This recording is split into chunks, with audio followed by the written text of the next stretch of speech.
Copyright 1978 by Edward W. Said. Afterward copyright 1994 by Edward W. Said. They cannot represent themselves, they must be represented. Karl Marx, the 18th Brumaire of Louis Bonaparte. The East is a career. Benjamin Disraeli, Tancred. Preface to the 25th Anniversary Edition. 9 years ago, in the spring of 1994, I wrote an afterword for Orientalism, which, in trying to clarify what I believed I had and had not said, I stressed not only the many discussions that had opened up since my book appeared in 1978, but also the ways in which a work about representations of the Orient lends itself to increasing misrepresentation and misinterpretation. That I find the very same thing today more ironic than irritating is a sign of how much my age has crept up on me, along with the necessary diminutions in expectations and pedagogic zeal that usually frame the road to seniority. The recent deaths of my two main intellectual, political, and personal mentors, Iqbal Ahmed and Ibrahim Abu Lughod, who is one of the work's dedicates, have brought sadness and loss, as well as resignation and a certain stubborn will to go on. It isn't at all a matter of being optimistic, but rather of continuing to have faith in the ongoing and literally unending process of emancipation and enlightenment that, in my opinion, frames and gives direction to the intellectual vocation. Nevertheless, it is still a source of amazement to me that Orientalism continues to be discussed and translated all over the world, in 36 languages. Thanks to the efforts of my dear friend and colleague Professor Gaby Peterberg, now of UCLA, formerly of Ben-Gurion University in Israel, there is a Hebrew version of the book available, which has stimulated considerable discussion and debate among Israeli readers and students. In addition, a Vietnamese translation has appeared under Australian auspices. I hope it's not immodest to say that an Indo-Chinese intellectual space seems to have opened up for the propositions of this book. In any case, it gives me great pleasure to note as an author who had never dreamed of any such happy fate for his work that interest in what I tried to do in my book hasn't completely died down, particularly in the many different lands of the Orient itself. In part, of course, that is because the Middle East, the Arabs, and Islam have continued to fuel enormous change, struggle, controversy and, as I write these lines, war. As I said many years ago, Orientalism is the product of circumstances that are fundamentally, indeed radically, fractious. In my memoir, Out of Place, 1999, I described the strange and contradictory worlds in which I grew up, providing for myself and my readers a detailed account of the settings that I think formed me in Palestine, Egypt, and Lebanon. But that was only a very personal account that stopped short of all the years of my own political engagement that started after the 1967 Arab-Israeli War, a war in whose continuing aftermath, Israel is still in military occupation of the Palestinian territories and the Golan Heights, the terms of struggle and the ideas at stake that were crucial for my generation of Arabs and Americans seem to go on. Nevertheless, I do want to affirm yet again that this book and, for that matter, my intellectual work generally have really been enabled by my life as a university academic. For all its often noted defects and problems, the American university and mine, Columbia, in particular is still one of the few remaining places in the United States where reflection and study can take place in an almost utopian fashion. I have never taught anything about the Middle East, being by training and practice a teacher of the mainly European and American humanities, a specialist in modern comparative literature. The university and my pedagogic work with 2 generations of first-class students and excellent colleagues has made possible the kind of deliberately meditated and analyzed study that this book contains, which for all its urgent worldly references is still a book about culture, ideas, history, and power, rather than Middle Eastern politics tout court. That was my notion from the beginning, and it is very evident and a good deal clearer to me today. Yet Orientalism is very much a book tied to the tumultuous dynamics of contemporary history. I emphasize in it accordingly that neither the term Orient nor the concept of the West has any ontological stability, each is made up of human effort, partly affirmation, partly identification of the other. That these supreme fictions lend themselves easily to manipulation and the organization of collective passion has never been more evident than in our time, when the mobilizations of fear, hatred, disgust, and resurgent self-pride and arrogance, much of it having to do with Islam and the Arabs on one side, we Westerners on the other, are very large-scale enterprises.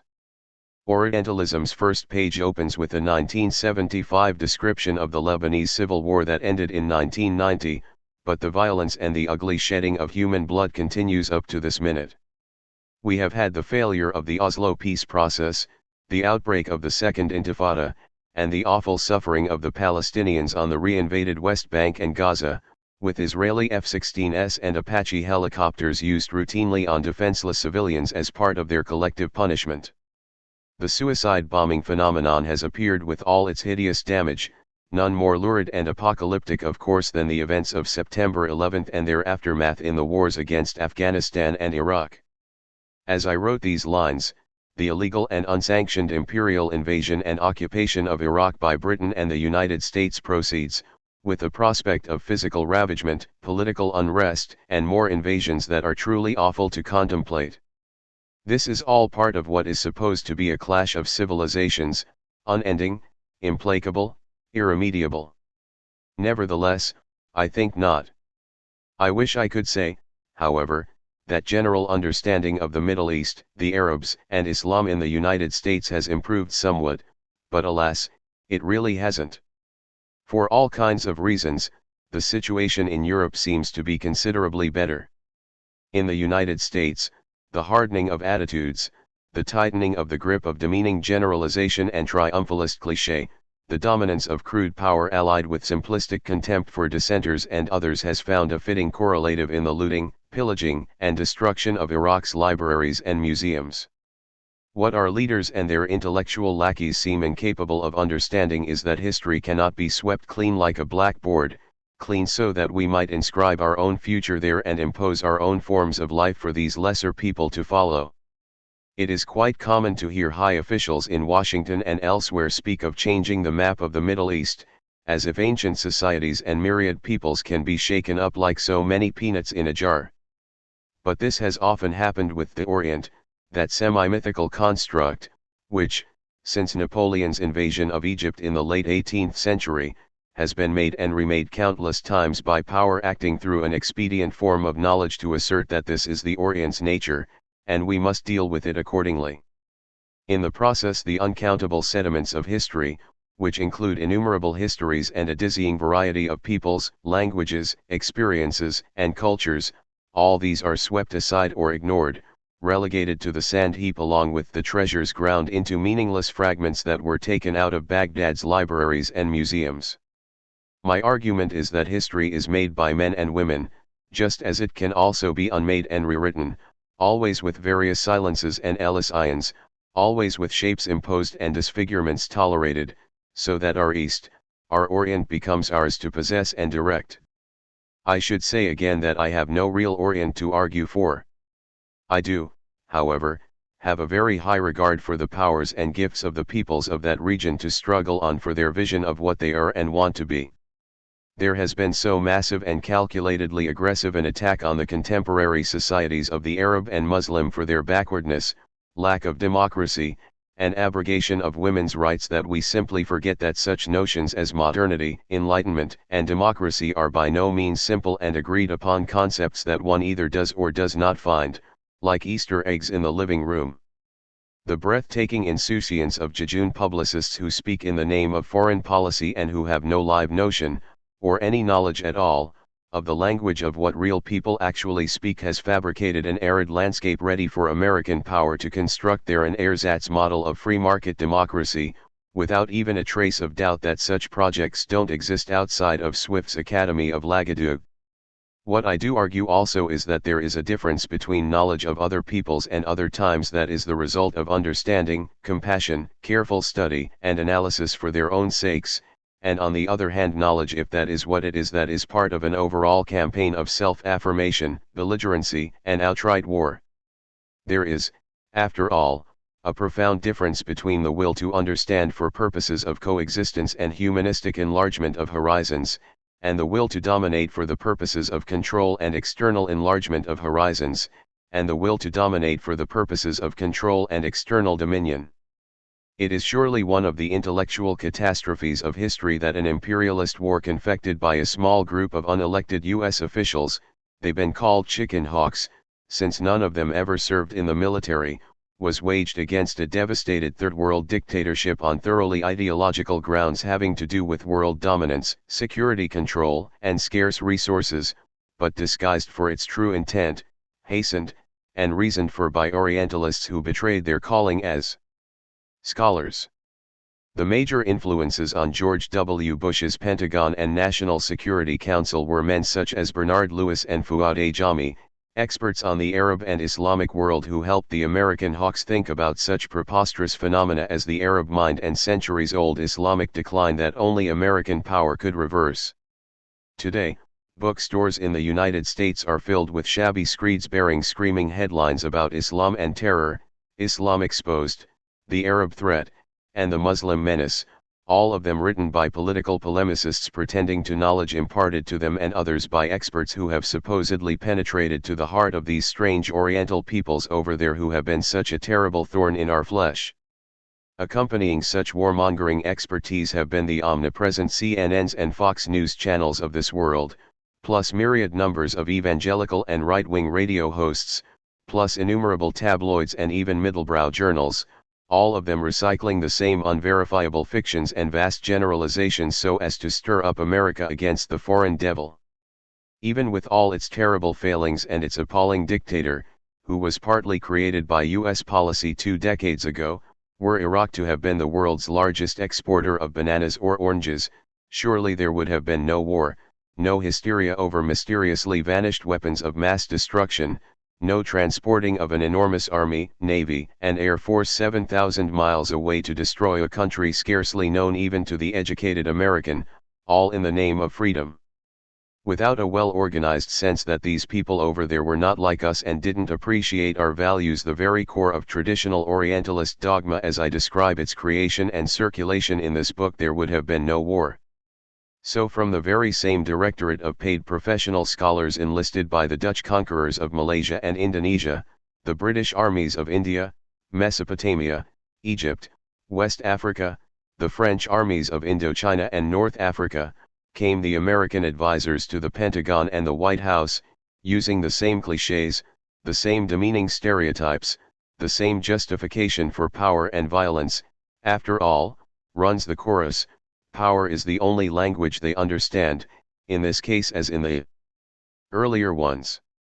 These people have now been joined in Iraq by a whole army of private contractors and eager entrepreneurs to whom shall be confided everything from the writing of textbooks and the constitution to the refashioning of Iraqi political life and its oil industry. Every single empire in its official discourse has said that it is not like all the others, that its circumstances are special, that it has a mission to enlighten, civilize, bring order and democracy, and that it uses force only as a last resort. And, sadder still, there always is a chorus of willing intellectuals to say calming words about benign or altruistic empires, as if one shouldn't trust the evidence of one's eyes watching the destruction and the misery and death brought by the latest mission civilizatrice. One specifically American contribution to the discourse of empire is the specialized jargon of policy expertise.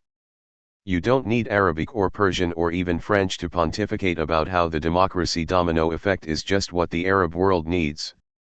Combative and woefully ignorant policy experts, whose world experience is limited to the Beltway, grind out books on terrorism and liberalism, or about Islamic fundamentalism and American foreign policy, or about the end of history, all of it vying for attention and influence quite without regard for truthfulness or reflection or real knowledge. What matters is how efficient and resourceful it sounds, and who might go for it, as it were. The worst aspect of this essentializing stuff is that human suffering in all its density and pain is spirited away. Memory and with it the historical past are effaced as in the common, dismissively contemptuous American phrase, your history. 25 years after its publication, Orientalism once again raises the question of whether modern imperialism ever ended, or whether it has continued in the Orient since Napoleon's entry into Egypt 2 centuries ago. Arabs and Muslims have been told that victimology and dwelling on the depredations of empire is only a way of evading responsibility in the present. You have failed, you have gone wrong, says the modern Orientalist. This of course is also V.S. Naipaul's contribution to literature, that the victims of empire wail on while their country goes to the dogs. But what a shallow calculation of the imperial intrusion that is, how summarily it scants the immense distortion introduced by the empire into the lives of lesser peoples and subject races generation after generation, how little it wishes to face the long succession of years through which empire continues to work its way in the lives of, say, Palestinians or Congolese or Algerians or Iraqis. We allow justly that the Holocaust has permanently altered the consciousness of our time. Why do we not accord the same epistemological mutation in what imperialism has done, and what Orientalism continues to do? Think of the line that starts with Napoleon, continues with the rise of Oriental studies arid the takeover of North Africa, and goes on in similar undertakings in Vietnam, in Egypt, in Palestine and, during the entire 20th century in the struggle over oil and strategic control in the Gulf, in Iraq, Syria, Palestine, and Afghanistan. Then think contrapuntally of the rise of anti-colonial nationalism, through the short period of liberal independence, the era of military coups, of insurgency, civil war, religious fanaticism, irrational struggle, and uncompromising brutality against the latest bunch of natives. Each of these phases and eras produces its own distorted knowledge of the other, each its own reductive images, its own disputatious polemics. My idea in Orientalism is to use humanistic critique to open up the fields of struggle, to introduce a longer sequence of thought and analysis to replace the short bursts of polemical, thought-stopping fury that so imprison us in labels and antagonistic debate whose goal is a belligerent collective identity rather than understanding and intellectual exchange. I have called what I try to do humanism, a word I continue to use stubbornly despite the scornful dismissal of the term by sophisticated postmodern critics. By humanism I mean first of all attempting to dissolve Blake's mind-forged monocles so as to be able to use one's mind historically and rationally for the purposes of reflective understanding and genuine disclosure. Moreover, humanism is sustained by a sense of community with other interpreters and other societies and periods. Strictly speaking, therefore, there is no such thing as an isolated humanist. This is to say that every domain is linked to every other one, and that nothing that goes on in our world has ever been isolated and pure of any outside influence.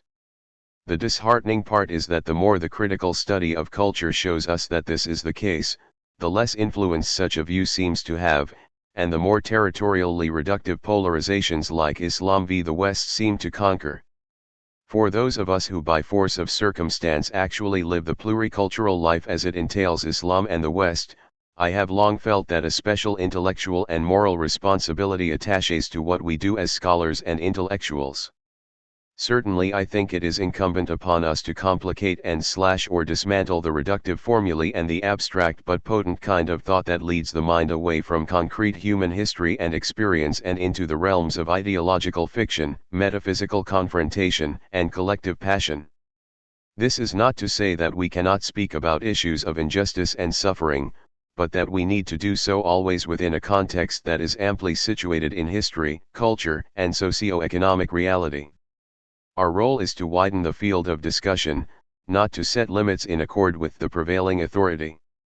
I have spent a great deal of my life during the past 35 years advocating the rights of the Palestinian people to national self-determination, but I have always tried to do that with full attention paid to the reality of the Jewish people and what they suffered by the way of persecution and genocide. The paramount thing is that the struggle for equality in Palestine/Israel should be directed toward a humane goal, that is, coexistence, and not further suppression and denial. Not accidentally, I indicate that Orientalism and modern anti-Semitism have common roots. Therefore, it would seem to be a vital necessity for independent intellectuals always to provide alternative models to the reductively simplifying and confining ones, based on mutual hostility, that have prevailed in the Middle East and elsewhere for so long. Let me now speak about a different alternative model that has been extremely important to me in my work. As a humanist whose field is literature, I am old enough to have been trained 40 years ago in the field of comparative literature, whose leading ideas go back to Germany in the late 18th and early 19th centuries. Before that, I must mention the supremely creative contribution of Guillaume Battista Vico, the Neapolitan philosopher and philologist whose ideas anticipate and later infiltrate the line of German thinkers I am about to cite.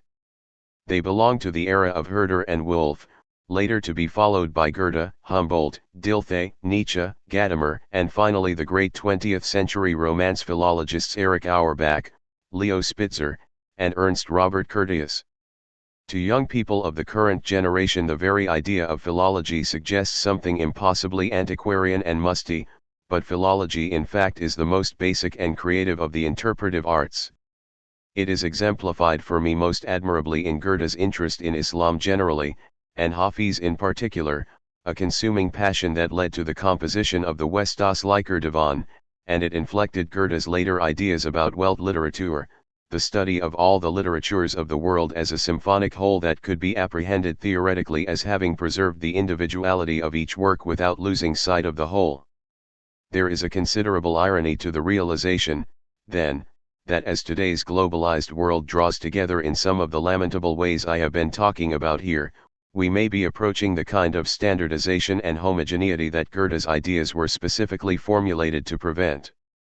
In an essay published in 1951 entitled Philologie der Weltliteratur, Erich Auerbach made exactly that point at the outset of the post-war period, which was also the beginning of the Cold War.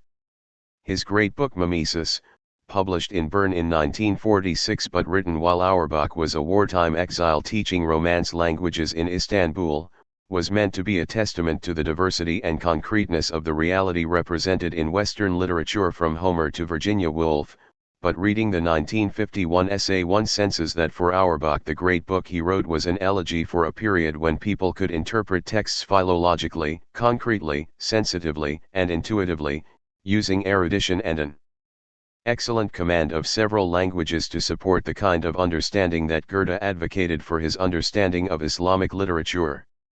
Positive knowledge of languages and history was necessary, but it was never enough, any more than the mechanical gathering of facts would constitute an adequate method for grasping what an author like Dante, for example, was all about.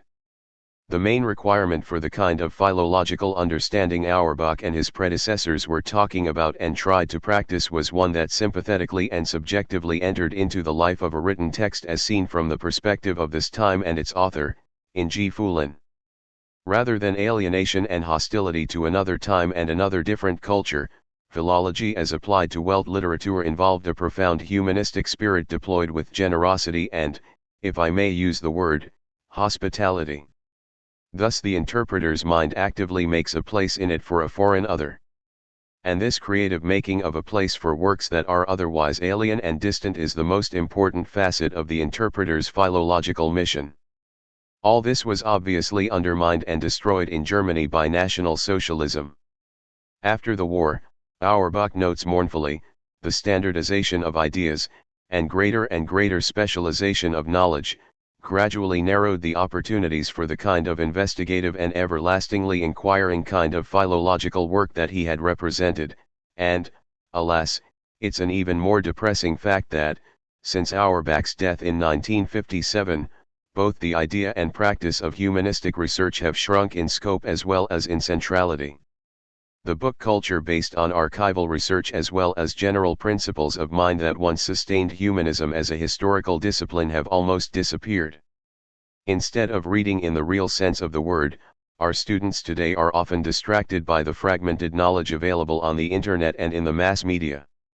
Worse yet, education is threatened by nationalist and religious orthodoxies often disseminated by the mass media as they focus ahistorically and sensationally on the distant electronic wars that give viewers the sense of surgical precision but that in fact obscure the terrible suffering and destruction produced by modern clean warfare. In the demonization of an unknown enemy, for whom the label terrorist serves the general purpose of keeping people stirred up and angry, Media images command too much attention and can be exploited at times of crisis and insecurity of the kind that the post-9/11 period has produced. Speaking both as an American and as an Arab, I must ask my reader not to underestimate the kind of simplified view of the world that a relative handful of Pentagon civilian elites have formulated for U.S. policy in the entire Arab and Islamic worlds, a view in which terror, preemptive war, and unilateral regime change backed up by the most bloated military budget in history are the main ideas debated endlessly and impoverishingly by a media that assigns itself the role of producing so-called experts who validate the government's general line.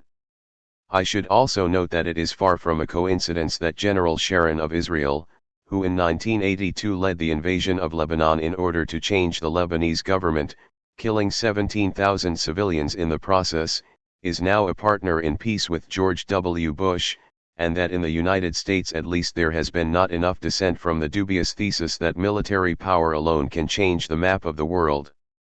Reflection, debate, rational argument, moral principle based on a secular notion that human beings must create their own history have been replaced by abstract ideas that celebrate American or Western exceptionalism, denigrate the relevance of context, and regard other cultures with derisive contempt.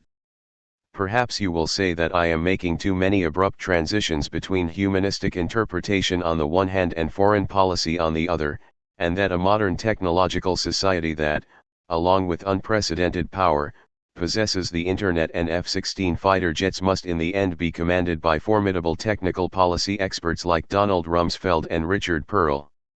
Neither man will do any actual fighting, since that will be left to less fortunate men and women. But what has really been lost is a sense of the density and interdependence of human life, which can neither be reduced to a formula nor be brushed aside as irrelevant. Even the language of the war is dehumanizing in the extreme.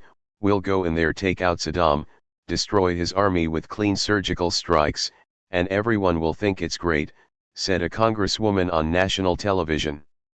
It seems to me entirely symptomatic of the precarious moment in which we are living that when Vice President Cheney made his hardline speech on August 26, 2002, about the imperative to attack Iraq, he quoted as his single Middle East expert in support of military intervention against Iraq an Arab academic who, as a paid consultant to the mass media on a nightly basis, keeps repeating his hatred of his own people and the renunciation of his background. Moreover, he is backed in his efforts by the military and Zionist lobbies in the United States. Such a treason de clerks is a symptom of how genuine humanism can degenerate into jingoism and false patriotism. That is one side of the global debate. In the Arab and Muslim countries the situation is scarcely better. As Rula Khalif argues, in an excellent Financial Times essay, September 4, 2002, the region has slipped into an easy anti-Americanism that shows little understanding of what the United States is really like as a society. Because the governments are relatively powerless to affect U.S. policy toward them, they turn their energies to repressing and keeping down their own populations, which results in resentment, anger, and helpless imprecations that do nothing to open up societies where secular ideas about human history and development have been overtaken by failure and frustration, as well as by an Islamism built out of rote learning, the obliteration of what are perceived to be other, competitive forms of secular knowledge, and an inability to analyze and exchange ideas within the generally discordant world of modern discourse. The gradual disappearance of the extraordinary tradition of Islamic ijtihad has been one of the major cultural disasters of our time, with the result that critical thinking and individual wrestling with the problems of the modern world have simply dropped out of sight. Orthodoxy and dogma rule instead. This is not to say that the cultural world has simply regressed on one side to a belligerent neo-orientalism and on the other to blanket rejectionism. The recent United Nations World Summit in Johannesburg, for all its limitations, did in fact reveal a vast area of common global concert whose detailed workings on matters having to do with the environment, famine, the gap between advanced and developing countries, health, and human rights, suggest the welcome emergence of a new collective constituency that give the often facile notion of one world a new urgency. In all this, however, we must admit that no one can possibly know the extraordinarily complex unity of our globalized world, despite the reality that, as I said at the outset, the world does have a real interdependence of parts that leaves no genuine opportunity for isolation. The point I want to conclude with now is to insist that the terrible reductive conflicts that herd people under falsely unifying rubrics like America, the West, or Islam and invent collective identities for large numbers of individuals who are actually quite diverse, cannot remain as potent as they are, and must be opposed, their murderous effectiveness vastly reduced in influence and mobilizing power. We still have at our disposal the rational interpretive skills that are the legacy of humanistic education, not as a sentimental piety enjoining us to return to traditional values or the classics but as the active practice of worldly secular discourse. The secular world is the world of history as made by human beings. Human agency is subject to investigation and analysis, which it is the mission of understanding to apprehend, criticize, influence, and judge. Above all, critical thought does not submit to state power or to commands to join in the ranks marching against one or another approved enemy. Rather than the manufactured clash of civilizations, we need to concentrate on the slow working together of cultures that overlap, borrow from each other, and live together in far more interesting ways than any abridged or inauthentic mode of understanding can allow. But for that kind of wider perception we need time and patient and skeptical inquiry, supported by faith in communities of interpretation that are difficult to sustain in a world demanding instant action and reaction. Humanism is centered upon the agency of human individuality and subjective intuition, rather than on received ideas and approved authority. Texts have to be read as texts that were produced and live on in the historical realm in all sorts of what I have called worldly ways. But this by no means excludes power, since on the contrary what I have tried to show in my book have been the insinuations, the imbrications of power into even the most recondite of studies. And lastly, most important, humanism is the only, and I would go so far as to say, the final resistance we have against the inhuman practices and injustices that disfigure human history. We are today abetted by the enormously encouraging democratic field of cyberspace, open to all users in ways undreamed of by earlier generations either of tyrants or of orthodoxies. The worldwide protests before the war began in Iraq would not have been possible were it not for the existence of alternative communities across the globe, informed by alternative news sources, and keenly aware of the environmental, human rights, and libertarian impulses that bind us together in this tiny planet. The human, and humanistic, desire or enlightenment and emancipation is not easily deferred, despite the incredible strength of the opposition to it that comes from the Rumsfelds, Ben Ladens, Sharons, and Bushes of this world. I would like to believe that Orientalism has had a place in the long and often interrupted road to human freedom. EWS. New York. May 2003. Introduction. On a visit to Beirut during the terrible civil war of 1975 to 1976, a French journalist wrote regretfully of the gutted downtown area that it had once seemed to belong to, the Orient of Chateaubriand and Nerval. One, he was right about the place, of course, especially so far as a European was concerned. The Orient was almost a European invention, and had been since antiquity a place of romance, exotic beings, haunting memories, and landscapes, remarkable experiences. Now it was disappearing, in a sense it had happened, its time was over. Perhaps it seemed irrelevant that Orientals themselves had something at stake in the process, that even in the time of Chateaubriand and Nerval Orientals had lived there, and that now it was they who were suffering. The main thing for the European visitor was a European representation of the Orient and its contemporary fate, both of which had a privileged communal significance for the journalist and his French readers. Americans will not feel quite the same about the Orient, which for them is much more likely to be associated very differently with the Far East, China and Japan, mainly. Unlike the Americans, the French and the British, less so the Germans, Russians, Spanish, Portuguese, Italians, and Swiss have had a long tradition of what I shall be calling Orientalism, a way of coming to terms with the Orient that is based on the Orient's special place in European Western experience. The Orient is not only adjacent to Europe, It is also the place of Europe's greatest and richest and oldest colonies, the source of its civilizations and languages, its cultural contestant, and one of its deepest and most recurring images of the other. In addition, the Orient has helped to define Europe, or the West, as its contrasting image, idea, personality, experience. Yet none of this Orient is merely imaginative. The Orient is an integral part of European material civilization and culture. Orientalism expresses and represents that part culturally and even ideologically as a mode of discourse with supporting institutions, vocabulary, scholarship, imagery, doctrines, even colonial bureaucracies and colonial styles. In contrast, the American understanding of the Orient will seem considerably less dense, although our recent Japanese, Korean, and Indo-Chinese adventures ought now to be creating a more sober, more realistic Oriental awareness. Moreover, the vastly expanded American political and economic role in the Near East, the Middle East, makes great claims on our understanding of that Orient.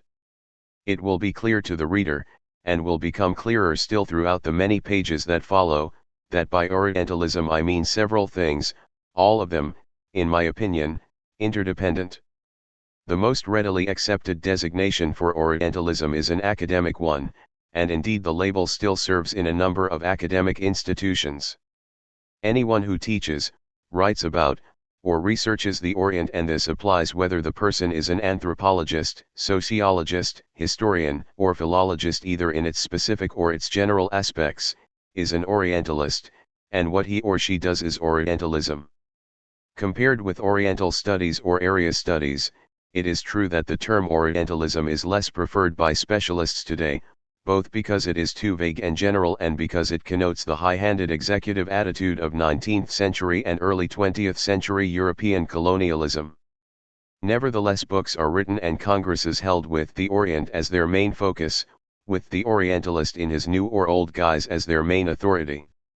The point is that even if it does not survive as it once did, Orientalism lives on academically through its doctrines and theses about the Orient and the Oriental. Related to this academic tradition, whose fortunes, transmigrations, specializations, and transmissions are in part the subject of this study, is a more general meaning for Orientalism. Orientalism is a style of thought based upon an ontological and epistemological distinction made between the Orient and, most of the time, the Occident. Thus a very large mass of writers, among whom are poets, novelists, philosophers, political theorists, economists, and imperial administrators, have accepted the basic distinction between East and West as the starting point for elaborate theories, epics, novels, social descriptions, and political accounts concerning the Orient, its people, customs, mind, destiny, and so on. This Orientalism can accommodate Aeschylus, say, and Victor Hugo, Dante, and Karl Marx. A little later in this introduction I shall deal with the methodological problems one encounters in so broadly construed a field as this. The interchange between the academic and the more or less imaginative meanings of Orientalism is a constant one, and since the late 18th century there has been a considerable, quite disciplined, perhaps even regulated traffic between the two. Here I come to the third meaning of Orientalism, which is something more historically and materially defined than either of the other two. Taking the late 18th century as a very roughly defined starting point, Orientalism can be discussed and analyzed as the corporate institution for dealing with the Orient, dealing with it by making statements about it, authorizing views of it, describing it, by teaching it, settling it, ruling over it, in short, Orientalism as a Western style for dominating, restructuring, and having authority over the Orient. I have found it useful here to employ Michel Foucault's notion of a discourse, as described by him in the Archaeology of Knowledge and in Discipline and Punish, to identify Orientalism. My contention is that without examining Orientalism as a discourse one cannot possibly understand the enormously systematic discipline by which European culture was able to manage and even produce the Orient politically, sociologically, militarily, ideologically, scientifically, and imaginatively during the post-Enlightenment period. Moreover, So authoritative a position did Orientalism have that I believe no one writing, thinking, or acting on the Orient could do so without taking account of the limitations on thought and action imposed by Orientalism. In brief, because of Orientalism the Orient was not, and is not, a free subject of thought or action. This is not to say that Orientalism unilaterally determines what can be said about the Orient, but that it is the whole network of interests inevitably brought to bear on, and therefore always involved in, any occasion when that peculiar entity the Orient is in question. How this happens is what this book tries to demonstrate. It also tries to show that European culture gained in strength and identity by setting itself off against the Orient as a sort of surrogate and even underground self. Historically and culturally there is a quantitative as well as a qualitative difference between the Franco-British involvement in the Orient and until the period of American ascendancy after World War II the involvement of every other European and Atlantic power.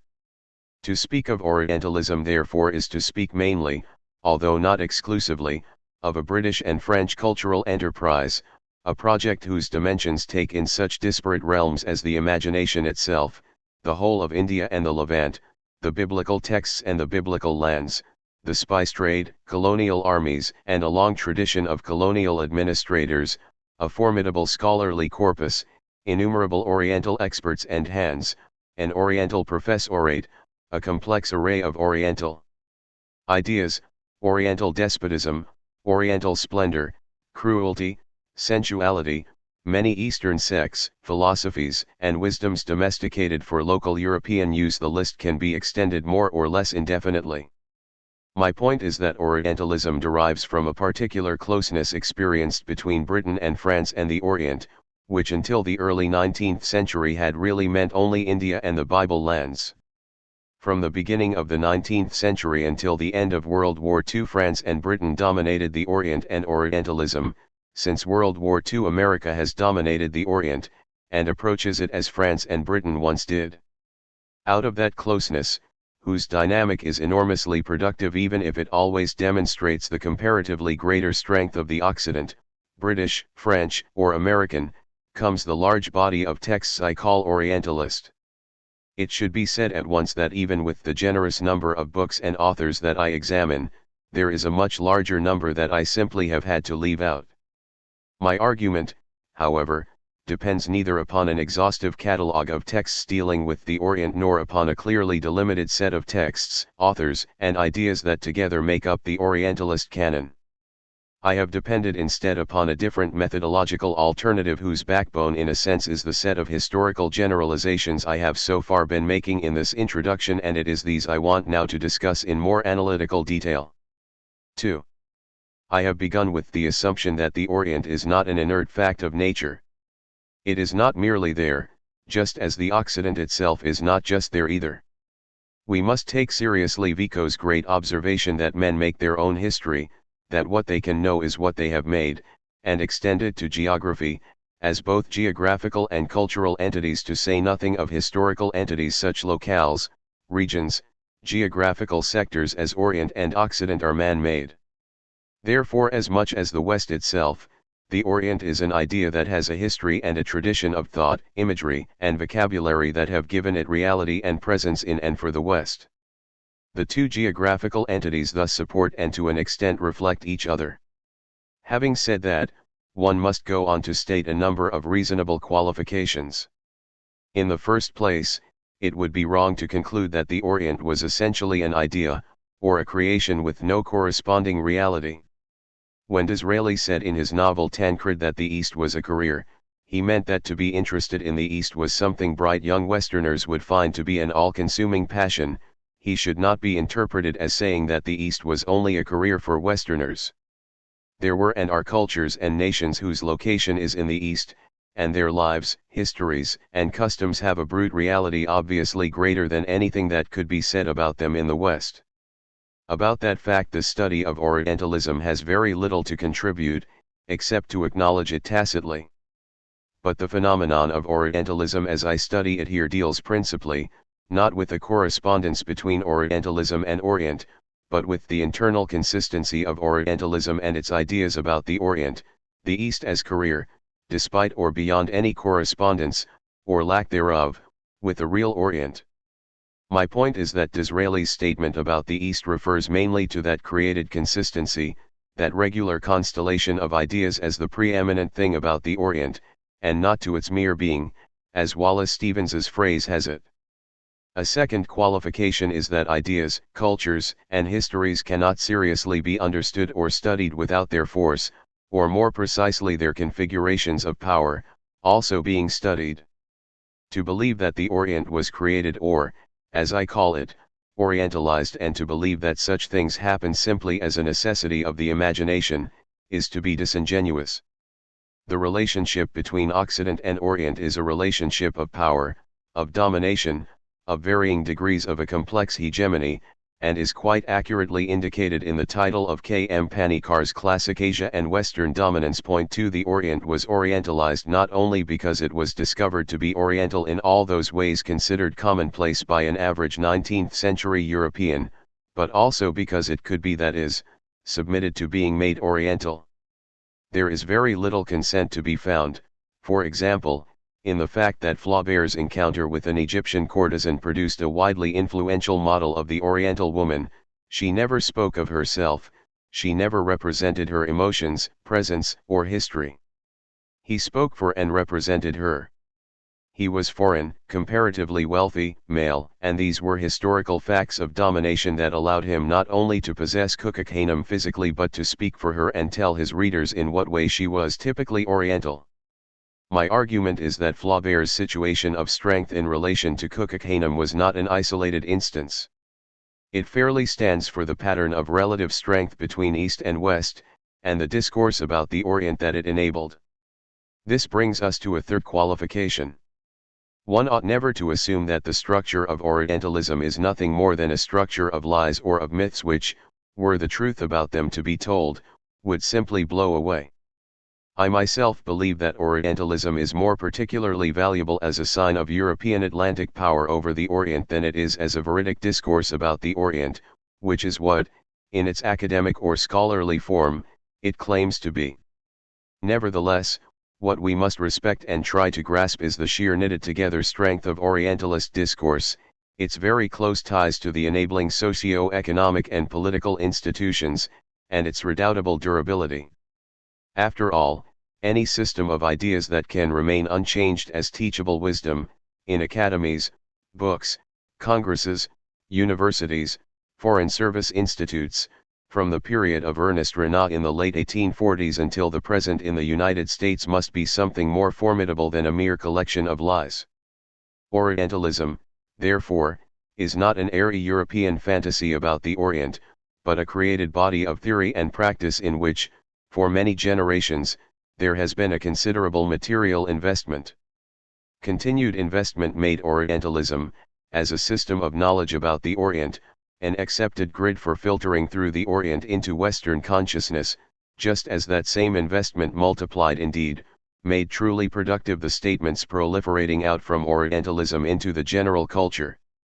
Gramsci has made the useful analytic distinction between civil and political society, in which the former is made up of voluntary, or at least rational and non-coercive, affiliations like schools, families, and unions, the latter of state institutions, the army, the police, the central bureaucracy, whose role in the polity is direct domination.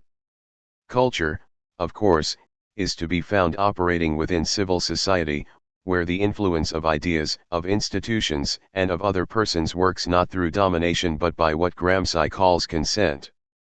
In any society not totalitarian, then, certain cultural forms predominate over others, just as certain ideas are more influential than others. The form of this cultural leadership is what Gramsci has identified as hegemony, an indispensable concept for any understanding of cultural life in the industrial West. It is hegemony, or rather the result of cultural hegemony at work, that gives Orientalism the durability and the strength I have been speaking about so far. Orientalism is never far from what Denis Hay has called the idea of Europe 3, a collective notion identifying us Europeans as against all those non-Europeans, and indeed it can be argued that the major component in European culture is precisely what made that culture hegemonic both in and outside Europe, the idea of European identity as a superior one in comparison with all the non-European peoples and cultures. There is in addition the hegemony of European ideas about the Orient, themselves reiterating European superiority over Oriental backwardness, usually overriding the possibility that a more independent, or more skeptical, thinker might have had different views on the matter. In a quite constant way, Orientalism depends for its strategy on this flexible positional superiority, which puts the Westerner in a whole series of possible relationships with the Orient without ever losing him the relative upper hand. And why should it have been otherwise, especially during the period of extraordinary European ascendancy from the late Renaissance to the present? The scientist, the scholar, the missionary, the trader, or the soldier was in, or thought about, the Orient because he could be there, or could think about it, with very little resistance on the Orient's part. Under the general heading of knowledge of the Orient, and within the umbrella of Western hegemony over the Orient during the period from the end of the 18th century, there emerged a complex Orient suitable for study in the academy, for display in the museum, for reconstruction in the colonial office, for theoretical illustration in anthropological, biological, linguistic, racial, and historical theses about mankind and the universe, for instances of economic and sociological theories of development, revolution, cultural personality, national or religious character. Additionally, the imaginative examination of things Oriental was based more or less exclusively upon a sovereign Western consciousness out of whose unchallenged centrality an Oriental world emerged, first according to general ideas about who or what was an Oriental, then according to a detailed logic governed not simply by empirical reality but by a battery of desires, repressions, investments, and projections. If we can point to great Orientalist works of genuine scholarship like Silvestre de Saki's Chrestomathy Arabe or Edward William Lane's account of the manners and customs of the modern Egyptians, we need also to note that Renan's and Gobineau's racial ideas came out of the same impulse, as did a great many Victorian pornographic novels, see the analysis by Stephen Marcus of The Lustful Turk 4. And yet, one must repeatedly ask oneself whether what matters in Orientalism is the general group of ideas overriding the mass of material about which who could deny that they were shot through with doctrines of European superiority, various kinds of racism, imperialism, and the like, dogmatic views of the Oriental as a kind of ideal and unchanging abstraction, or the much more varied work produced by almost uncountable individual writers, whom one would take up as individual instances of authors dealing with the Orient. In a sense the two alternatives, general and particular, are really two perspectives on the same material. In both instances one would have to deal with pioneers in the field like William Jones, with great artists like Nerval or Flaubert. And why would it not be possible to employ both perspectives together, or one after the other? Isn't there an obvious danger of distortion, of precisely the kind that academic Orientalism has always been prone to, if either too general or too specific a level of description is maintained systematically? My two fears are distortion and inaccuracy, or rather the kind of inaccuracy produced by too dogmatic a generality and too positivistic a localized focus. In trying to deal with these problems I have tried to deal with three main aspects of my own contemporary reality that seem to me to point the way out of the methodological or perspectival difficulties I have been discussing, difficulties that might force one, in the first instance, into writing a coarse polemic on so unacceptably general a level of description as not to be worth the effort, or in the second instance, into writing so detailed and atomistic a series of analyses as to lose all track of the general lines of force informing the field, giving it its special cogency.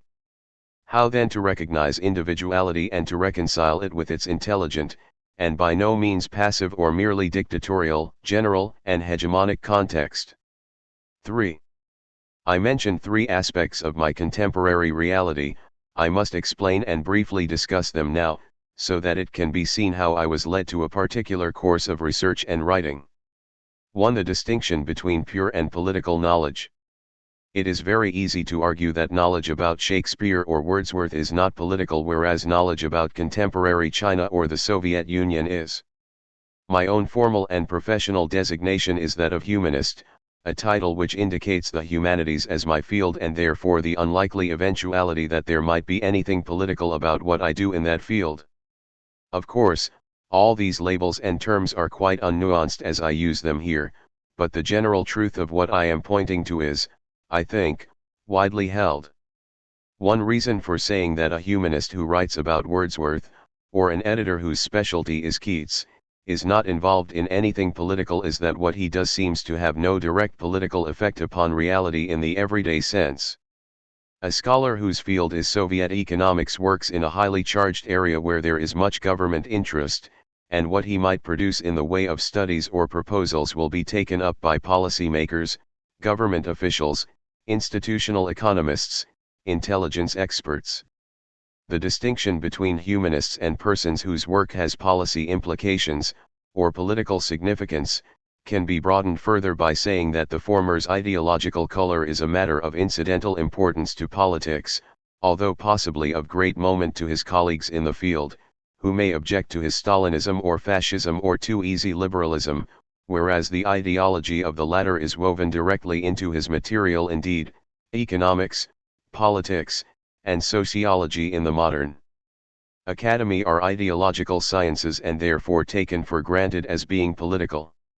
Nevertheless, the determining impingement on most knowledge produced in the contemporary West, and here I speak mainly about the United States, is that it be non-political, that is, scholarly, academic, impartial, above partisan or small-minded doctrinal belief. One can have no quarrel with such an ambition in theory, perhaps, but in practice the reality is much more problematic. No one has ever devised a method for detaching the scholar from the circumstances of life, from the fact of his involvement, conscious or unconscious, with a class, a set of beliefs, a social position, or from the mere activity of being a member of a society. These continue to bear on what he does professionally, even though naturally enough his research and its fruits do attempt to reach a level of relative freedom from the inhibitions and the restrictions of brute, everyday reality. For there is such a thing as knowledge that is less, rather than more, partial than the individual, with his entangling and distracting life circumstances, who produces it. Yet this knowledge is not therefore automatically non-political. Whether discussions of literature or of classical philology are fraught with or have unmediated political significance is a very large question that I have tried to treat in some detail elsewhere. Point 5. What I am interested in doing now is suggesting how the general liberal consensus that true knowledge is fundamentally non-political, and conversely, that overtly political knowledge is not true knowledge, obscures the highly if obscurely organized political circumstances obtaining when knowledge is produced. No one is helped in understanding this today when the adjective political is used as a label to discredit any work for daring to violate the protocol of pretended super-political objectivity. We may say, first, that civil society recognizes a gradation of political importance in the various fields of knowledge. To some extent the political importance given a field comes from the possibility of its direct translation into economic terms, but to a greater extent political importance comes from the closeness of a field to ascertainable sources of power in political society. Thus an economic study of long-term Soviet energy potential and its effect on military capability is likely to be commissioned by the Defense Department, and thereafter to acquire a kind of political status impossible for a study of Tolstoy's early fiction financed in part by a foundation. Yet both works belong in what civil society acknowledges to be a similar field, Russian studies, even though one work may be done by a very conservative economist, the other by a radical literary historian. My point here is that Russia as a general subject matter has political priority over nicer distinctions such as economics and literary history, because political society in Gramsci's sense reaches into such realms of civil society as the academy and saturates them with significance of direct concern to it. I do not want to press all this any further on general theoretical grounds.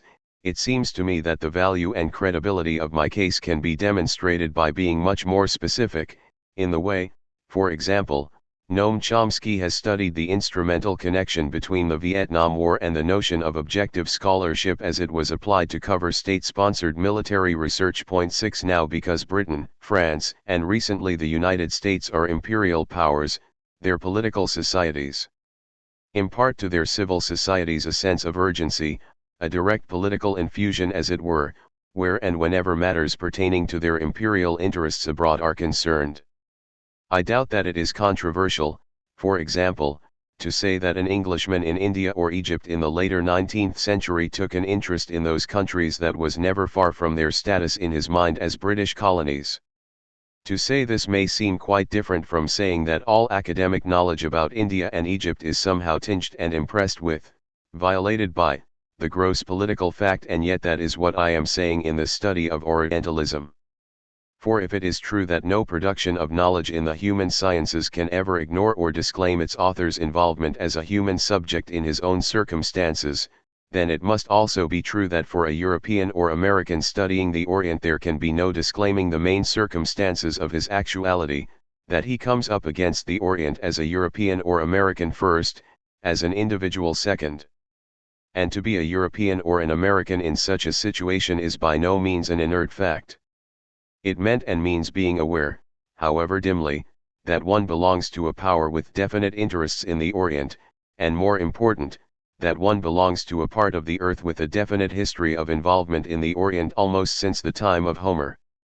Put in this way, these political actualities are still too undefined and general to be really interesting. Anyone would agree to them without necessarily agreeing also that they mattered very much, for instance, to Flaubert as he wrote Salammbô, or to H.A.R. Gibb as he wrote Modern Trends in Islam. The trouble is that there is too great a distance between the big dominating fact, as I have described it, and the details of everyday life that govern the minute discipline of a novel or a scholarly text as each is being written. Yet if we eliminate from the start any notion that big facts like imperial domination can be applied mechanically and deterministically to such complex matters as culture and ideas, then we will begin to approach an interesting kind of study. My idea is that European and then American interest in the Orient was political according to some of the obvious historical accounts of it that I have given here, but that it was the culture that created that interest, that acted dynamically along with brute political, economic, and military rationales to make the Orient the varied and complicated place that it obviously was in the field I call Orientalism. Therefore, Orientalism is not a mere political subject matter or field that is reflected passively by culture, scholarship, or institutions, nor is it a large and diffuse collection of texts about the Orient, nor is it representative and expressive of some nefarious Western imperialist plot to hold down the Oriental world. It is rather a distribution of geopolitical awareness into aesthetic, scholarly, economic, sociological, historical, and philological texts. It is an elaboration not only of a basic geographical distinction, the world is made up of two unequal halves, Orient and Occident, but also of a whole series of interests which, by such means as scholarly discovery, philological reconstruction, psychological analysis, landscape, and sociological description, it not only creates but also maintains, it is, rather than expresses, a certain will or intention to understand, in some cases to control, manipulate, even to incorporate, what is a manifestly different, or alternative and novel, world. It is, above all, a discourse that is by no means in direct, corresponding relationship with political power in the raw, but rather is produced and exists in an uneven exchange with various kinds of power, shaped to a degree by the exchange with power political, as with a colonial or imperial establishment. Power intellectual, as with reigning sciences like comparative linguistics or anatomy, or any of the modern policy sciences. Power cultural, as with orthodoxies and canons of taste, texts, values. Power moral, as with ideas about what we do and what they cannot do or understand as we do. Indeed, my real argument is that Orientalism is and does not simply represent a considerable dimension of modern political intellectual culture, and as such has less to do with the Orient than it does with our world. Because Orientalism is a cultural and a political fact, then, it does not exist in some archival vacuum. Quite the contrary, I think it can be shown that what is thought, said, or even done about the Orient follows, perhaps occurs within, certain distinct and intellectually knowable lines. Here too a considerable degree of nuance and elaboration can be seen working as between the broad superstructural pressures and the details of composition, the facts of textuality. Most humanistic scholars are, I think, perfectly happy with the notion that texts exist in contexts, that there is such a thing as intertextuality, that the pressures of conventions, predecessors, and rhetorical styles limit what Walter Benjamin once called the overtaxing of the productive person in the name of the principle of creativity, in which the poet is believed on his own, and out of his pure mind, to have brought forth his work. 7 Yet there is a reluctance to allow that political, institutional, and ideological constraints act in the same manner on the individual author. A humanist will believe it to be an interesting fact to any interpreter of Balzac that he was influenced in the Comédie Humaine by the conflict between Geoffroy Saint-Hilaire and Cuvier, but the same sort of pressure on Balzac of deeply reactionary monarchism is felt in some vague way to demean his literary genius and therefore to be less worth serious study. Similarly, as Harry Bracken has been tirelessly showing, philosophers will conduct their discussions of Locke, Hume, and empiricism without ever taking into account that there is an explicit connection in these classic writers between their philosophic doctrines and racial theory, justifications of slavery, or arguments for colonial exploitation. 8 These are common enough ways by which contemporary scholarship keeps itself pure. Perhaps it is true that most attempts to rub culture's nose in the mud of politics have been crudely iconoclastic, perhaps also the social interpretation of literature in my own field has simply not kept up with the enormous technical advances in detailed textual analysis.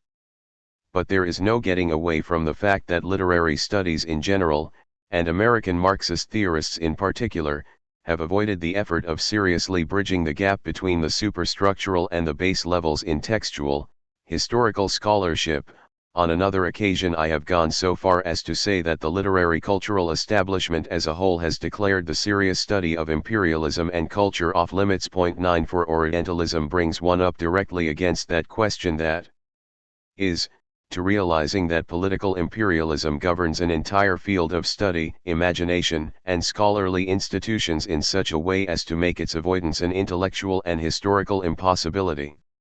Yet there will always remain the perennial escape mechanism of saying that a literary scholar and a philosopher, for example, are trained in literature and philosophy respectively, not in politics or ideological analysis. In other words, the specialist argument can work quite effectively to block the larger and, in my opinion, the more intellectually serious perspective. Here it seems to me there is a simple two-part answer to be given, at least so far as the study of imperialism and culture, or Orientalism, is concerned. In the first place, nearly every 19th century writer, and the same is true enough of writers in earlier periods, was extraordinarily well aware of the fact of empire. This is a subject not very well studied, but it will not take a modern Victorian specialist long to admit that liberal cultural heroes like John Stuart Mill, Arnold, Carlyle, Newman, Macaulay, Ruskin, George Eliot, and even Dickens had definite views on race and imperialism, which are quite easily to be found at work in their writing. So even a specialist must deal with the knowledge that Mill, for example, made it clear in On Liberty and Representative Government that his views there could not be applied to India. He was an India Office functionary for a good deal of his life, after all, because the Indians were civilization ally, if not racially, inferior. The same kind of paradox is to be found in Marx, as I try to show in this book. In the second place, to believe that politics in the form of imperialism bears upon the production of literature, scholarship, social theory, and history writing is by no means equivalent to saying that culture is therefore a demeaned or denigrated thing. Quite the contrary, my whole point is to say that we can better understand the persistence and the durability of saturating hegemonic systems like culture when we realize that their internal constraints upon writers and thinkers were productive, not unilaterally inhibiting. It is this idea that Gramsci, certainly, and Foucault and Raymond Williams in their very different ways have been trying to illustrate. Even 1 or 2 pages by Williams on the uses of the empire in the Long Revolution tell us more about 19th century cultural richness than many volumes of hermetic textual analyses. 10. Therefore I study Orientalism as a dynamic exchange between individual authors and the large political concerns shaped by the three great empires: British, French, American, in whose intellectual and imaginative territory the writing was produced. What interests me most as a scholar is not the gross political verity but the detail, as indeed what interests us in someone like Lane or Flaubert or Renan is not the, to him, indisputable truth that Occidentals are superior to Orientals, but the profoundly worked over and modulated evidence of his detailed work within the very wide space opened up by that truth. One need only remember that Lane's Manners and Customs of the Modern Egyptians is a classic of historical and anthropological observation because of its style, its enormously intelligent and brilliant details, not because of its simple reflection of racial superiority, to understand what I am saying here. The kind of political questions raised by Orientalism, then, are as follows: what other sorts of intellectual, aesthetic, scholarly, and cultural energies went into the making of an imperialist tradition like the Orientalist one?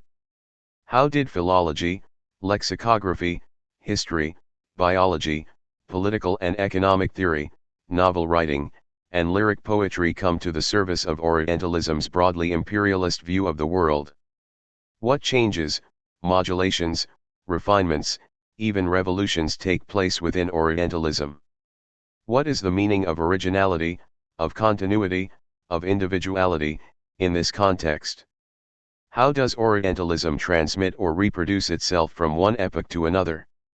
In fine, how can we treat the cultural, historical phenomenon of Orientalism as a kind of willed human work, not of mere unconditioned ratiocination in all its historical complexity, detail, and worth, without at the same time losing sight of the alliance between cultural work, political tendencies, the state, and the specific realities of domination? Governed by such concerns, a humanistic study can responsibly address itself to politics and culture. But this is not to say that such a study establishes a hard and fast rule about the relationship between knowledge and politics. My argument is that each humanistic investigation must formulate the nature of that connection in the specific context of the study, the subject matter, and its historical circumstances. To the methodological question. In a previous book I gave a good deal of thought and analysis to the methodological importance for work in the human sciences of finding and formulating a first step, a point of departure, a beginning principle. Point 11. A major lesson I learned and tried to present was that there is no such thing as a merely given, or simply available, starting point. Beginnings have to be made for each project in such a way as to enable what follows from them. Nowhere in my experience has the difficulty of this lesson been more consciously lived, with what success or failure I cannot really say, than in this study of Orientalism. The idea of beginning, indeed the act of beginning, necessarily involves an act of delimitation by which something is cut out of a great mass of material, separated from the mass, and made to stand for, as well as be, a starting point, a beginning. For the student of texts, one such notion of inaugural delimitation is Louis Althusser's idea of the problematic, a specific determinate unity of a text, or group of texts, which is something given rise to by analysis. Point 12. Yet in the case of Orientalism, as opposed to the case of Marx's texts, which is what Althusser studies, there is not simply the problem of finding a point of departure, or problematic, but also the question of designating which texts, authors, and periods are the ones best suited for study. It has seemed to me foolish to attempt an encyclopedic narrative history of Orientalism, first of all because if my guiding principle was to be the European idea of the Orient, there would be virtually no limit to the material I would have had to deal with; second, because the narrative model itself did not suit my descriptive and political interests; third, because in such books as Raymond Schwab's La Renaissance Orientale, Johann Fuchs Die Arabischen Studien in Europa bis in den Anfang des 20.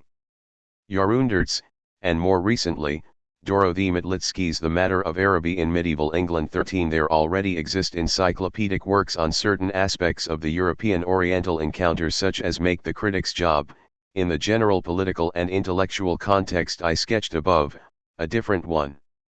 There still remained the problem of cutting down a very fat archive to manageable dimensions, and more important, outlining something in the nature of an intellectual order within that group of texts without at the same time following a mindlessly chronological order. My starting point therefore has been the British, French, and American experience of the Orient taken as a unit, what made that experience possible by way of historical and intellectual background, what the quality and character of the experience has been. For reasons I shall discuss presently, I limited that already limited, but still inordinately large, set of questions to the Anglo-French-American experience of the Arabs and Islam, which for almost 1,000 years together stood for the Orient. Immediately upon doing that, a large part of the Orient seemed to have been eliminated: India, Japan, China, and other sections of the Far East, not because these regions were not important, they obviously have been, but because one could discuss Europe's experience of the Near Orient, or of Islam, apart from its experience of the Far Orient. Yet at certain moments of that general European history of interest in the East, particular parts of the Orient like Egypt, Syria, and Arabia cannot be discussed without also studying Europe's involvement in the more distant parts, of which Persia and India are the most important. A notable case in point is the connection between Egypt and India so far as 18th and 19th century Britain was concerned. Similarly, the French role in deciphering the Zendavesta, the preeminence of Paris as a center of Sanskrit studies during the first decade of the 19th century, the fact that Napoleon's interest in the Orient was contingent upon his sense of the British role in India, all these Far Eastern interests directly influenced French interest in the Near East, Islam, and the Arabs. Britain and France dominated the Eastern Mediterranean from about the end of the 17th century on.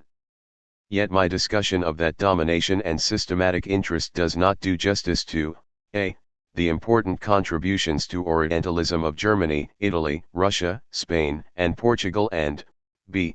the fact that one of the important impulses toward the study of the Orient in the 18th century was the revolution in biblical studies stimulated by such variously interesting pioneers as Bishop Lowth, Eckhorn, Herder, and Michaelis.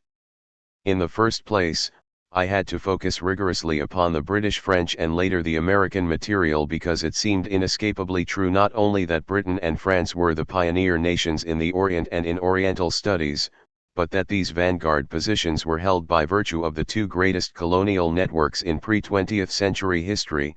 The American Oriental position since World War II has fit, one think, quite self-consciously in the places excavated by the two earlier European powers. Then too, I believe that the sheer quality, consistency, and mass of British, French, and American writing on the Orient lifts it above the doubtless crucial work done in Germany, Italy, Russia, and elsewhere. But I think it is also true that the major steps in Oriental scholarship were first taken in either Britain and France, then elaborated upon by Germans.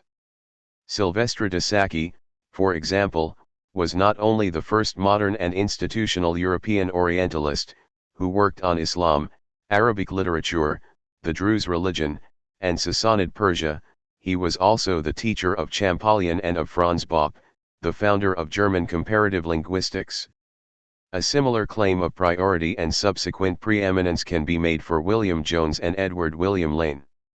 In the second place, and here the failings of my study of Orientalism are amply made up for, there has been some important recent work on the background in biblical scholarship to the rise of what I have called modern Orientalism.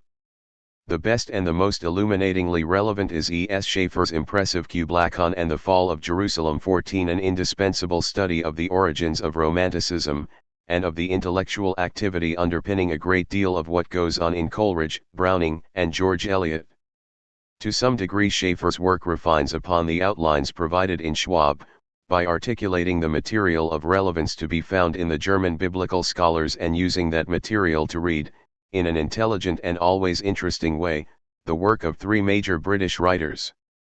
Yet what is missing in the book is some sense of the political as well as ideological edge given the Oriental material by the British and French writers I am principally concerned with. In addition, unlike Schaeffer, I attempt to elucidate subsequent developments in academic as well as literary Orientalism that bear on the connection between British and French Orientalism on the one hand and the rise of an explicitly colonial-minded imperialism on the other. Then too, I wish to show how all these earlier matters are reproduced more or less in American Orientalism after the Second World War. Nevertheless, there is a possibly misleading aspect to my study, where, aside from an occasional reference, I do not exhaustively discuss the German developments after the inaugural period dominated by Sacchi. Any work that seeks to provide an understanding of academic Orientalism and pays little attention to scholars like Steinthal, Müller, Becker, Goldgeher, Brockelmann, Noldeek, to mention only a handful, needs to be reproached, and I freely reproach myself. I particularly regret not taking more account of the great scientific prestige that accrued to German scholarship by the middle of the 19th century, whose neglect was made into a denunciation of insular British scholars by George Eliot. I have in mind Eliot's unforgettable portrait of Mr. Casaubon in Middlemarch. One reason Casaubon cannot finish his Key to All Mythologies is, according to his young cousin Władysław, that he is unacquainted with German scholarship. For not only has Casaubon chosen a subject as changing as chemistry, new discoveries are constantly making new points of view, he is undertaking a job similar to a refutation of Paracelsus because he is not an Orientalist, 15. Eliot was not wrong in implying that by about 1830, which is when Middlemarch is set, German scholarship had fully attained its European preeminence. Yet at no time in German scholarship during the first two-thirds of the 19th century could a close partnership have developed between Orientalists and a protracted, sustained national interest in the Orient. There was nothing in Germany to correspond to the Anglo-French presence in India, the Levant, North Africa. Moreover, the German Orient was almost exclusively a scholarly, or at least a classical, Orient.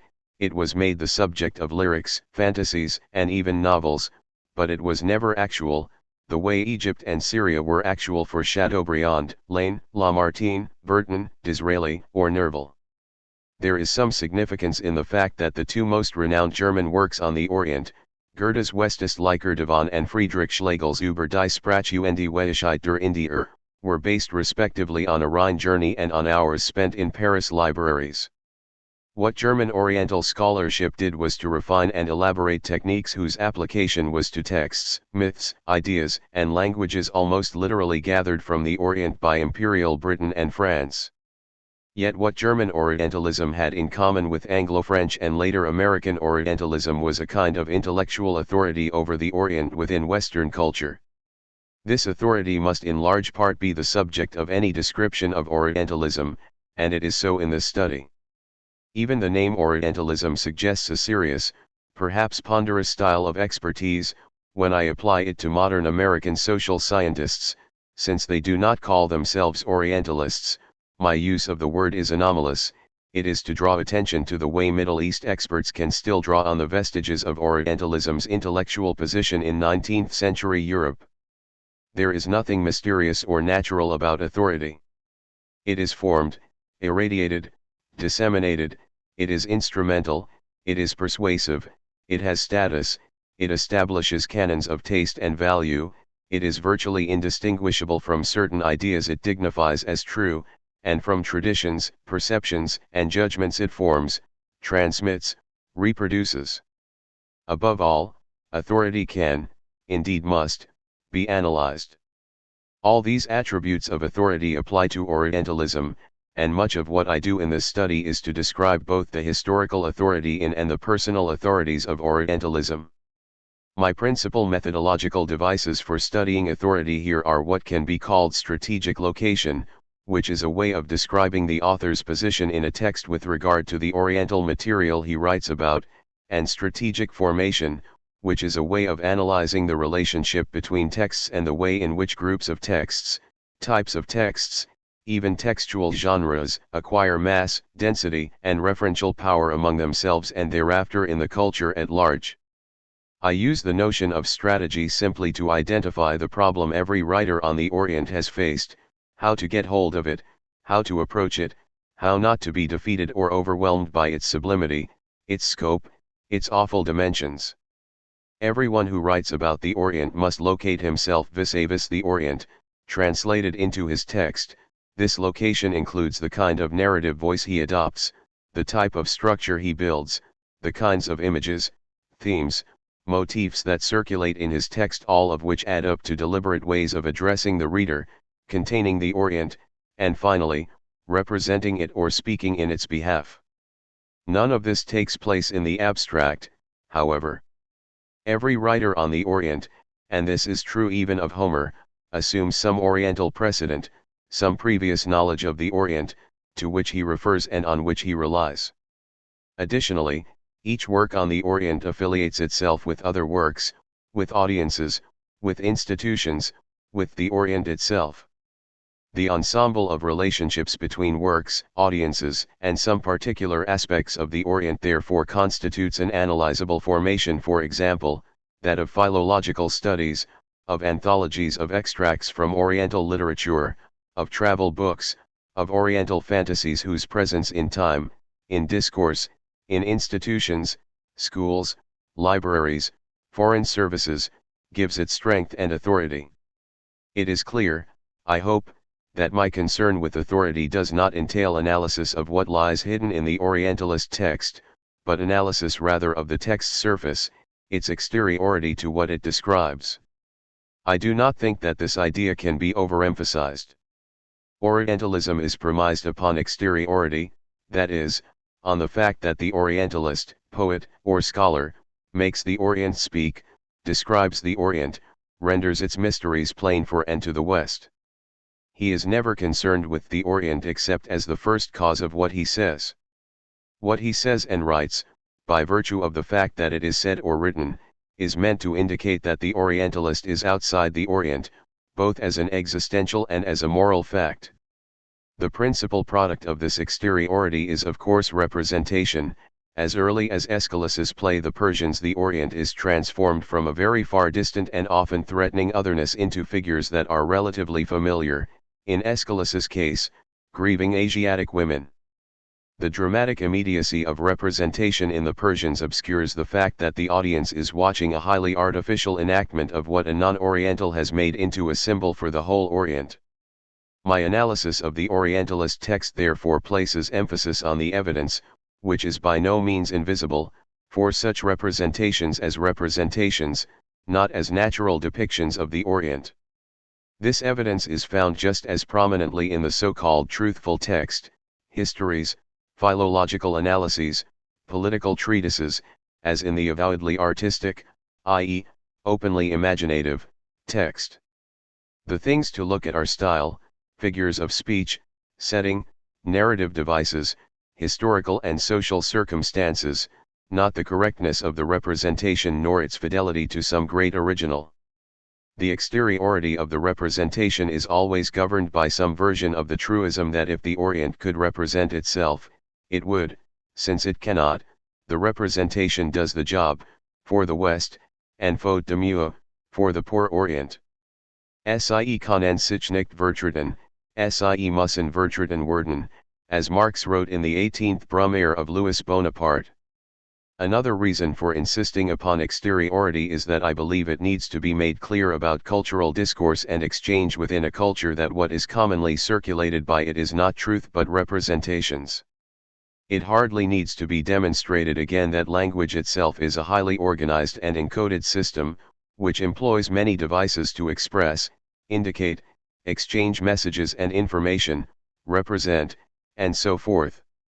In any instance of at least written language, there is no such thing as a delivered presence, but a represence, or a representation. The value, efficacy, strength, apparent veracity of a written statement about the Orient therefore relies very little, and cannot instrumentally depend, on the Orient as such. On the contrary, the written statement is a presence to the reader by virtue of its having excluded, displaced, made supererogatory any such real thing as the Orient. Thus all of Orientalism stands forth and away from the Orient. That Orientalism makes sense at all depends more on the West than on the Orient, and this sense is directly indebted to various Western techniques of representation that make the Orient visible, clear, there in discourse about it. And these representations rely upon institutions, traditions, conventions, agreed upon codes of understanding for their effects, not upon a distant and amorphous Orient. The difference between representations of the Orient before the last third of the 18th century and those after it, that is, those belonging to what I call modern Orientalism, is that the range of representation expanded enormously in the later period. It is true that after William Jones and Ainquetil-Duperron, and after Napoleon's Egyptian expedition, Europe came to know the Orient more scientifically, to live in it with greater authority and discipline than ever before. But what mattered to Europe was the expanded scope and the much greater refinement given its techniques for receiving the Orient. When around the turn of the 18th century the Orient definitively revealed the age of its languages, thus outdating Hebrew's divine pedigree, it was a group of Europeans who made the discovery, passed it on to other scholars, and preserved the discovery in the new science of Indo-European philology. A new powerful science for viewing the linguistic Orient was born, and with it, as Foucault has shown in The Order of Things, a whole web of related scientific interests. Similarly, William Beckford, Byron, Goethe, and Hugo restructured the Orient by their art and made its colors, lights, and people visible through their images, rhythms, and motifs. At most, the real Orient provoked a writer to his vision, it very rarely guided it. Orientalism responded more to the culture that produced it than to its putative object, which was also produced by the West. Thus the history of Orientalism has both an internal consistency and a highly articulated set of relationships to the dominant culture surrounding it. My analyses consequently try to show the field's shape and internal organization, its pioneers, patriarchal authorities, canonical texts, doxological ideas, exemplary figures, its followers, elaborators, and new authorities. I try also to explain how Orientalism borrowed and was frequently informed by strong ideas, doctrines, and trends ruling the culture. Thus there was, and is, a linguistic Orient, a Freudian Orient, a Spenglerian Orient, a Darwinian Orient, a racist Orient, and so on. Yet never has there been such a thing as a pure, or unconditional, Orient. Similarly, never has there been a non-material form of Orientalism, much less something so innocent as an idea of the Orient. In this underlying conviction and in its ensuing methodological consequences do I differ from scholars who study the history of ideas. For the emphases and the executive form, above all the material effectiveness, of statements made by Orientalist discourse are possible in ways that any hermetic history of ideas tends completely to scant. Without those emphases and that material effectiveness, Orientalism would be just another idea, whereas it is and was much more than that. Therefore I set out to examine not only scholarly works but also works of literature, political tracts, journalistic texts, travel books, religious and philological studies. In other words, my hybrid perspective is broadly historical and anthropological, given that I believe all texts to be worldly and circumstantial in, of course, ways that vary from genre to genre, and from historical period to historical period. Yet unlike Michel Foucault, to whose work I am greatly indebted, I do believe in the determining imprint of individual writers upon the otherwise anonymous collective body of texts constituting a discursive formation like Orientalism. The unity of the large ensemble of texts I analyze is due in part to the fact that they frequently refer to each other. Orientalism is after all a system for citing works and authors. Edward William Lane's Manners and Customs of the Modern Egyptians was read and cited by such diverse figures as Nerval, Flaubert, and Richard Burton. He was an authority whose use was an imperative for anyone writing or thinking about the Orient, not just about Egypt. When Nerval borrows passages verbatim from modern Egyptians, it is to use Lane's authority to assist him in describing village scenes in Syria, not Egypt. Lane's authority and the opportunities provided for citing him discriminately as well as indiscriminately were there because Orientalism could give his text the kind of distributive currency that he acquired. There is no way, however, of understanding Lane's currency without also understanding the peculiar features of his text. This is equally true of Renan, Sacchi, Lamartine, Schlegel, and a group of other influential writers. Foucault believes that in general the individual text or author counts for very little, empirically, in the case of Orientalism, and perhaps nowhere else. I find this not to be so. Accordingly, my analyses employ closed textual readings whose goal is to reveal the dialectic between individual text or writer and the complex collective formation to which his work is a contribution. Yet even though it includes an ample selection of writers, this book is still far from a complete history or general account of Orientalism. Of this failing I am very conscious. The fabric of as thick a discourse as Orientalism has survived and functioned in Western society because of its richness. All I have done is to describe parts of that fabric at certain moments, and merely to suggest the existence of a larger whole, detailed, interesting, dotted with fascinating figures, texts, and events. I have consoled myself with believing that this book is one installment of several, and hope there are scholars and critics who might want to write others. There is still a general essay to be written on imperialism and culture. Other studies would go more deeply into the connection between Orientalism and pedagogy, or into Italian, Dutch, German, and Swiss Orientalism, or into the dynamic between scholarship and imaginative writing, or into the relationship between administrative ideas and intellectual discipline.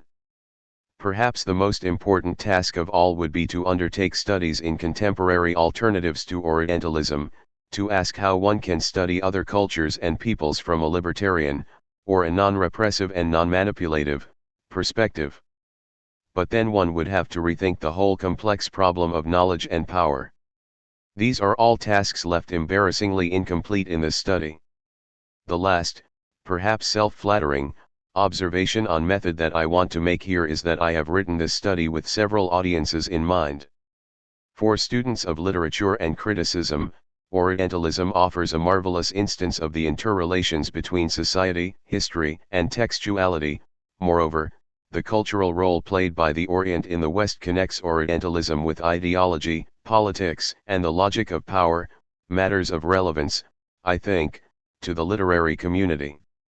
For contemporary students of the Orient, from university scholars to policymakers, I have written with two ends in mind: 1.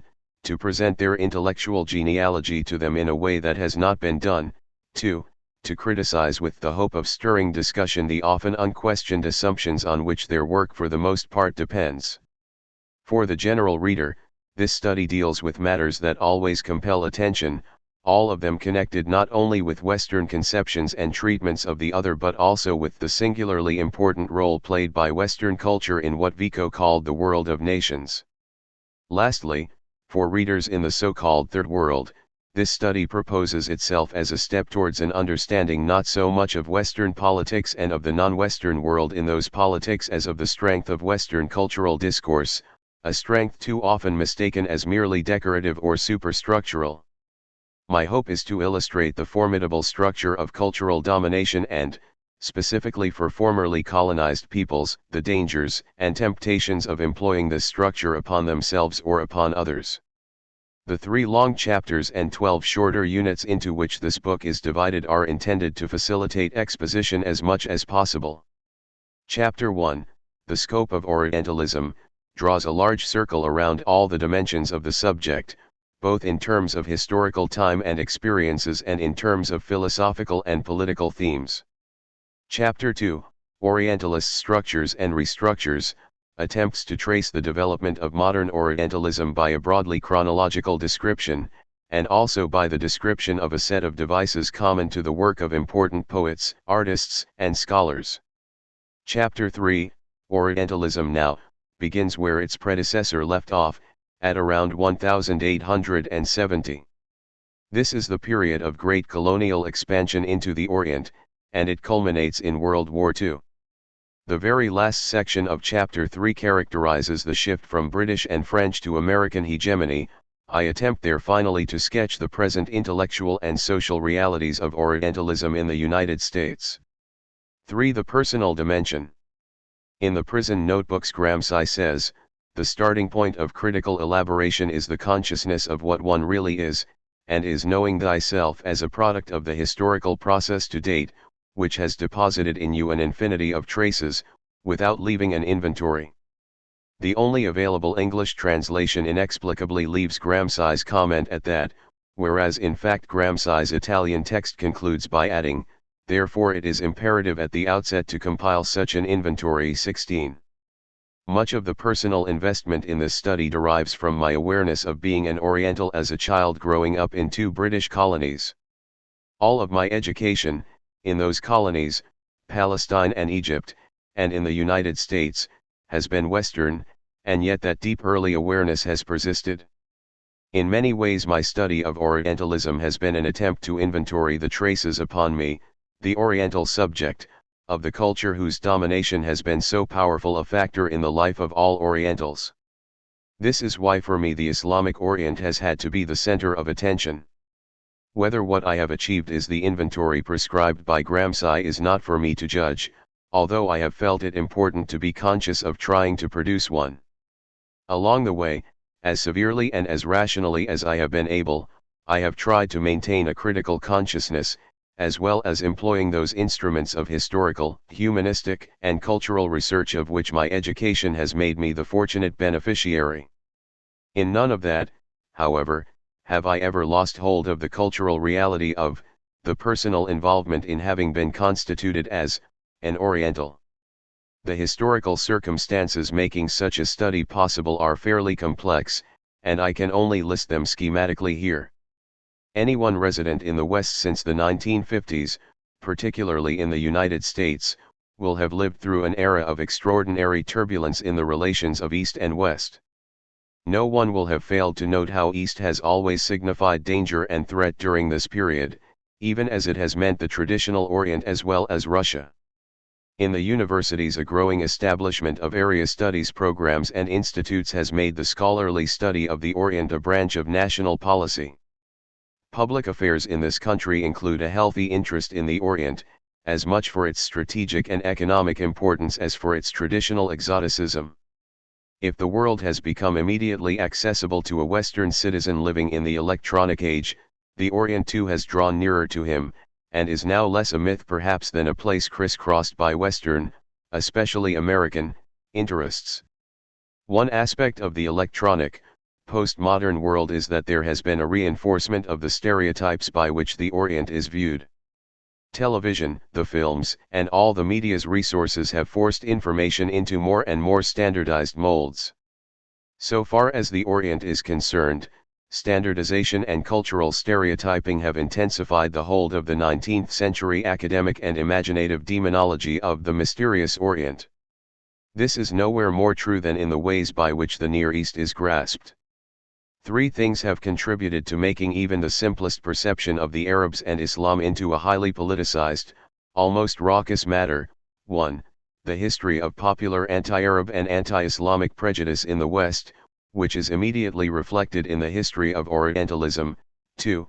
The struggle between the Arabs and Israeli Zionism, and its effects upon American Jews as well as upon both the liberal culture and the population at large. 3. The almost total absence of any cultural position making it possible either to identify with or dispassionately to discuss the Arabs or Islam. Furthermore, it hardly needs saying that because the Middle East is now so identified with great power politics, oil economics, and the simple-minded dichotomy of freedom-loving, democratic Israel and evil, totalitarian, and terroristic Arabs, the chances of anything like a clear view of what one talks about in talking about the Near East are depressingly small. My own experiences of these matters are in part what made me write this book. The life of an Arab Palestinian in the West, particularly in America, is disheartening. There exists here an almost unanimous consensus that politically he does not exist, and when it is allowed that he does, it is either as a nuisance or, as an Oriental. The web of racism, cultural stereotypes, political imperialism, dehumanizing ideology holding in the Arab or the Muslim is very strong indeed, and it is this web which every Palestinian has come to feel as his uniquely punishing destiny. It has made matters worse for him to remark that no person academically involved with the Near East, no Orientalist, that is, has ever in the United States culturally and politically identified himself wholeheartedly with the Arabs.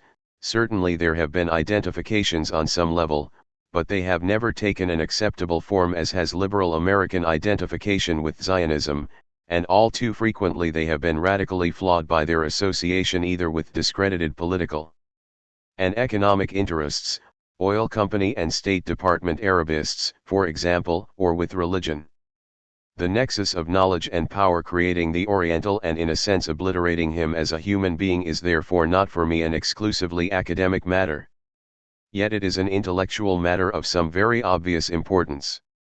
I have been able to put to use my humanistic and political concerns for the analysis and description of a very worldly matter, the rise, development, and consolidation of Orientalism. Too often literature and culture are presumed to be politically, even historically innocent. It has regularly seemed otherwise to me, and certainly my study of Orientalism has convinced me, and I hope will convince my literary colleagues, that society and literary culture can only be understood and studied together. In addition, and by an almost inescapable logic, I have found myself writing the history of a strange, secret sharer of Western antisemitism. That antisemitism and, as I have discussed it in its Islamic branch, Orientalism resemble each other very closely is a historical, cultural, and political truth that needs only to be mentioned to an Arab Palestinian for its irony to be perfectly understood. But what I should like also to have contributed here is a better understanding of the way cultural domination has operated. If this stimulates a new kind of dealing with the Orient, indeed if it eliminates the Orient and Occident altogether, then we shall have advanced a little in the process of what Raymond Williams has called the unlearning of the inherent dominative mode. 17. 1. The scope of Orientalism. Le génie inquiet et ambitieux de Européens, impatient d'employer les nouveaux instruments de leur puissance. Jean-Baptiste Joseph Fourier, Preface historique, 1809, Description de l'Égypte. I. Knowing the Oriental.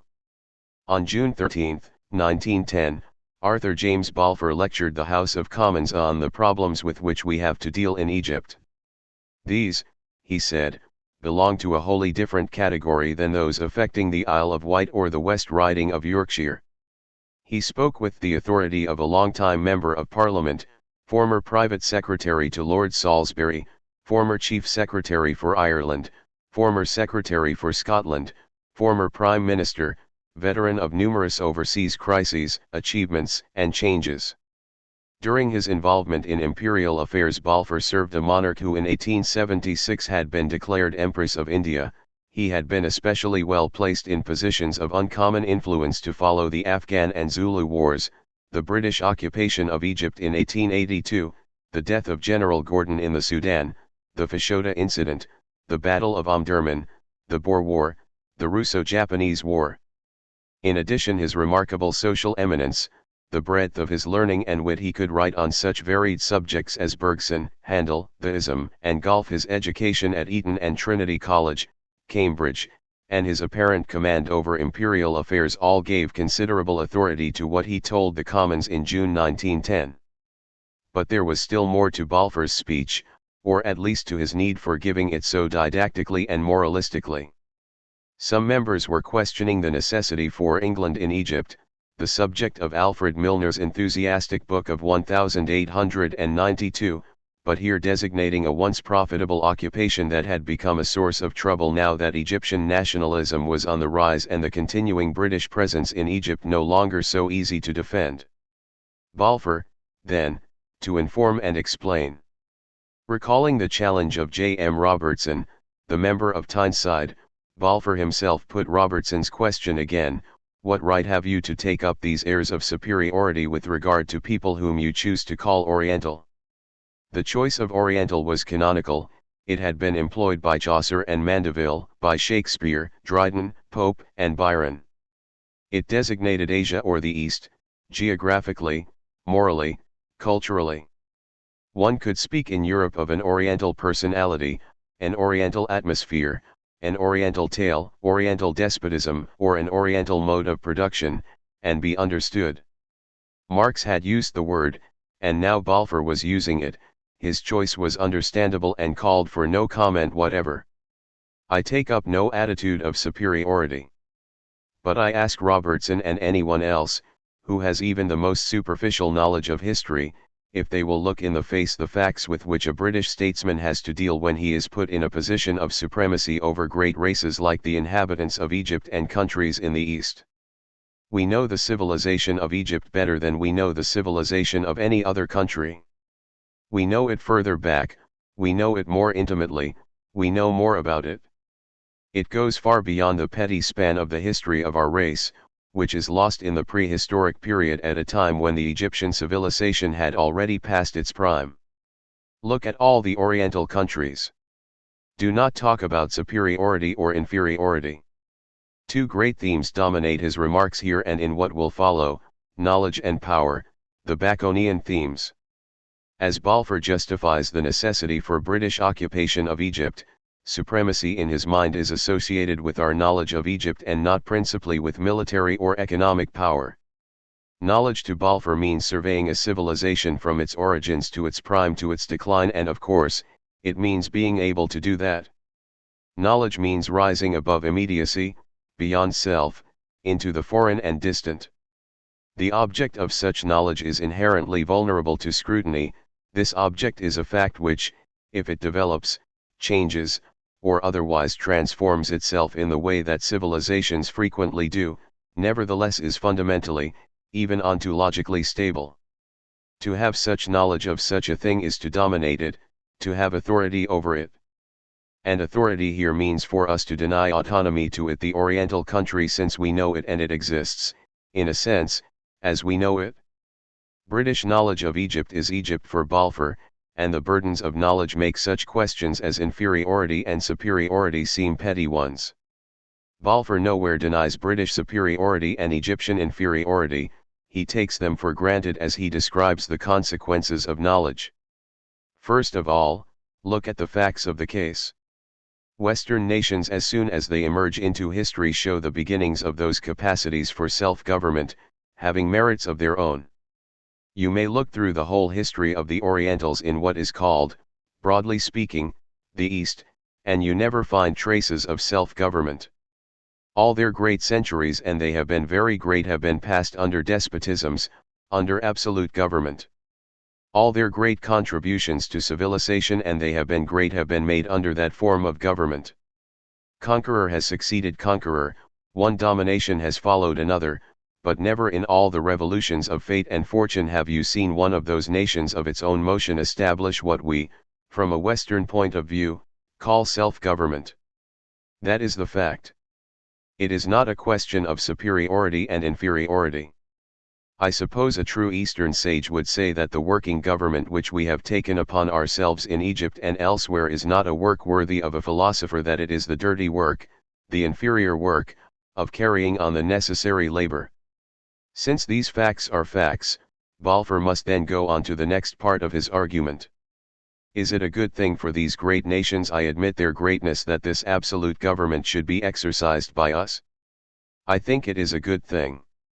I think that experience shows that they have got under it far better government than in the whole history of the world they ever had before, and which not only is a benefit to them, but is undoubtedly a benefit to the whole of the civilized West. We are in Egypt not merely for the sake of the Egyptians, though we are there for their sake, we are there also for the sake of Europe at large. Balfour produces no evidence that Egyptians and the races with whom we deal appreciate or even understand the good that is being done them by colonial occupation. It does not occur to Balfour, however, to let the Egyptian speak for himself, since presumably any Egyptian who would speak out is more likely to be the agitator who wishes to raise difficulties than the good native who overlooks the difficulties of foreign domination. And so, having settled the ethical problems, Balfour turns at last to the practical ones. If it is our business to govern, with or without gratitude, with or without the real and genuine memory of all the loss of which we have relieved the population, Balfour by no means implies, as part of that loss, the loss, or at least the indefinite postponement of Egyptian independence, and no vivid imagination of all the benefits which we have given to them. If that is our duty, how is it to be performed? England exports our very best to these countries. These selfless administrators do their work amidst tens of thousands of persons belonging to a different creed, a different race, a different discipline, different conditions of life. What makes their work of governing possible is their sense of being supported at home by a government that endorses what they do. Yet, Directly the native populations have that instinctive feeling that those with whom they have got to deal have not behind them the might, the authority, the sympathy, the full and ungrudging support of the country which sent them there. Those populations lose all that sense of order which is the very basis of their civilization, just as our officers lose all that sense of power and authority, which is the very basis of everything they can do for the benefit of those among whom they have been sent. Balfour's logic here is interesting, not least for being completely consistent with the premises of his entire speech. England knows Egypt, Egypt is what England knows that Egypt cannot have self-government, England confirms that by occupying Egypt, for the Egyptians, Egypt is what England has occupied and now governs. Foreign occupation therefore becomes the very basis of contemporary Egyptian civilization. Egypt requires, indeed insists upon, British occupation. But if the special intimacy between governor and governed in Egypt is disturbed by Parliament's doubts at home, then the authority of what is the dominant race and as I think ought to remain the dominant race has been undermined. Not only does English prestige suffer, it is vain for a handful of British officials endow them how you like, give them all the qualities of character and genius you can imagine. It is impossible for them to carry out the great task which in Egypt, not we only, but the civilized world have imposed upon them. 1. As a rhetorical performance, Balfour's speech is significant for the way in which he plays the part of, and represents, a variety of characters. There are of course the English, for whom the pronoun we is used with the full weight of a distinguished, powerful man who feels himself to be representative of all that is best in his nation's history. Balfour can also speak for the civilized world, the West, and the relatively small corps of colonial officials in Egypt. If he does not speak directly for the Orientals, it is because they after all speak another language, yet he knows how they feel since he knows their history, their reliance upon such as he, and their expectations. Still, he does speak for them in the sense that what they might have to say, were they to be asked and might they be able to answer, would somewhat uselessly confirm what is already evident, that they are a subject race, dominated by a race that knows them and what is good for them better than they could possibly know themselves. Their great moments were in the past, they are useful in the modern world only because the powerful and up-to-date empires have effectively brought them out of the wretchedness of their decline and turned them into rehabilitated residents of productive colonies. Egypt in particular was an excellent case in point, and Balfour was perfectly aware of how much right he had to speak as a member of his country's parliament on behalf of England, the West, Western civilization, about modern Egypt. For Egypt was not just another colony, it was the vindication of Western imperialism, it was, until its annexation by England, an almost academic example of Oriental backwardness, it was to become the triumph of English knowledge and power. Between 1882, the year in which England occupied Egypt and put an end to the nationalist rebellion of Colonel Arabi, and 1907, England's representative in Egypt, Egypt's master, was Evelyn Baring, also known as Overbearing, Lord Cromer. On July 30, 1907, it was Balfour in the Commons who had supported the project to give Cromer a retirement prize of £50,000 as a reward for what he had done in Egypt. Cromer made Egypt, said Balfour. Everything he has touched he has succeeded in. Lord Cromer's services during the past quarter of a century have raised Egypt from the lowest pitch of social and economic degradation until it now stands among Oriental nations, I believe, absolutely alone in its prosperity, financial and moral point too. How Egypt's moral prosperity was measured, Balfour did not venture to say. British exports to Egypt equaled those to the whole of Africa, that certainly indicated a sort of financial prosperity for Egypt and England, somewhat unevenly, together. But what really mattered was the unbroken, all-embracing Western tutelage of an Oriental country, from the scholars, missionaries, businessmen, soldiers, and teachers who prepared and then implemented the occupation to the high functionaries like Cromer and Balfour who saw themselves as providing for, directing, and sometimes even forcing Egypt's rise from Oriental neglect to its present lonely eminence. If British success in Egypt was as exceptional as Balfour said, it was by no means an inexplicable or irrational success. Egyptian affairs had been controlled according to a general theory expressed both by Balfour in his notions about Oriental civilization and by Cromer in his management of everyday business in Egypt. The most important thing about the theory during the first decade of the 20th century was that it worked, and worked staggeringly well. The argument, when reduced to its simplest form, was clear, it was precise, it was easy to grasp. There are Westerners, and there are Orientals. The former dominate, the latter must be dominated, which usually means having their land occupied, their internal affairs rigidly controlled, their blood and treasure put at the disposal of one or another Western power.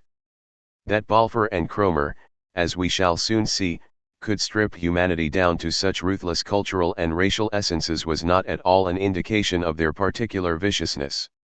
Rather, it was an indication of how streamlined a general doctrine had become by the time they put it to use, how streamlined and effective.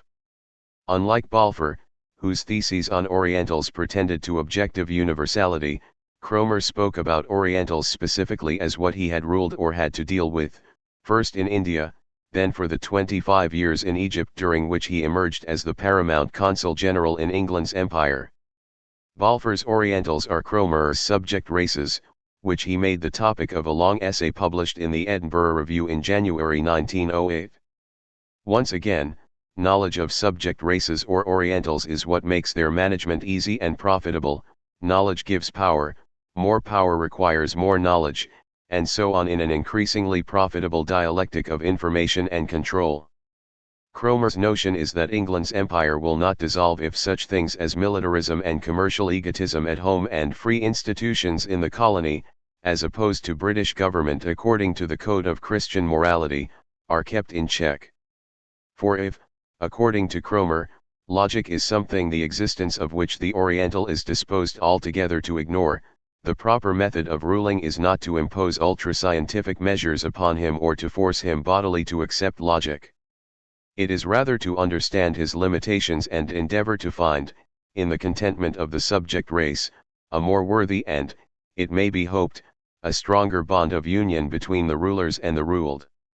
Lurking everywhere behind the pacification of the subject race is imperial might, more effective for its refined understanding and infrequent use than for its soldiers, brutal tax-gatherers, and incontinent force. In a word, the empire must be wise, it must temper its cupidity with selflessness, and its impatience with flexible discipline.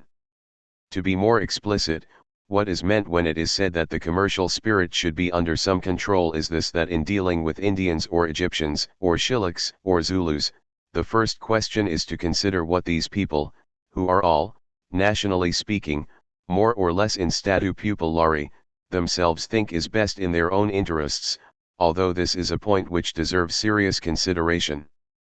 But it is essential that each special issue should be decided mainly with reference to what, by the light of Western knowledge and experience tempered by local considerations, we conscientiously think is best for the subject race, without reference to any real or supposed advantage which may accrue to England as a nation, or, as is more frequently the case, to the special interests represented by some one or more influential classes of Englishmen.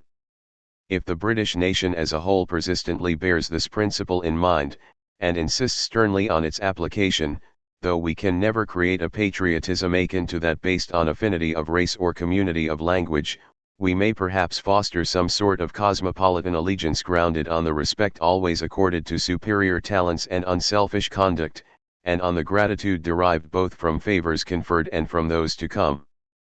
There may then at all events be some hope that the Egyptian will hesitate before he throws in his lot with any future Arabi. Even the Central African savage may eventually learn to chant a hymn in honor of Astrea Redux, as represented by the British official who denies him gin but gives him justice. More than this, commerce will gain. Point 3. How much serious consideration the ruler ought to give proposals from the subject race was illustrated in Cromer's total opposition to Egyptian nationalism. Free native institutions, the absence of foreign occupation, a self-sustaining national sovereignty, these unsurprising demands were consistently rejected by Cromer, who asserted unambiguously that the real future of Egypt lies not in the direction of a narrow nationalism, which will only embrace native Egyptians, but rather in that of an enlarged cosmopolitanism, for subject races did not have it in them to know what was good for them. Most of them were Orientals, of whose characteristics Cromer was very knowledgeable, since he had had experience with them both in India and Egypt. One of the convenient things about Orientals for Cromer was that managing them, although circumstances might differ slightly here and there, was almost everywhere nearly the same. 5 This was, of course, because Orientals were almost everywhere nearly the same.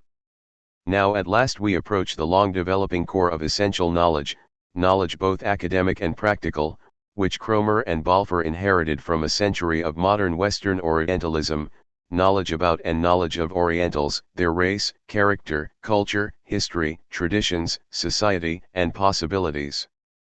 This knowledge was effective. Cromer believed he had put it to use in governing Egypt. Moreover, it was tested and unchanging knowledge, since Orientals for all practical purposes were a Platonic essence, which any Orientalist, or ruler of Orientals, might examine, understand, and expose. Thus in the 34th chapter of his 2-volume work Modern Egypt, the magisterial record of his experience and achievement, Cromer puts down a sort of personal canon of Orientalist wisdom.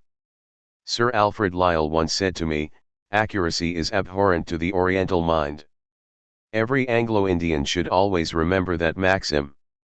Want of accuracy, which easily degenerates into untruthfulness, is in fact the main characteristic of the Oriental mind. The European is a close reasoner, his statements of fact are devoid of any ambiguity, he is a natural logician, albeit he may not have studied logic, he is by nature sceptical and requires proof before he can accept the truth of any proposition, his trained intelligence works like a piece of mechanism. The mind of the Oriental, on the other hand, like his picturesque streets, is eminently wanting in symmetry. His reasoning is of the most slipshod description. Although the ancient Arabs acquired in a somewhat higher degree the science of dialectics, their descendants are singularly deficient in the logical faculty. They are often incapable of drawing the most obvious conclusions from any simple premises of which they may admit the truth. Endeavor to elicit a plain statement of facts from any ordinary Egyptian. His explanation will generally be lengthy, and wanting in lucidity. He will probably contradict himself half a dozen times before he has finished his story. He will often break down under the mildest process of cross-examination. Orientals or Arabs are thereafter shown to be gullible, devoid of energy and initiative, much given to fulsome flattery, intrigue, cunning, and unkindness to animals. Orientals cannot walk on either a road or a pavement, their disordered minds fail to understand what the clever European grasps immediately, that roads and pavements are made for walking. Orientals are inveterate liars, they are lethargic and suspicious, and in everything oppose the clarity, directness, and nobility of the Anglo-Saxon race. 6. Cromer makes no effort to conceal that Orientals for him were always and only the human material he governed in British colonies. As I am only a diplomatist and an administrator, whose proper study is also man, but from the point of view of governing him, Cromer says, I content myself with noting the fact that somehow or other the Oriental generally acts, speaks, and thinks in a manner exactly opposite to the European. 7. Cromer's descriptions are of course based partly on direct observation, yet here and there he refers to orthodox Orientalist authorities, in particular Ernest Renan and Constantine de Volney, to support his views. To these authorities he also defers when it comes to explaining why Orientals are the way they are. He has no doubt that any knowledge of the Oriental will confirm his views, which, to judge from his description of the Egyptian breaking under cross-examination, find the Oriental to be guilty. The crime was that the Oriental was an Oriental, and it is an accurate sign of how commonly acceptable such a tautology was that it could be written without even an appeal to European logic or symmetry of mind. Thus any deviation from what were considered the norms of Oriental behavior was believed to be unnatural. Cromer's last annual report from Egypt consequently proclaimed Egyptian nationalism to be an entirely novel idea and a plant of exotic rather than of indigenous growth. 8. We would be wrong, I think, to underestimate the reservoir of accredited knowledge, the codes of Orientalist orthodoxy, to which Cromer and Balfour refer everywhere in their writing and in their public policy. To say simply that Orientalism was a rationalization of colonial rule is to ignore the extent to which colonial rule was justified in advance by Orientalism, rather than after the fact. Men have always divided the world up into regions having either real or imagined distinction from each other. The absolute demarcation between East and West, which Balfour and Cromer accept with such complacency, had been years, even centuries, in the making. There were of course innumerable voyages of discovery, there were contacts through trade and war. But more than this, since the middle of the 18th century there had been two principal elements in the relation between East and West. One was a growing systematic knowledge in Europe about the Orient, knowledge reinforced by the colonial encounter as well as by the widespread interest in the alien and unusual, exploited by the developing sciences of ethnology, comparative anatomy, philology, and history.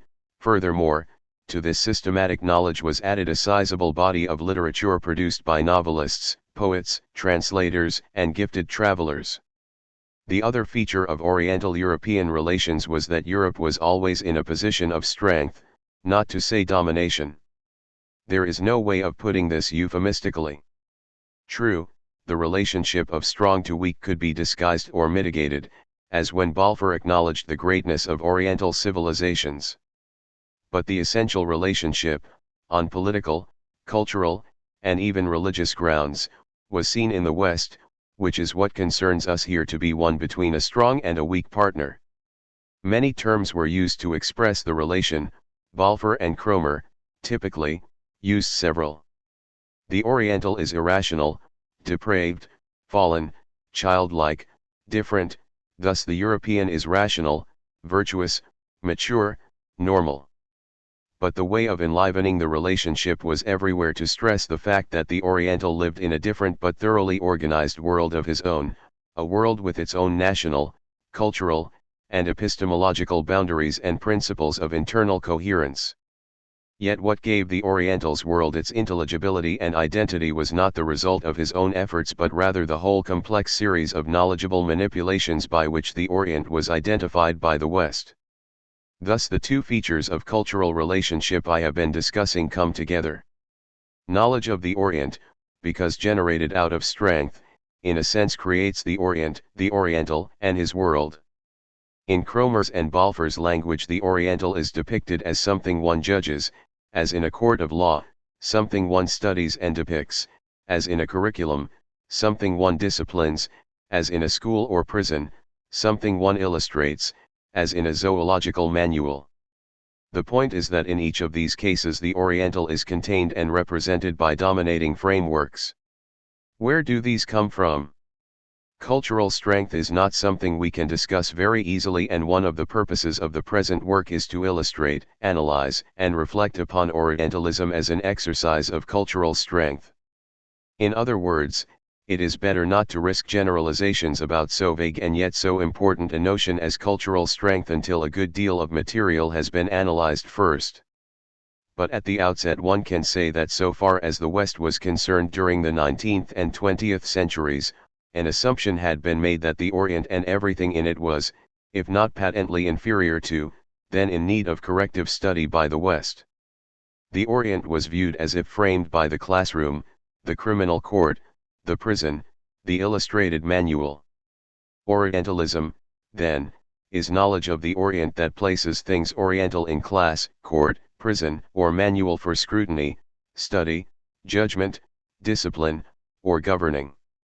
During the early years of the 20th century, men like Balfour and Cromer could say what they said, in the way they did, because a still earlier tradition of Orientalism than the 19th century one provided them with a vocabulary, imagery, rhetoric, and figures with which to say it.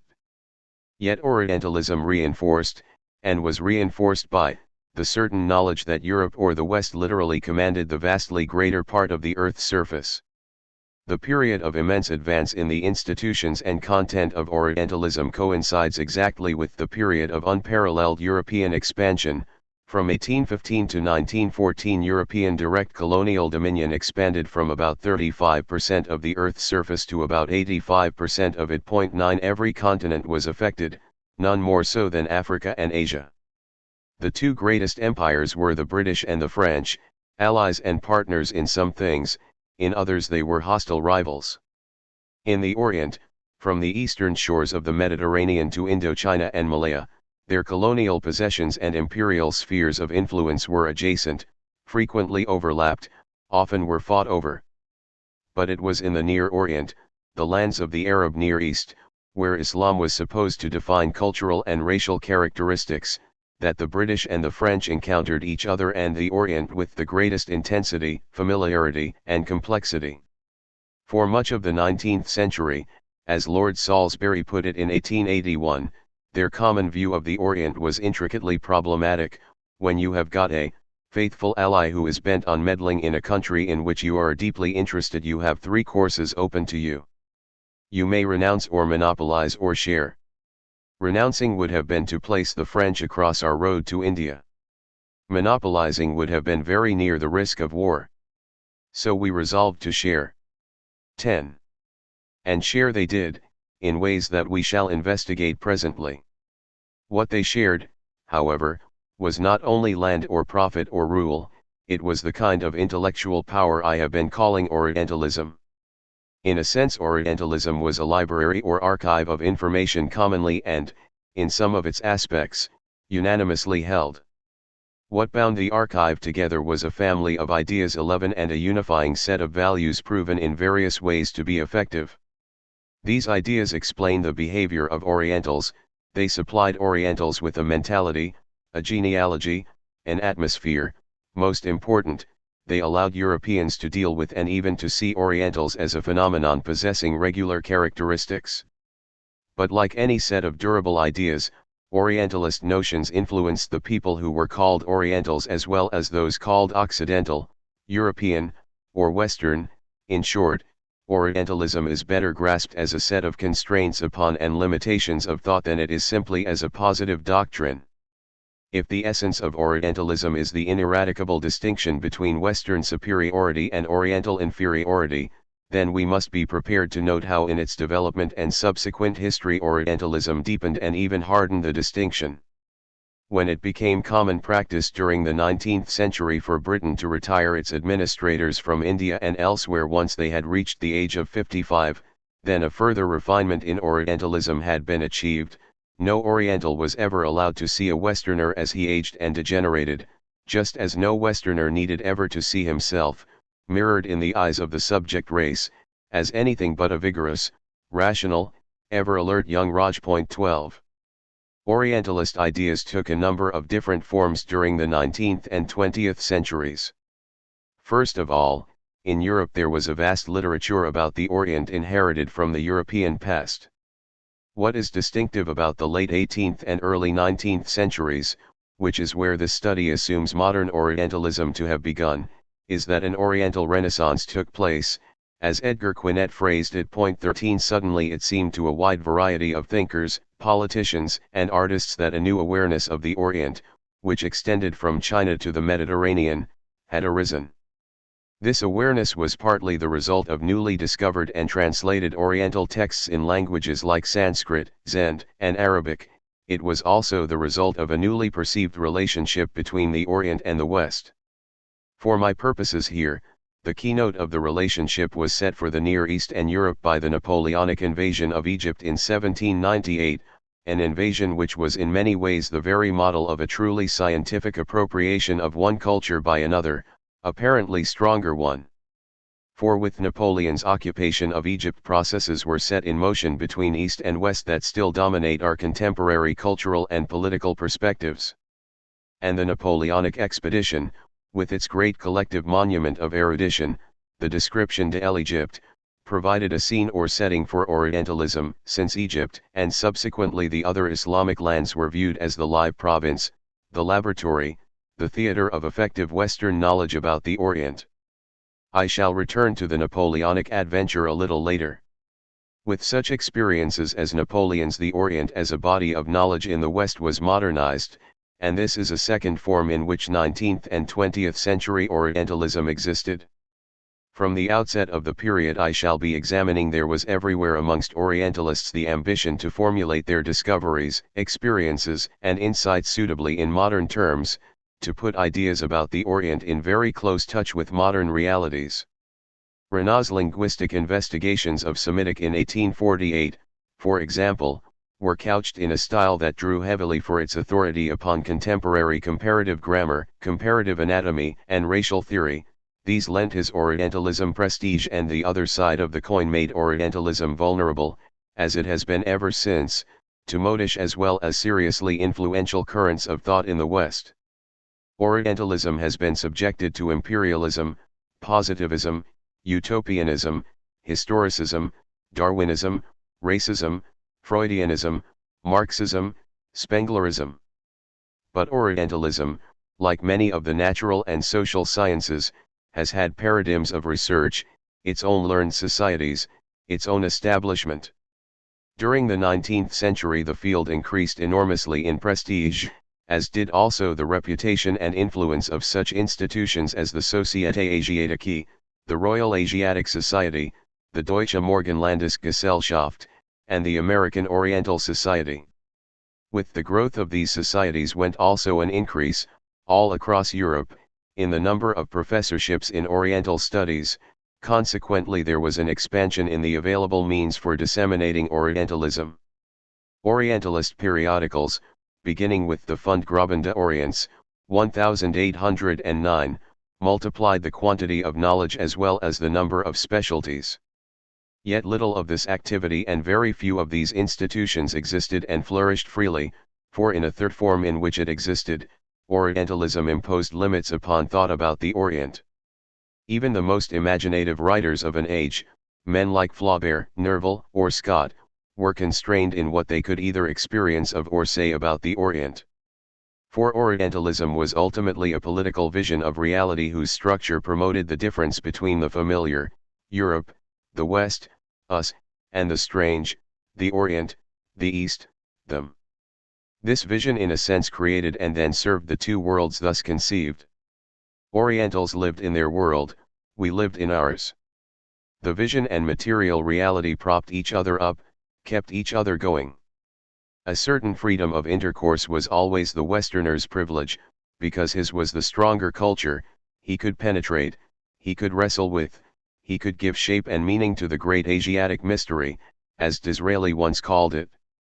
Yet what has, I think, been previously overlooked is the constricted vocabulary of such a privilege, and the comparative limitations of such a vision. My argument takes it that the Orientalist reality is both anti-human and persistent. Its scope, as much as its institutions and all-pervasive influence, lasts up to the present. But how did and does Orientalism work? How can one describe it altogether as a historical phenomenon, a way of thought, a contemporary problem, and a material reality? Consider Cromer again, an accomplished technician of empire but also a beneficiary of Orientalism. He can furnish us with a rudimentary answer.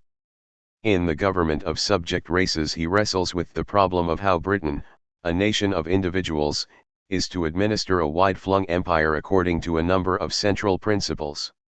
He contrasts the local agent, who has both a specialist's knowledge of the native and an Anglo-Saxon individuality, with the central authority at home in London.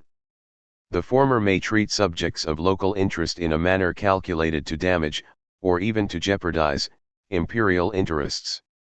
The central authority is in a position to obviate any danger arising from this cause.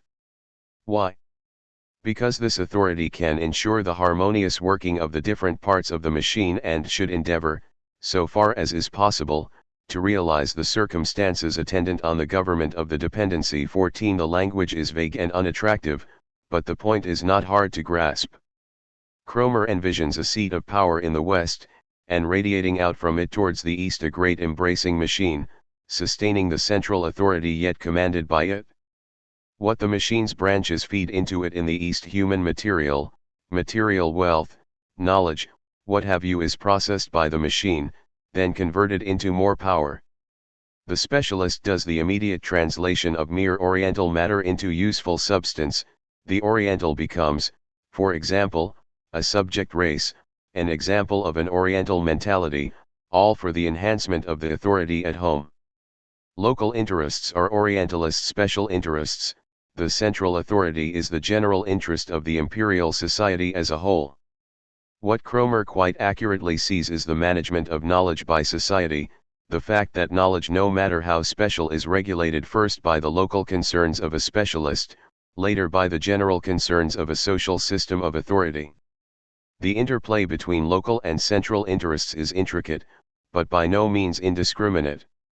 In Cromer's own case as an imperial administrator, the proper study is also man, he says. When Pope proclaimed the proper study of mankind to be man, he meant all men, including the poor Indian, whereas Cromer's also reminds us that certain men, such as Orientals, can be singled out as the subject for proper study.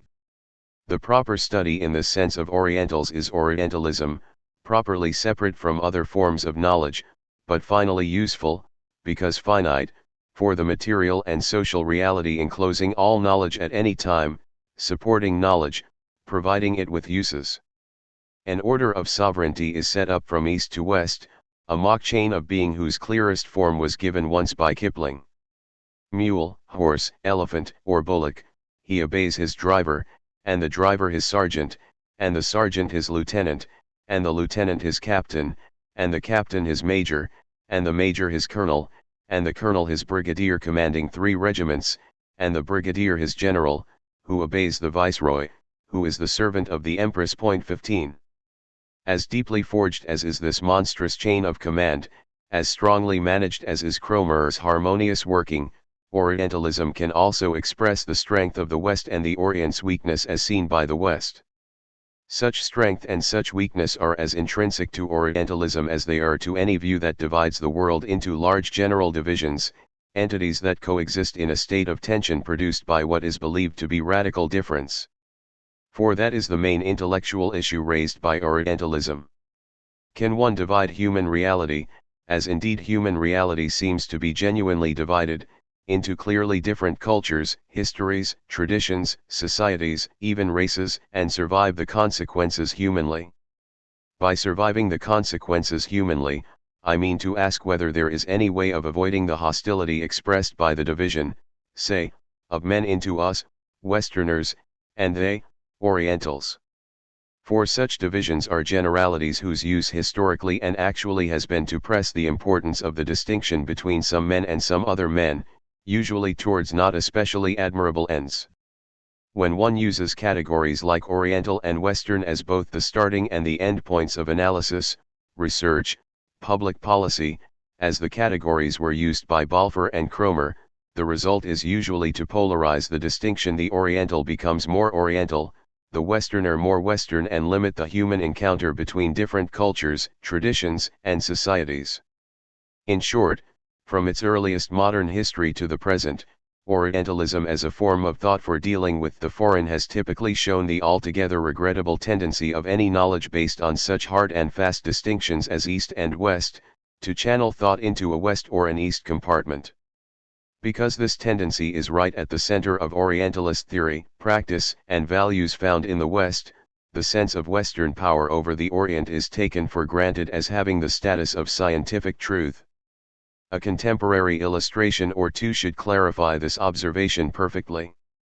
It is natural for men in power to survey from time to time the world with which they must deal. Balfour did it frequently. Our contemporary Henry Kissinger does it also, rarely with more express frankness than in his essay Domestic Structure and Foreign Policy. The drama he depicts is a real one, in which the United States must manage its behavior in the world under the pressures of domestic forces on the one hand and of foreign realities on the other. Kissinger's discourse must for that reason alone establish a polarity between the United States and the world. In addition, of course, he speaks consciously as an authoritative voice for the major Western power, whose recent history and present reality have placed it before a world that does not easily accept its power and dominance. Kissinger feels that the United States can deal less problematically with the industrial, developed West than it can with the developing world. Again, the contemporary actuality of relations between the United States and the so-called Third World, which includes China, Indochina, the Near East, Africa, and Latin America, is manifestly a thorny set of problems, which even Kissinger cannot hide. Kissinger's method in the essay proceeds according to what linguists call binary opposition, that is, he shows that there are two styles in foreign policy, the prophetic and the political, two types of technique, two periods, and so forth. When at the end of the historical part of his argument he is brought face to face with the contemporary world, he divides it accordingly into two halves, the developed and the developing countries. The first half, which is the West, is deeply committed to the notion that the real world is external to the observer, that knowledge consists of recording and classifying data, the more accurately the better. Kissinger's proof for this is the Newtonian revolution, which has not taken place in the developing world. Cultures which escaped the early impact of Newtonian thinking have retained the essentially pre-Newtonian view that the real world is almost completely internal to the observer. Consequently, he adds, empirical reality has a much different significance for many of the new countries than for the West, because in a certain sense they never went through the process of discovering it. 16. Unlike Cromer, Kissinger does not need to quote Sir Alfred Lyell on the Orientals' inability to be accurate. The point he makes is sufficiently unarguable to require no special validation. We had our Newtonian revolution, they didn't. As thinkers we are better off than they are. Good, the lines are drawn in much the same way, finally, as Balfour and Cromer drew them. Yet 60 or more years have intervened between Kissinger and the British imperialists. Numerous wars and revolutions have proved conclusively that the pre-Newtonian prophetic style, which Kissinger associates both with inaccurate developing countries and with Europe before the Congress of Vienna, is not entirely without its successes. Again, unlike Balfour and Cromer, Kissinger therefore feels obliged to respect this pre-Newtonian perspective, since it offers great flexibility with respect to the contemporary revolutionary turmoil. Thus the duty of men in the post-Newtonian, real, world is to construct an international order before a crisis imposes it as a necessity. In other words, we must still find a way by which the developing world can be contained. Is this not similar to Cromer's vision of a harmoniously working machine designed ultimately to benefit some central authority, which opposes the developing world? Kissinger may not have known on what fund of pedigreed knowledge he was drawing when he cut the world up into pre-Newtonian and post-Newtonian conceptions of reality. But his distinction is identical with the orthodox one made by Orientalists, who separate Orientals from Westerners. And like Orientalism's distinction, Kissinger's is not value-free, despite the apparent neutrality of his tone. Thus such words as prophetic, accuracy, internal, empirical reality, and order are scattered throughout his description, and they characterize either attractive, familiar, desirable virtues or menacing, peculiar, disorderly defects. Both the traditional Orientalist, as we shall see, and Kissinger conceive of the difference between cultures, first, as creating a battlefront that separates them, and second, as inviting the West to control, contain, and otherwise govern, through superior knowledge and accommodating power, the other. With what effect and at what considerable expense such militant divisions have been maintained, no one at present needs to be reminded. Another illustration dovetails neatly, perhaps too neatly, with Kissinger's analysis. In its February 1972 issue, the American Journal of Psychiatry printed an essay by Harold W. Glidden, who is identified as a retired member of the Bureau of Intelligence and Research, United States Department of State. The essay's title, The Arab World, its tone and its content argue a highly characteristic Orientalist bent of mind.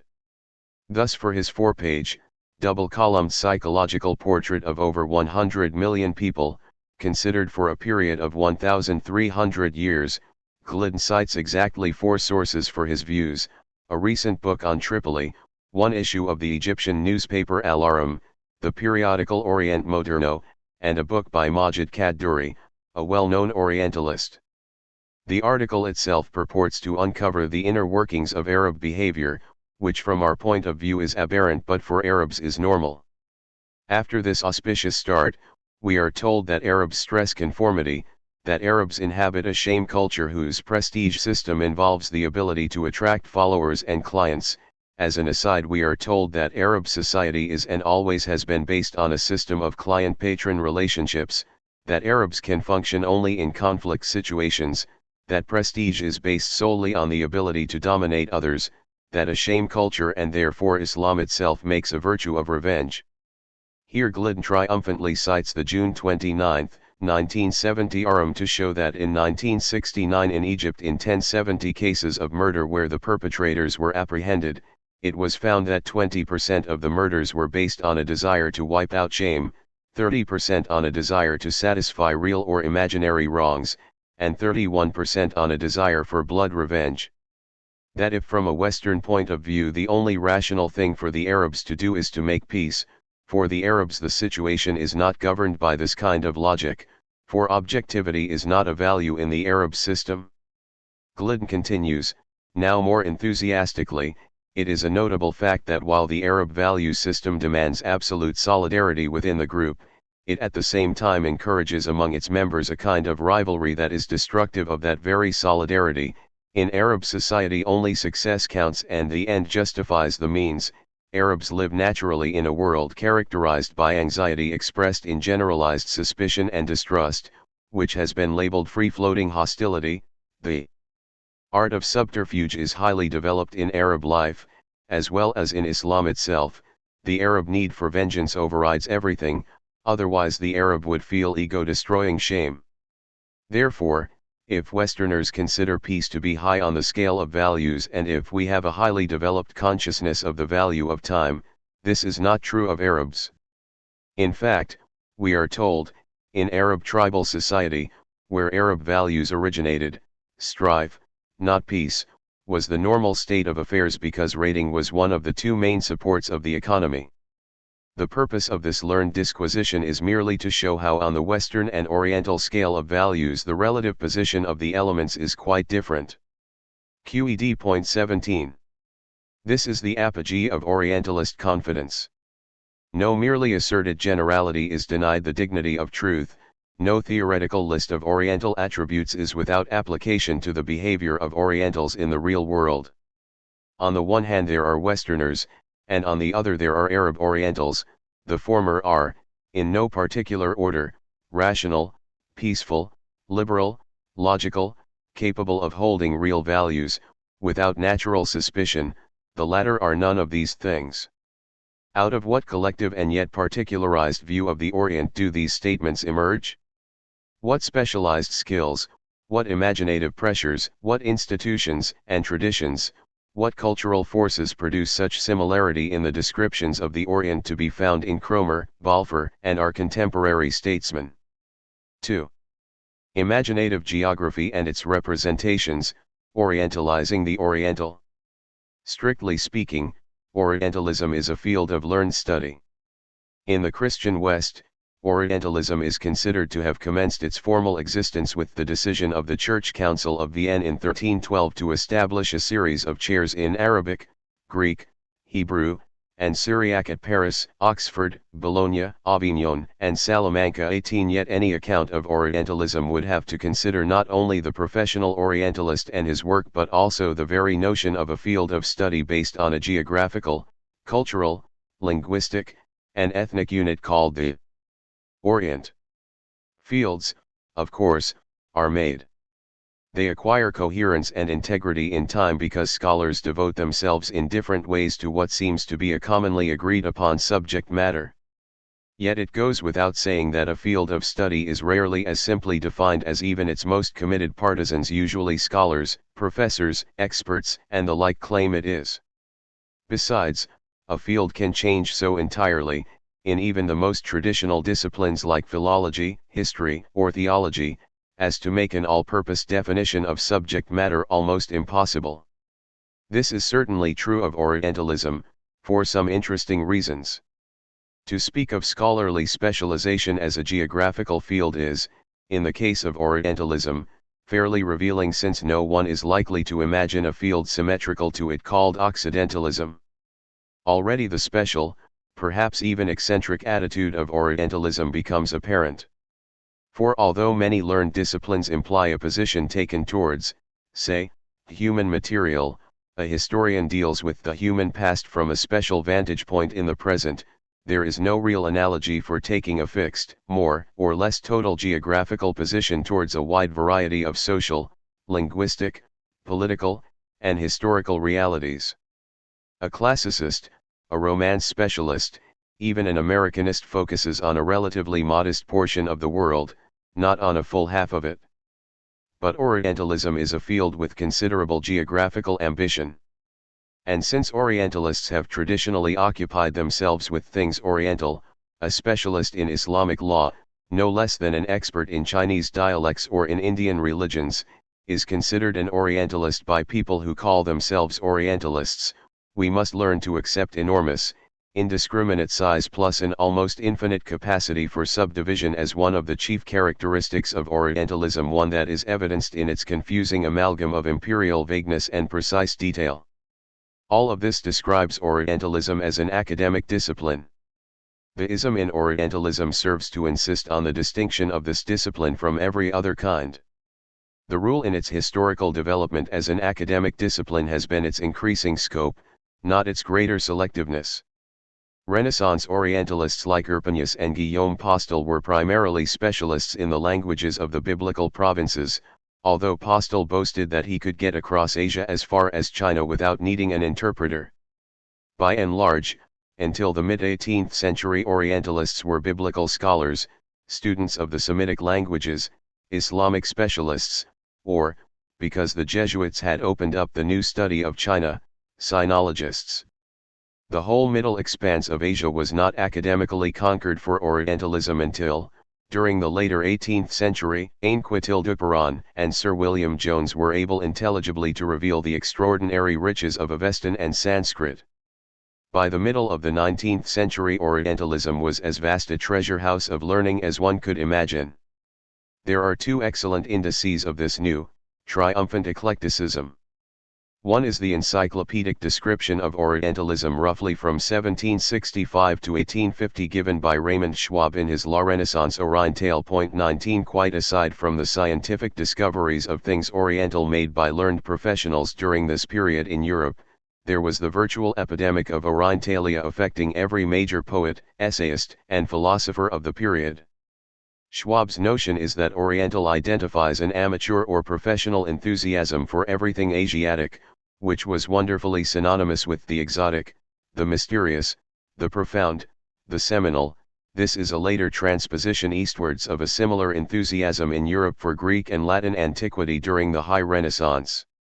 In 1829 Victor Hugo put this change in directions as follows: Au siècle de Louis XIV on était Helleniste, maintenant on est Orientaliste. 20 A 19th century Orientalist was therefore either a scholar, a sinologist, an Islamicist, an Indo-Europeanist, or a gifted enthusiast, Hugo in Les Orientals, Goethe in the Westlicher Divan, or both, Richard Burton, Edward Lane, Friedrich Schlegel.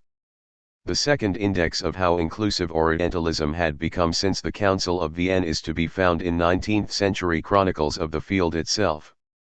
The most thorough of its kind is Jules Maule's 27 ans d'histoire d'études orientales, a 2-volume logbook of everything of note that took place in Orientalism between 1840 and 1867.21. Maule was the secretary of the Société Asiatique in Paris, and for something more than the first half of the 19th century Paris was the capital of the Orientalist world, and, according to Walter Benjamin, of the 19th century. Maule's position in the Société could not have been more central to the field of Orientalism. There is scarcely anything done by a European scholar touching Asia during those 27 years that Maule does not enter under Études Orientales. His entries of course concern publications, but the range of published material of interest to Orientalist scholars is awesome. Arabic, innumerable Indian dialects, Hebrew, Pahlavi, Assyrian, Babylonian, Mongolian, Chinese, Burmese, Mesopotamian, Javanese. The list of philological works considered Orientalist is almost uncountable. Moreover, Orientalist studies apparently cover everything from the editing and translation of texts to numismatic, anthropological, archaeological, sociological, economic, historical, literary, and cultural studies in every known Asiatic and North African civilization, ancient and modern. Gustave Dugat's Histoire des Orientalistes de l'Europe du XIIEOXIXe siècle, 1868–1870, 22 is a selective history of major figures, but the range represented is no less immense than Maull's. Such eclecticism as this had its blind spots, nevertheless. Academic Orientalists for the most part were interested in the classical period of whatever language or society it was that they studied. Not until quite late in the century, with the single major exception of Napoleon's Institut d'Egypte, was much attention given to the academic study of the modern, or actual, Orient. Moreover, the Orient studied was a textual universe by and large. The impact of the Orient was made through books and manuscripts, not, as in the impress of Greece on the Renaissance, through mimetic artifacts like sculpture and pottery. Even the rapport between an Orientalist and the Orient was textual, so much so that it is reported of some of the early 19th century German Orientalists that their first view of an 8-armed Indian statue cured them completely of their Orientalist taste. 23 When a learned Orientalist traveled in the country of his specialization, it was always with unshakable abstract maxims about the civilization he had studied. Rarely were Orientalists interested in anything except proving the validity of these musty truths by applying them, without great success, to uncomprehending, hence degenerate, natives.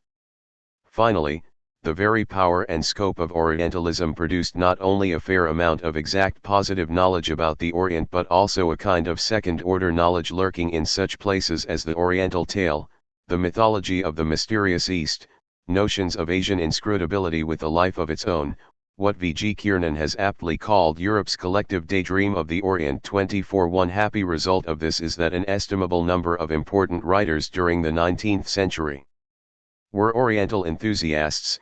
It is perfectly correct, I think, to speak of a genre of Orientalist writing as exemplified in the works of Hugo, Goethe, Nerval, Flaubert, Fitzgerald, and the like. What inevitably goes with such work, however, is a kind of free-floating mythology of the Orient, an Orient that derives not only from contemporary attitudes and popular prejudices but also from what Vico called the conceit of nations and of scholars. I have already alluded to the political uses of such material as it has turned up in the 20th century. Today an Orientalist is less likely to call himself an Orientalist than he was almost any time up to World War II. Yet the designation is still useful, as when universities maintain programs or departments in Oriental languages or Oriental civilizations. There is an Oriental faculty at Oxford, and a Department of Oriental Studies at Princeton. As recently as 1959, the British government empowered a commission to review developments in the universities in the fields of Oriental, Slavonic, East European, and African studies, and to consider, and advise on, proposals for future development. 25 The Hayter Report, as it was called when it appeared in 1961, seemed untroubled by the broad designation of the word Oriental, which it found serviceably employed in American universities as well. For even the greatest name in modern Anglo-American Islamic studies, H.A.R. Gibb, preferred to call himself an Orientalist rather than an Arabist. Gibb himself, classicist that he was, could use the ugly neologism area study for Orientalism as a way of showing that area studies and Orientalism after all were interchangeable geographical titles. 26 But this, I think, ingenuously belies a much more interesting relationship between knowledge and geography. I should like to consider that relationship briefly. Despite the distraction of a great many vague desires, impulses, and images, the mind seems persistently to formulate what Claude Lévi-Strauss has called a science of the concrete. 27 A primitive tribe, for example, assigns a definite place, function, and significance to every leafy species in its immediate environment. Many of these grasses and flowers have no practical use, but the point Lévi-Strauss makes is that mind requires order, and order is achieved by discriminating and taking note of everything, placing everything of which the mind is aware in a secure, refindable place, therefore giving things some role to play in the economy of objects and identities that make up an environment. This kind of rudimentary classification has a logic to it, but the rules of the logic by which a green fern in one society is a symbol of grace and in another is considered maleficent are neither predictably rational nor universal. There is always a measure of the purely arbitrary in the way the distinctions between things are seen.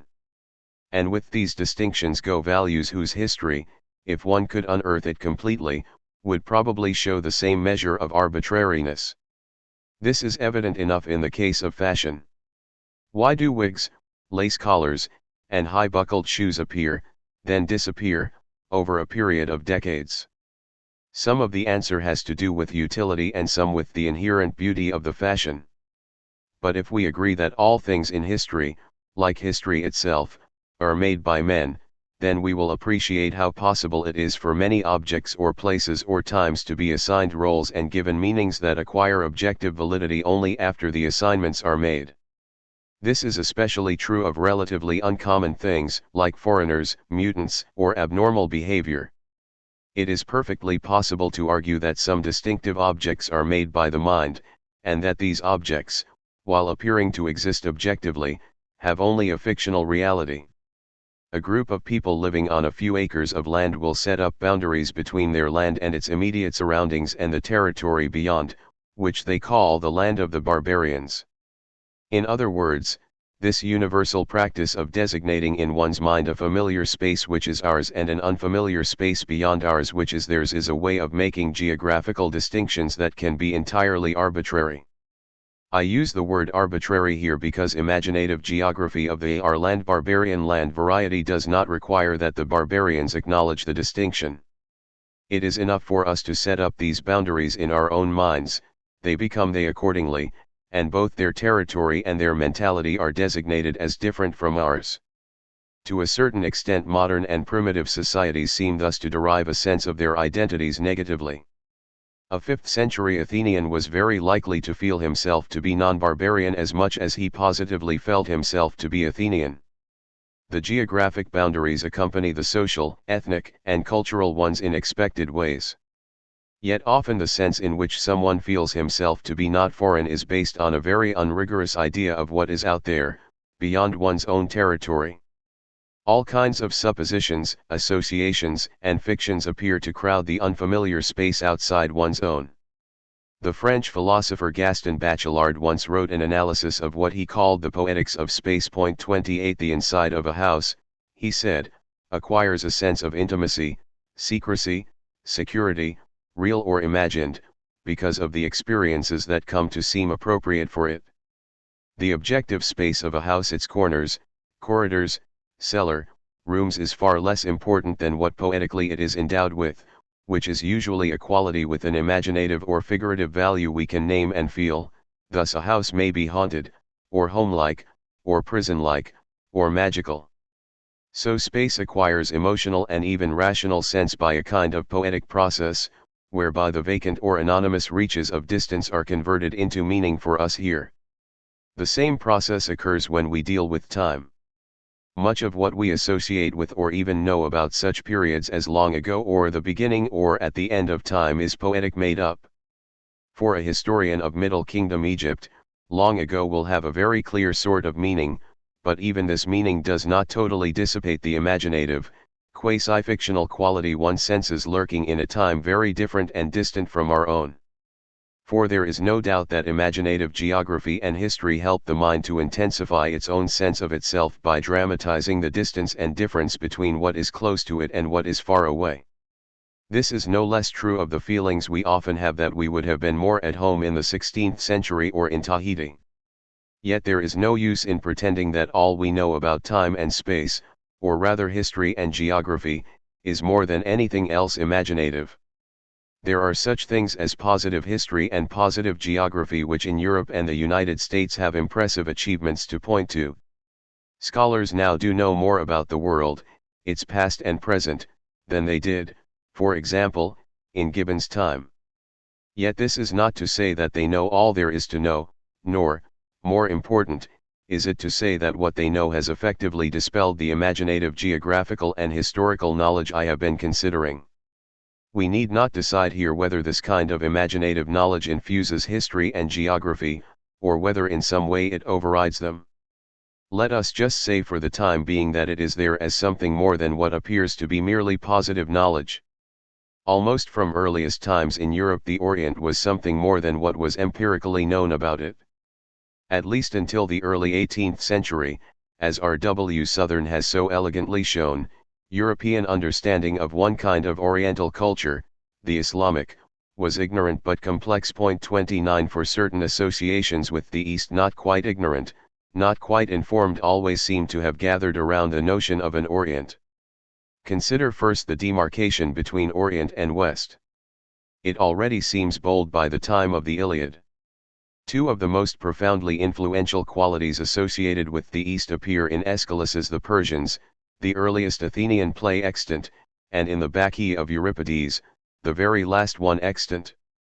Aeschylus portrays the sense of disaster overcoming the Persians when they learn that their armies, led by King Xerxes, have been destroyed by the Greeks. The chorus sings the following ode. Now all Asia's land moans in emptiness. Xerxes led forth, oh. Xerxes destroyed, woe. Xerxes' plans have all miscarried. In ships of the sea. Why did Darius then bring no harm to his men when he led them into battle? That beloved leader of men from Susa, 30. What matters here is that Asia speaks through and by virtue of the European imagination, which is depicted as victorious over Asia, that hostile other world beyond the seas.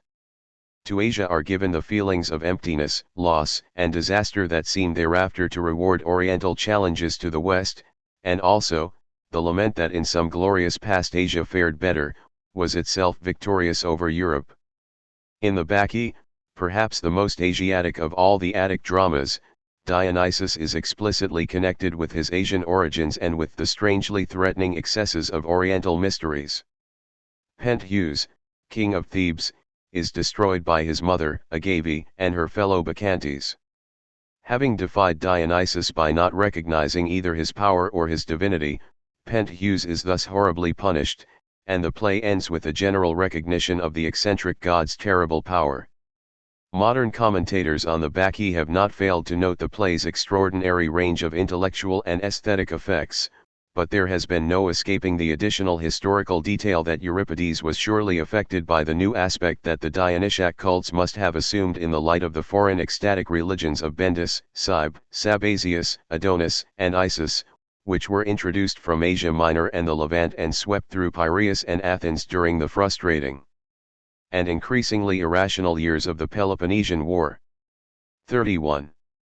The two aspects of the Orient that set it off from the West in this pair of plays will remain essential motifs of European imaginative geography. A line is drawn between two continents. Europe is powerful and articulate, Asia is defeated and distant. Aeschylus represents Asia, makes her speak in the person of the aged Persian queen, Xerxes' mother. It is Europe that articulates the Orient. This articulation is the prerogative, not of a puppet master, but of a genuine creator, whose life-giving power represents, animates, constitutes the otherwise silent and dangerous space beyond familiar boundaries. There is an analogy between Aeschylus's orchestra, which contains the Asiatic world as the playwright conceives it, and the learned envelope of Orientalist scholarship, which also will hold in the vast, amorphous Asiatic sprawl for sometimes sympathetic but always dominating scrutiny. Secondly, there is the motif of the Orient as insinuating danger. Rationality is undermined by Eastern excesses, those mysteriously attractive opposites to what seem to be normal values. The difference separating East from West is symbolized by the sternness with which, at first, Pentheus rejects the hysterical Bacchantes. When later he himself becomes a Bacchant, he is destroyed not so much for having given in to Dionysus as for having incorrectly assessed Dionysus's menace in the first place. The lesson that Euripides intends is dramatized by the presence in the play of Cadmus and Tiresias, knowledgeable older men who realize that sovereignty alone does not rule men. 32 There is such a thing as judgment, they say, which means sizing up correctly the force of alien powers and expertly coming to terms with them. Hereafter Oriental mysteries will be taken seriously, not least because they challenge the rational Western mind to new exercises of its enduring ambition and power. But one big division, as between West and Orient, leads to other smaller ones, especially as the normal enterprises of civilization provoke such outgoing activities as travel, conquest, new experiences. In classical Greece and Rome, geographers, historians, public figures like Caesar, orators, and poets added to the fund of taxonomic lore separating races, regions, nations, and minds from each other. Much of that was self-serving, and existed to prove that Romans and Greeks were superior to other kinds of people. But concern with the Orient had its own tradition of classification and hierarchy. From at least the 2nd century BC on, it was lost on no traveler or eastward-looking and ambitious Western potentate that Herodotus, historian, traveler, inexhaustibly curious chronicler, and Alexander, king warrior, scientific conqueror, had been in the Orient before. The Orient was therefore subdivided into realms previously known, visited, conquered, by Herodotus and Alexander as well as their epigones, and those realms not previously known, visited, conquered. Christianity completed the setting up of main intra-Oriental spheres.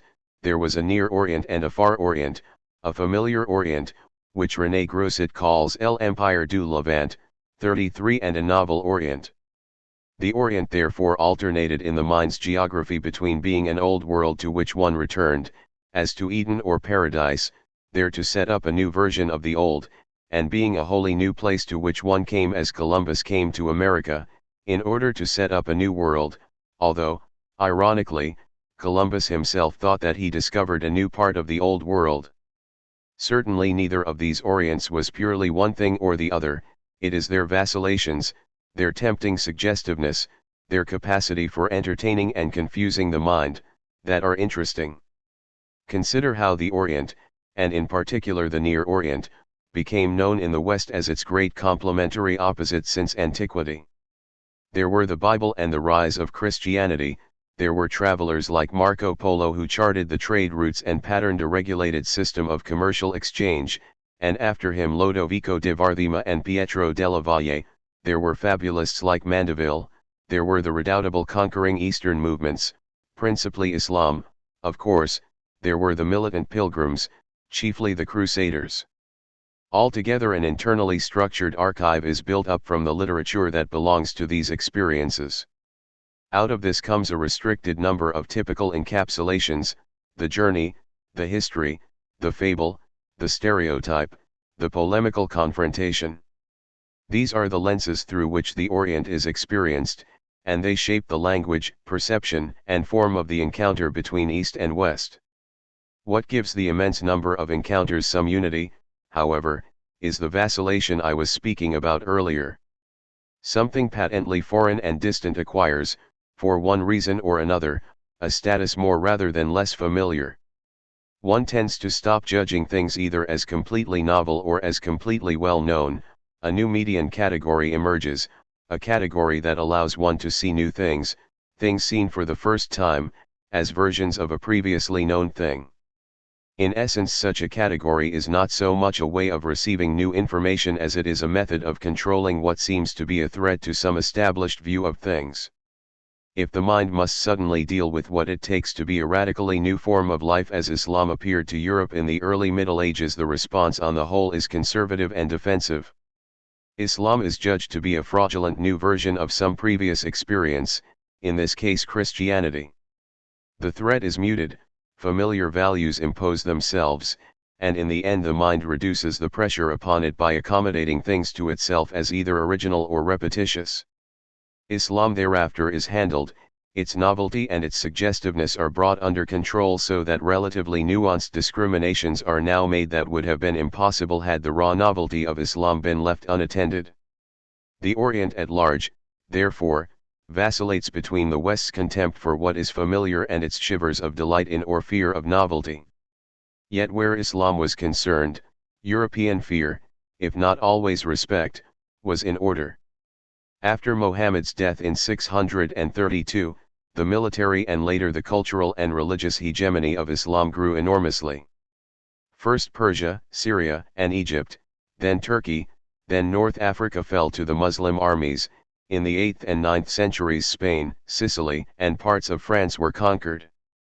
By the 13th and 14th centuries Islam ruled as far east as India, Indonesia, and China. And to this extraordinary assault Europe could respond with very little except fear and a kind of awe.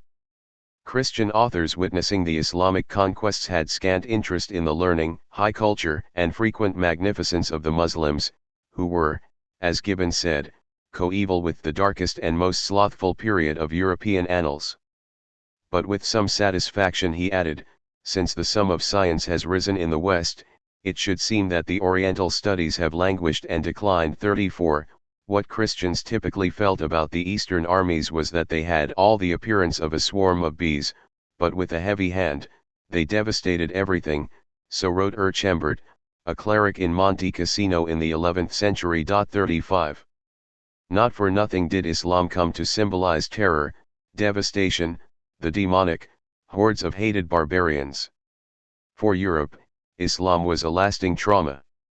Until the end of the 17th century the Ottoman peril lurked alongside Europe to represent for the whole of Christian civilization a constant danger, and in time European civilization incorporated that peril and its lore, its great events, figures, virtues, and vices, as something woven into the fabric of life.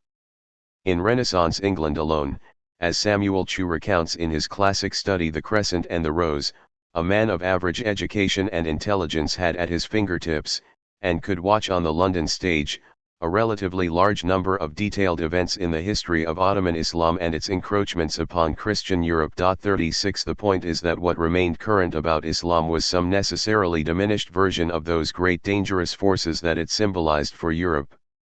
Like Walter Scott's Saracens, the European representation of the Muslim, Ottoman, or Arab was always a way of controlling the redoubtable Orient, and to a certain extent the same is true of the methods of contemporary learned Orientalists, whose subject is not so much the East itself as the East made known, and therefore less fearsome, to the Western reading public. There is nothing especially controversial or reprehensible about such domestications of the exotic. They take place between all cultures, certainly, and between all men. My point, however, is to emphasize the truth that the Orientalist, as much as anyone in the European West who thought about or experienced the Orient, performed this kind of mental operation. But what is more important still is the limited vocabulary and imagery that impose themselves as a consequence. The reception of Islam in the West is a perfect case in point, and has been admirably studied by Norman Daniel. One constraint acting upon Christian thinkers who tried to understand Islam was an analogical one. Since Christ is the basis of Christian faith, it was assumed quite incorrectly that Mohammed was to Islam as Christ was to Christianity. Hence the polemic name Mohammedanism given to Islam, and the automatic epithet impostor applied to Mohammed. 37 Out of such and many other misconceptions there formed a circle which was never broken by imaginative exteriorization. The Christian concept of Islam was integral and self-sufficient. 38 Islam became an image. The word is Daniel's, but it seems to me to have remarkable implications for Orientalism in general, whose function was not so much to represent Islam in itself as to represent it for the medieval Christian. The invariable tendency to neglect what the Quran meant, or what Muslims thought it meant, or what Muslims thought or did in any given circumstances, necessarily implies that Quranic and other Islamic doctrine was presented in a form that would convince Christians, and more extravagant forms would stand a chance of acceptance as the distance of the writers and public from the Islamic border increased. It was with very great reluctance that what Muslims said Muslims believed was accepted as what they did believe. There was a Christian picture in which the details, even under the pressure of facts, were abandoned as little as possible, and in which the general outline was never abandoned. There were shades of difference, but only with a common framework. All the corrections that were made in the interests of an increasing accuracy were only a defense of what had newly been realized to be vulnerable, a shoring up of a weakened structure. Christian opinion was an erection which could not be demolished, even to be rebuilt. 39. This rigorous Christian picture of Islam was intensified in innumerable ways, including during the Middle Ages and early Renaissance a large variety of poetry, learned controversy, and popular superstition. 40 By this time the Near Orient had been all but incorporated in the common world picture of Latin Christianity, as in the Chanson de Roland the worship of Saracens is portrayed as embracing Muhammad and Apollo. By the middle of the 15th century, as R.W. Southern has brilliantly shown, it became apparent to serious European thinkers that something would have to be done about Islam, which had turned the situation around somewhat by itself, arriving militarily in Eastern Europe. Southern recounts a dramatic episode between 1450 and 1460 when four learned men, John of Segovia, Nicholas of Cusa, Jean Germain, and Aeneas Sylvius, Pius II, attempted to deal with Islam through contraferentia, or conference. The idea was John of Segovia's. It was to have been a staged conference with Islam in which Christians attempted the wholesale conversion of Muslims. He saw the conference as an instrument with a political as well as a strictly religious function, and in words which will strike a chord in modern breasts he exclaimed that even if it were to last 10 years it would be less expensive and less damaging than war. There was no agreement between the four men, but the episode is crucial for having been a fairly sophisticated attempt, part of a general European attempt from Bede to Luther to put a representative Orient in front of Europe, to stage the Orient and Europe together in some coherent way, the idea being for Christians to make it clear to Muslims that Islam was just a misguided version of Christianity. Southern's conclusion follows. Most conspicuous to us is the inability of any of these systems of thought, European Christian, to provide a fully satisfying explanation of the phenomenon they had set out to explain Islam, still less to influence the course of practical events in a decisive way. At a practical level, events never turned out either so well or so ill as the most intelligent observers predicted, and it is perhaps worth noticing that they never turned out better than when the best judges confidently expected a happy ending. Was there any progress in Christian knowledge of Islam? I must express my conviction that there was. Even if the solution of the problem remained obstinately hidden from sight, the statement of the problem became more complex, more rational, and more related to experience. The scholars who labored at the problem of Islam in the Middle Ages failed to find the solution they sought and desired, but they developed habits of mind and powers of comprehension which, in other men and in other fields, may yet deserve success. 41. The best part of Southern's analysis, here and elsewhere in his brief history of Western views of Islam, is his demonstration that it is finally Western ignorance which becomes more refined and complex, not some body of positive Western knowledge which increases in size and accuracy. For fictions have their own logic and their own dialectic of growth or decline. Onto the character of Mohammed in the Middle Ages was heaped a bundle of attributes that corresponded to the character of the 12th century prophets of the free spirit who did actually arise in Europe, and claim credence and collect followers.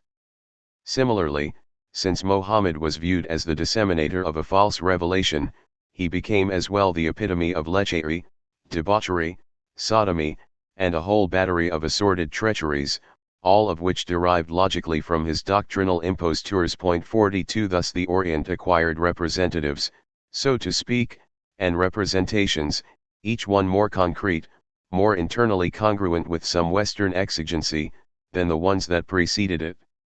It is as if, having once settled on the Orient as a locale suitable for incarnating the infinite in a finite shape, Europe could not stop the practice. The Orient and the Oriental, Arab, Islamic, Indian, Chinese, or whatever, become repetitious pseudo-incarnations of some great original, Christ. Europe, the West, they were supposed to have been imitating. Only the source of these rather narcissistic Western ideas about the Orient changed in time, not their character. Thus we will find it commonly believed in the 12th and 13th centuries that Arabia was on the fringe of the Christian world, a natural asylum for heretical outlaws, 43, and that Mohammed was a cunning apostate, whereas in the 20th century an Orientalist scholar, an erudite specialist, will be the one to point out how Islam is really no more than second-order Arian heresy. 44. Our initial description of Orientalism as a learned field now acquires a new concreteness. A field is often an enclosed space. The idea of representation is a theatrical one, The Orient is the stage on which the whole East is confined. On this stage will appear figures whose role it is to represent the larger whole from which they emanate. The Orient then seems to be, not an unlimited extension beyond the familiar European world, but rather a closed field, a theatrical stage affixed to Europe.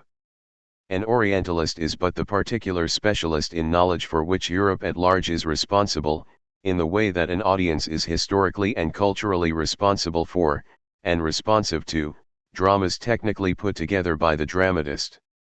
In the depths of this Oriental stage stands a prodigious cultural repertoire whose individual items evoke a fabulously rich world: the Sphinx, Cleopatra, Eden, Troy, Sodom and Gomorrah, Astarte, Isis and Osiris, Sheba, Babylon, the Genii, the Magi, Nineveh, Prester John, Muhammad, and dozens more, settings, in some cases names only, half imagined, half known, monsters, devils, heroes, terrors, pleasures, desires.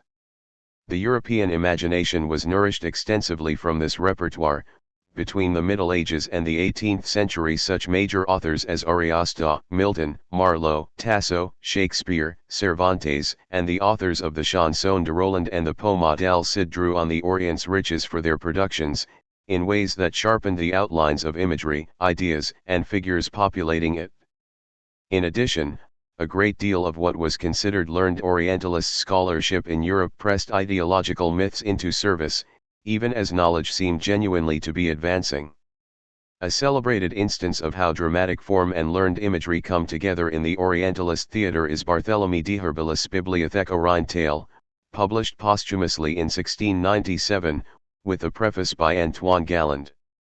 The introduction of the recent Cambridge History of Islam considers the Bibliothèque, along with George Sale's preliminary discourse to his translation of the Quran, 1734, and Simon Ockley's History of the Saracens, 1708-1718, to be highly important in widening the new understanding of Islam and conveying it to a less academic readership. 45 This inadequately describes d'Herbilis' work, which was not restricted to Islam as Sale's and Ockley's were. With the exception of Johann H. Hodinger's Historia Orientalis, which appeared in 1651, the Bibliothèque remained the standard reference work in Europe until the early 19th century. Its scope was truly epical. Galland, who was the first European translator of the 1001 Nights and an Arabist of note, contrasted d'Herbilis' achievement with every prior one by noting the prodigious range of his enterprise. D'Herbilis read a great number of works, Galland said, in Arabic, Persian, and Turkish, with the result that he was able to find out about matters hitherto concealed from Europeans. 46 After first composing a dictionary of these three Oriental languages, d'Herbilis went on to study Oriental history, theology, geography, science, and art, in both their fabulous and their truthful varieties. Thereafter he decided to compose two works, one a bibliothèque, or library, an alphabetically arranged dictionary, the second a florilegie, or anthology. Only the first part was completed. Galland's account of the Bibliothèque stated that Orientale was planned to include principally the Levant, although Galland says admiringly the time period covered did not begin only with the creation of Adam and end with the Temps aux Yunus Psalms. D'Herbilis went even further back, to a time described as plus haute in fabulous histories to the long period of the pre-Adamite Solimans. As Galland's description proceeds, we learn that the Bibliothèque was like any other history of the world, for what it attempted was a complete compendium of the knowledge available on such matters as the creation, the deluge, the destruction of Babel, and so forth, with the difference that d'Herbilis' sources were Oriental. He divided history into two types, sacred and profane, the Jews and Christians in the first, the Muslims in the second, and two periods, pre- and post-Diluvian. Thus d'Herbilis was able to discuss such widely divergent histories as the Mughal, the Tartar, the Turkish, and the Slavonic. He took in as well all the provinces of the Muslim Empire, from the extreme Orient to the Pillars of Hercules, with their customs, rituals, traditions, commentaries, dynasties, palaces, rivers, and flora. Such a work, even though it included some attention to la doctrine perverse de Muhammad, Kia cause si grands damage so Christianisme, was more capaciously thorough than any work before it. Galland concluded his discourse by assuring the reader at length that Dihirbilus Bibliothèque was uniquely utile et agreeable. Other Orientalists, like Postel, Scaliger, Galius, Pocock, and Urpinius, produced Orientalist studies that were too narrowly grammatical, lexicographical, geographical, or the like. Only Dihirbilus was able to write a work capable of convincing European readers that the study of Oriental culture was more than just thankless and fruitless. Only Dihirbilus, according to Galland, attempted to form in the minds of his readers a sufficiently ample idea of what it meant to know and study the Orient, an idea that would both fill the mind and satisfy one's great, previously conceived expectations. 47. In such efforts as Dihirbilus', Europe discovered its capacities for encompassing and orientalizing the Orient. A certain sense of superiority appears here and there in what Galland had to say about his and Dihirbilus' materia orientalia, as in the work of 17th-century geographers like Raphael du Mans. Europeans could perceive that the Orient was being outstripped and outdated by Western science. 48 But what becomes evident is not only the advantage of a Western perspective, there is also the triumphant technique for taking the immense fecundity of the Orient and making it systematically, even alphabetically, knowable by Western laymen. When Galland said of Dihirbilus that he satisfied one's expectations, he meant, I think, that the Bibliothèque did not attempt to revise commonly received ideas about the Orient. For what the Orientalist does is to confirm the Orient in his reader's eyes. He neither tries nor wants to unsettle already firm convictions. All the Bibliothèque Orientale did was represent the Orient more fully and more clearly. What may have been a loose collection of randomly acquired facts concerning vaguely Levantine history, biblical imagery, Islamic culture, place names, and so on were transformed into a rational Oriental panorama, from A to Z. Under the entry for Mohammed, Dihirbilus first supplied all of the prophets' given names, then proceeded to confirm Mohammed's ideological and doctrinal value as follows. C'est le fameux imposteur Mohammed, auteur et fondateur d'une hérésie, qui a pris le nom de religion, que nous appelons Mohammedan. Voyez le titre d'Islam. Les interprètes de l'Alcoran et autres docteurs de la loi musulmane ou Mohammedan ont appliqué aussi faux prophètes tous les éloges, que les Arians, Polythians ou Polyanists and autres heretiques ont attribué à Jesus Christ, en lui autant sa divinité. 49. This is the famous impostor Muhammad, author and founder of a heresy, which has taken on the name of religion, which we call Mohammedan. See entry under Islam. The interpreters of the Alcoran and other doctors of Muslim or Mohammedan law have applied to this false prophet all the praises which the Arians, Polychians or Polyanists, and other heretics have attributed to Jesus Christ, while stripping him of his divinity. Mohammedan is the relevant, and insulting, European designation. Islam, which happens to be the correct Muslim name, is relegated to another entry. The heresy, which we call Mohammedan, is caught as the imitation of a Christian imitation of true religion. Then, in the long historical account of Mohammed's life, Dihirbilus can turn to more or less straight narrative. But it is the placing of Mohammed that counts in the Bibliothèque. The dangers of freewheeling heresy are removed when it is transformed into ideologically explicit matter for an alphabetical item. Mohammed no longer roams the Eastern world as a threatening, immoral debauchee. He sits quietly on his, admittedly prominent, portion of the Orientalist stage. 50 He is given a genealogy, an explanation, even a development, all of which are subsumed under the simple statements that prevent him from straying elsewhere. Such images of the Orient as this are images in that they represent or stand for a very large entity, otherwise impossibly diffuse, which they enable one to grasp or see. They are also characters, related to such types as the braggarts, misers, or gluttons produced by Theophrastus, La Bruyere, or Selden. Perhaps it is not exactly correct to say that one sees such characters as the Miles Gloriosus or Mahomet the Impostor, since the discursive confinement of a character is supposed at best to let one apprehend a generic type without difficulty or ambiguity. Dihirbilus' character of Muhammad is an image, however, because the false prophet is part of a general theatrical representation called oriental whose totality is contained in the bibliothèque. The didactic quality of the Orientalist representation cannot be detached from the rest of the performance. In a learned work like the Bibliothèque Orientale, which was the result of systematic study and research, the author imposes a disciplinary order upon the material he has worked on. In addition, he wants it made clear to the reader that what the printed page delivers is an ordered, disciplined judgment of the material. What is thus conveyed by the bibliothèque is an idea of Orientalism's power and effectiveness, which everywhere remind the reader that henceforth in order to get at the Orient he must pass through the learned grids and codes provided by the Orientalist. Not only is the Orient accommodated to the moral exigencies of Western Christianity, it is also circumscribed by a series of attitudes and judgments that send the Western mind, not first to Oriental sources for correction and verification, but rather to other Orientalist works. The Orientalist stage, as I have been calling it, becomes a system of moral and epistemological rigor. As a discipline representing institutionalized Western knowledge of the Orient, Orientalism thus comes to exert a three-way force, on the Orient, on the Orientalist, and on the Western consumer of Orientalism. It would be wrong, I think, to underestimate the strength of the three-way relationship thus established. For the Orient, out there towards the East, is corrected, even penalized, for lying outside the boundaries of European society, our world.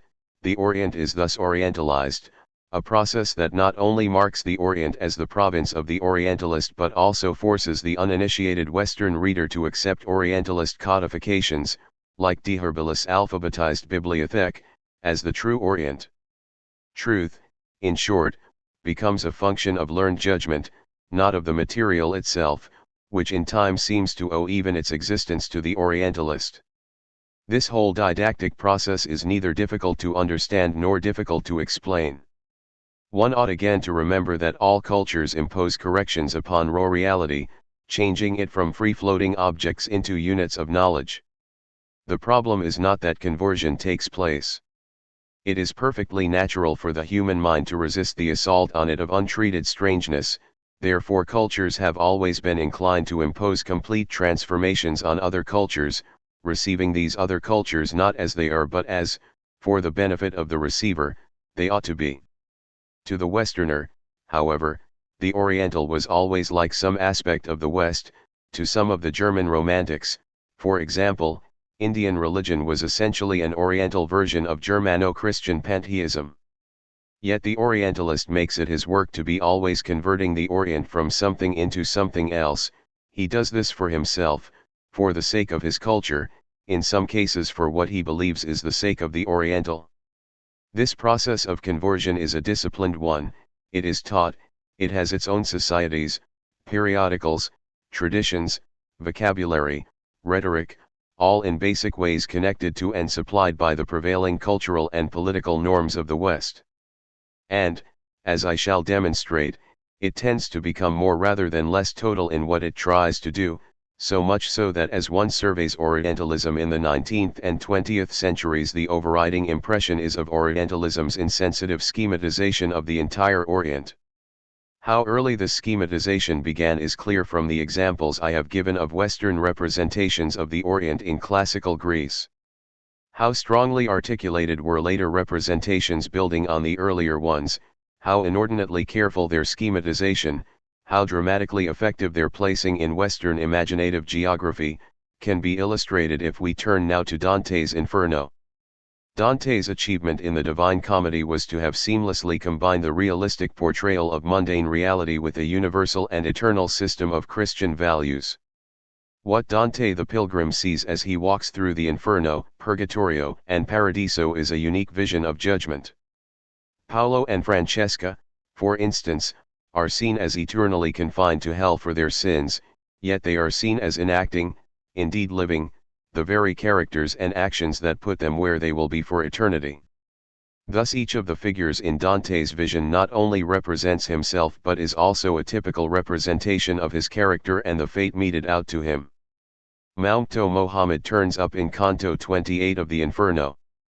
He is located in the 8th of the 9 circles of hell, in the 9th of the 10 Balgias of Malbalj, a circle of gloomy ditches surrounding Satan's stronghold in hell. Thus before Dante reaches Mohammed, he passes through circles containing people whose sins are of a lesser order, the lustful, the avaricious, the gluttonous, the heretics, the wrathful, the suicidal, the blasphemous. After Mohammed there are only the falsifiers and the treacherous, who include Judas, Brutus, and Cassius, before one arrives at the very bottom of hell, which is where Satan himself is to be found. Mohammed thus belongs to a rigid hierarchy of evils, in the category of what Dante calls seminator di scandalo e di schisma. Mohammed's punishment, which is also his eternal fate, is a peculiarly disgusting one. He is endlessly being cleft in two from his chin to his anus like, Dante says, a cask whose staves are ripped apart. Dante's verse at this point spares the reader none of the eschatological detail that so vivid a punishment entails. Mohammed's entrails and his excrement are described with unflinching accuracy. Mohammed explains his punishment to Dante, pointing as well to Ali, who precedes him in the line of sinners whom the attendant devil is splitting in two. He also asks Dante to warn one Fra Dalsino, a renegade priest whose sect advocated community of women and goods and who was accused of having a mistress, of what will be in store for him. It will not have been lost on the reader that Dante saw a parallel between Dalsino's and Mohammed's revolting sensuality, and also between their pretensions to theological eminence. But this is not all that Dante has to say about Islam. Earlier in the Inferno, a small group of Muslims turns up.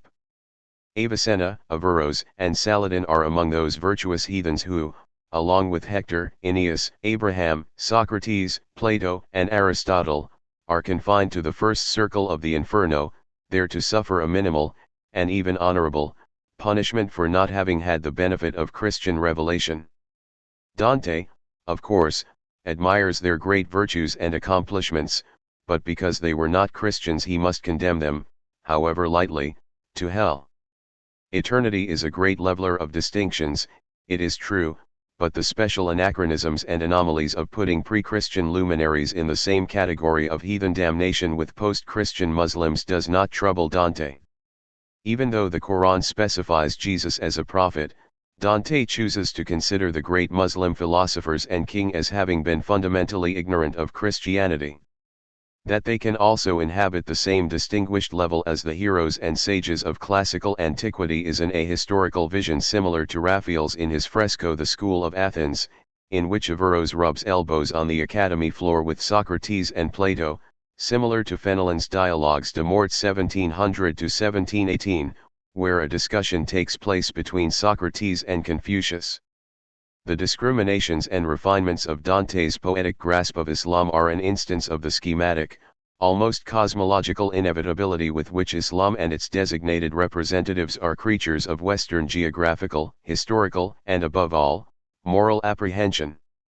Empirical data about the Orient or about any of its parts count for very little. What matters and is decisive is what I have been calling the Orientalist vision, a vision by no means confined to the professional scholar, but rather the common possession of all who have thought about the Orient in the West. Dante's powers as a poet intensify, make more rather than less representative, these perspectives on the Orient.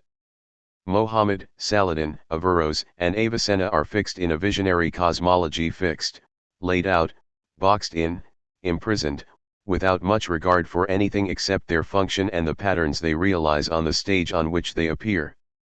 Isaiah Berlin has described the effect of such attitudes in the following way. In such a cosmology the world of men, and, in some versions, the entire universe, is a single, all-inclusive hierarchy, so that to explain why each object in it is as, and where, and when it is, and does what it does, is eo ipso to say what its goal is, how far it successfully fulfills it, and what are the relations of coordination and subordination between the goals of the various goal-pursuing entities in the harmonious pyramid which they collectively form. If this is a true picture of reality, then historical explanation, like every other form of explanation, must consist, above all, in the attribution of individuals, groups, nations, species, each to its own proper place in the universal pattern. To know the cosmic place of a thing or a person is to say what it is and what it does, and at the same time why it should be and do as it is and does. Hence to be and to have value, to exist and to have a function, and to fulfill it more or less successfully, are one and the same. The pattern, and it alone, brings into being and causes to pass away and confers purpose, that is to say, value and meaning, on all there is. To understand is to perceive patterns. The more inevitable an event or an action or a character can be exhibited as being, the better it has been understood, the profounder the researcher's insight, the nearer we are to the one ultimate truth. This attitude is profoundly anti-empirical. Point 51. And so, indeed, is the Orientalist attitude in general. It shares with magic and with mythology the self-containing, self-reinforcing character of a closed system, in which objects are what they are because they are what they are, for once, for all time, for ontological reasons that no empirical material can either dislodge or alter. The European encounter with the Orient, and specifically with Islam, strengthened this system of representing the Orient and, as has been suggested by Henry Piron, turned Islam into the very epitome of an outsider against which the whole of European civilization from the Middle Ages on was founded. The decline of the Roman Empire as a result of the barbarian invasions had the paradoxical effect of incorporating barbarian ways into Roman and Mediterranean culture, Romania, whereas, Piron argues, the consequence of the Islamic invasions beginning in the 7th century was to move the center of European culture away from the Mediterranean, which was then an Arab province, and towards the north. Germanism began to play its part in history. Hitherto the Roman tradition had been uninterrupted. Now an original Romano, Germanic civilization was about to develop. Europe was shut in on itself. The Orient, when it was not merely a place in which one traded, was culturally, intellectually, spiritually outside Europe and European civilization, which, in Piron's words, became one great Christian community, coterminous with the Ecclesia. The Occident was now living its own life.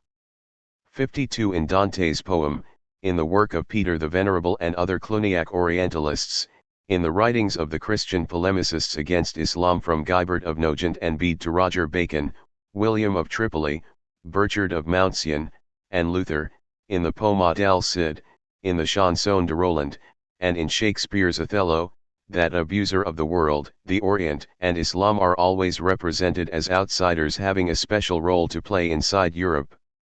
Imaginative geography, from the vivid portraits to be found in the Inferno to the prosaic niches of De Herbilis Bibliotheca Orientale, legitimates a vocabulary, a universe of representative discourse peculiar to the discussion and understanding of Islam and of the Orient. What this discourse considers to be a fact that Mohammed is an impostor, for example, is a component of the discourse, a statement the discourse compels one to make whenever the name Mohammed occurs. Underlying all the different units of Orientalist discourse, by which I mean simply the vocabulary employed whenever the Orient is spoken or written about, is a set of representative figures, or tropes. These figures are to the actual Orient or Islam, which is my main concern here, as stylized costumes are to characters in a play. They are like, for example, the cross that every man will carry, or the party-colored costume worn by Harlequin in a commedia dell'arte play. In other words, we need not look for correspondence between the language used to depict the Orient and the Orient itself, not so much because the language is inaccurate but because it is not even trying to be accurate. What it is trying to do, as Dante tried to do in the Inferno, is at one and the same time to characterize the Orient as alien and to incorporate it schematically on a theatrical stage whose audience, manager, and actors are for Europe, and only for Europe. Hence the vacillation between the familiar and the alien. Mohammed is always the impostor, familiar, because he pretends to be like the Jesus we know, and always the Oriental, alien, because although he is in some ways like Jesus, he is after all not like him. Rather than listing all the figures of speech associated with the Orient, its strangeness, its difference, its exotic sensuousness, and so forth, we can generalize about them as they were handed down through the Renaissance. They are all declarative and self-evident, the tense they employ is the timeless eternal, they convey an impression of repetition and strength, they are always symmetrical to, and yet diametrically inferior to, a European equivalent, which is sometimes specified, sometimes not. For all these functions it is frequently enough to use the simple copula is. Thus, Mohammed is an impostor, the very phrase canonized in De Herbilis Bibliothek and dramatized in a sense by Dante. No background need be given, the evidence necessary to convict Mohammed is contained in the is. One does not qualify the phrase, neither does it seem necessary to say that Mohammed was an impostor, nor need one consider for a moment that it may not be necessary to repeat the statement. It is repeated, he is an impostor, and each time one says it, he becomes more of an impostor and the author of the statement gains a little more authority in having declared it. Thus Humphrey Prideaux's famous 17th-century biography of Mohammed is subtitled The True Nature of Imposture. Finally, of course, such categories as impostor, or oriental, for that matter, imply, indeed require, an opposite that is neither fraudulently something else nor endlessly in need of explicit identification. And that opposite is Occidental, or in Mohammed's case, Jesus. Philosophically, then, the kind of language, thought, and vision that I have been calling Orientalism very generally is a form of radical realism. Anyone employing Orientalism, which is the habit for dealing with questions, objects, qualities, and regions deemed Oriental, will designate, name, point to, fix what he is talking or thinking about with a word or phrase, which then is considered either to have acquired, or more simply to be, reality. Rhetorically speaking, Orientalism is absolutely anatomical and enumerative. To use its vocabulary is to engage in the particularizing and dividing of things Oriental into manageable parts. Psychologically, Orientalism is a form of paranoia, knowledge of another kind, say, from ordinary historical knowledge. These are a few of the results, I think, of imaginative geography and of the dramatic boundaries it draws. There are some specifically modern transmutations of these Orientalized results, however, to which I must now turn. 3. Projects. It is necessary to examine the more flamboyant operational successes of Orientalism if only to judge how exactly wrong, and how totally opposite to the truth, was the grandly menacing idea expressed by Michelet, that the Orient advances, invincible, fatal to the gods of light by the charm of its dreams, by the magic of its chiaroscuro. 53 Cultural, material, and intellectual relations between Europe and the Orient have gone through innumerable phases, even though the line between East and West has made a certain constant impression upon Europe. Yet in general it was the West that moved upon the East, not vice versa. Orientalism is the generic term that I have been employing to describe the Western approach to the Orient. Orientalism is the discipline by which the Orient was, and is, approached systematically, as a topic of learning, discovery, and practice. But in addition I have been using the word to designate that collection of dreams, images, and vocabularies available to anyone who has tried to talk about what lies east of the dividing line. These two aspects of Orientalism are not incongruent, since by use of them both Europe could advance securely and unmetaphorically upon the Orient. Here I should like principally to consider material evidence of this advance. Islam accepted, the Orient for Europe was until the 19th century a domain with a continuous history of unchallenged Western dominance. This is patently true of the British experience in India, the Portuguese experience in the East Indies, China, and Japan, and the French and Italian experiences in various regions of the Orient.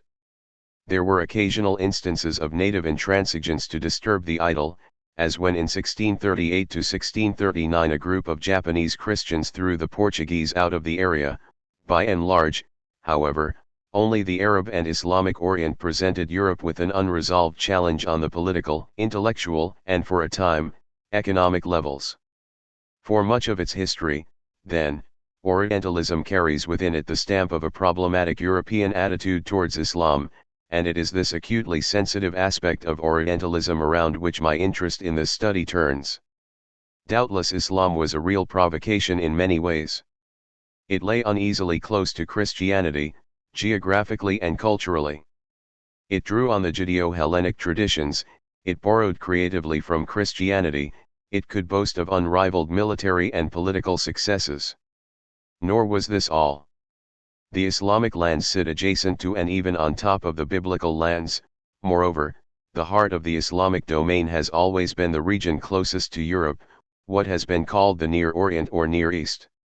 Arabic and Hebrew are Semitic languages, and together they dispose and redispose of material that is urgently important to Christianity. From the end of the 7th century until the Battle of Lepanto in 1571, Islam in either its Arab, Ottoman, or North African and Spanish form dominated or effectively threatened European Christianity. That Islam outstripped and outshone Rome cannot have been absent from the mind of any European past or present. Even Gibbon was no exception, as is evident in the following passage from The Decline and Fall. In the victorious days of the Roman Republic it had been the aim of the Senate to confine their councils and legions to a single war, and completely to suppress a first enemy before they provoked the hostilities of a second. These timid maxims of policy were disdained by the magnanimity or enthusiasm of the Arabian caliphs. With the same vigor and success they invaded the successors of Augustus and Artaxerxes, and the rival monarchies at the same instant became the prey of an enemy whom they had so long been accustomed to despise. In the 10 years of the administration of Omar, the Saracens reduced to his obedience 36,000 cities or castles, destroyed 4,000 churches or temples of the unbelievers, and edified 1,400 mosques for the exercise of the religion of Mohammed. 100 years after his flight from Mecca the arms and reign of his successors extended from India to the Atlantic Ocean, over the various and distant provinces. 54. When the term Orient was not simply a synonym for the Asiatic East as a whole, or taken as generally denoting the distant and exotic, it was most rigorously understood as applying to the Islamic Orient. This militant Orient came to stand for what Henry Baudet has called the Asiatic tidal wave. 55. Certainly this was the case in Europe through the middle of the 18th century, the point at which repositories of Oriental knowledge like THIRD-WORLDISM Bibliothèque Orientale stop meaning primarily Islam, the Arabs, or the Ottomans. Until that time cultural memory gave understandable prominence to such relatively distant events as the fall of Constantinople, the Crusades, and the conquest of Sicily and Spain, but if these signified the menacing Orient they did not at the same time efface what remained of Asia. For there was always India, where, after Portugal pioneered the first bases of European presence in the early 16th century, Europe, and primarily England after a long period, from 1600 to 1758, of essentially commercial activity, dominated politically as an occupying force. Yet India itself never provided an indigenous threat to Europe. Rather it was because native authority crumbled there and opened the land to inter-European rivalry and to outright European political control that the Indian Orient could be treated by Europe with such proprietary hauteur, never with the sense of danger reserved for Islam. 56 Nevertheless, between this hauteur and anything like accurate positive knowledge there existed a vast disparity. THIRD-WORLDISM entries for Indo-Persian subjects in the Bibliothèque were all based on Islamic sources, and it is true to say that until the early 19th century Oriental languages was considered a synonym for Semitic languages. The Oriental Renaissance of which Quinet spoke served the function of expanding some fairly narrow limits, in which Islam was the catch-all Oriental example. 57 Sanskrit, Indian religion, and Indian history did not acquire the status of scientific knowledge until after Sir William Jones's efforts in the late 18th century, and even Jones's interest in India came to him by way of his prior interest in and knowledge of Islam.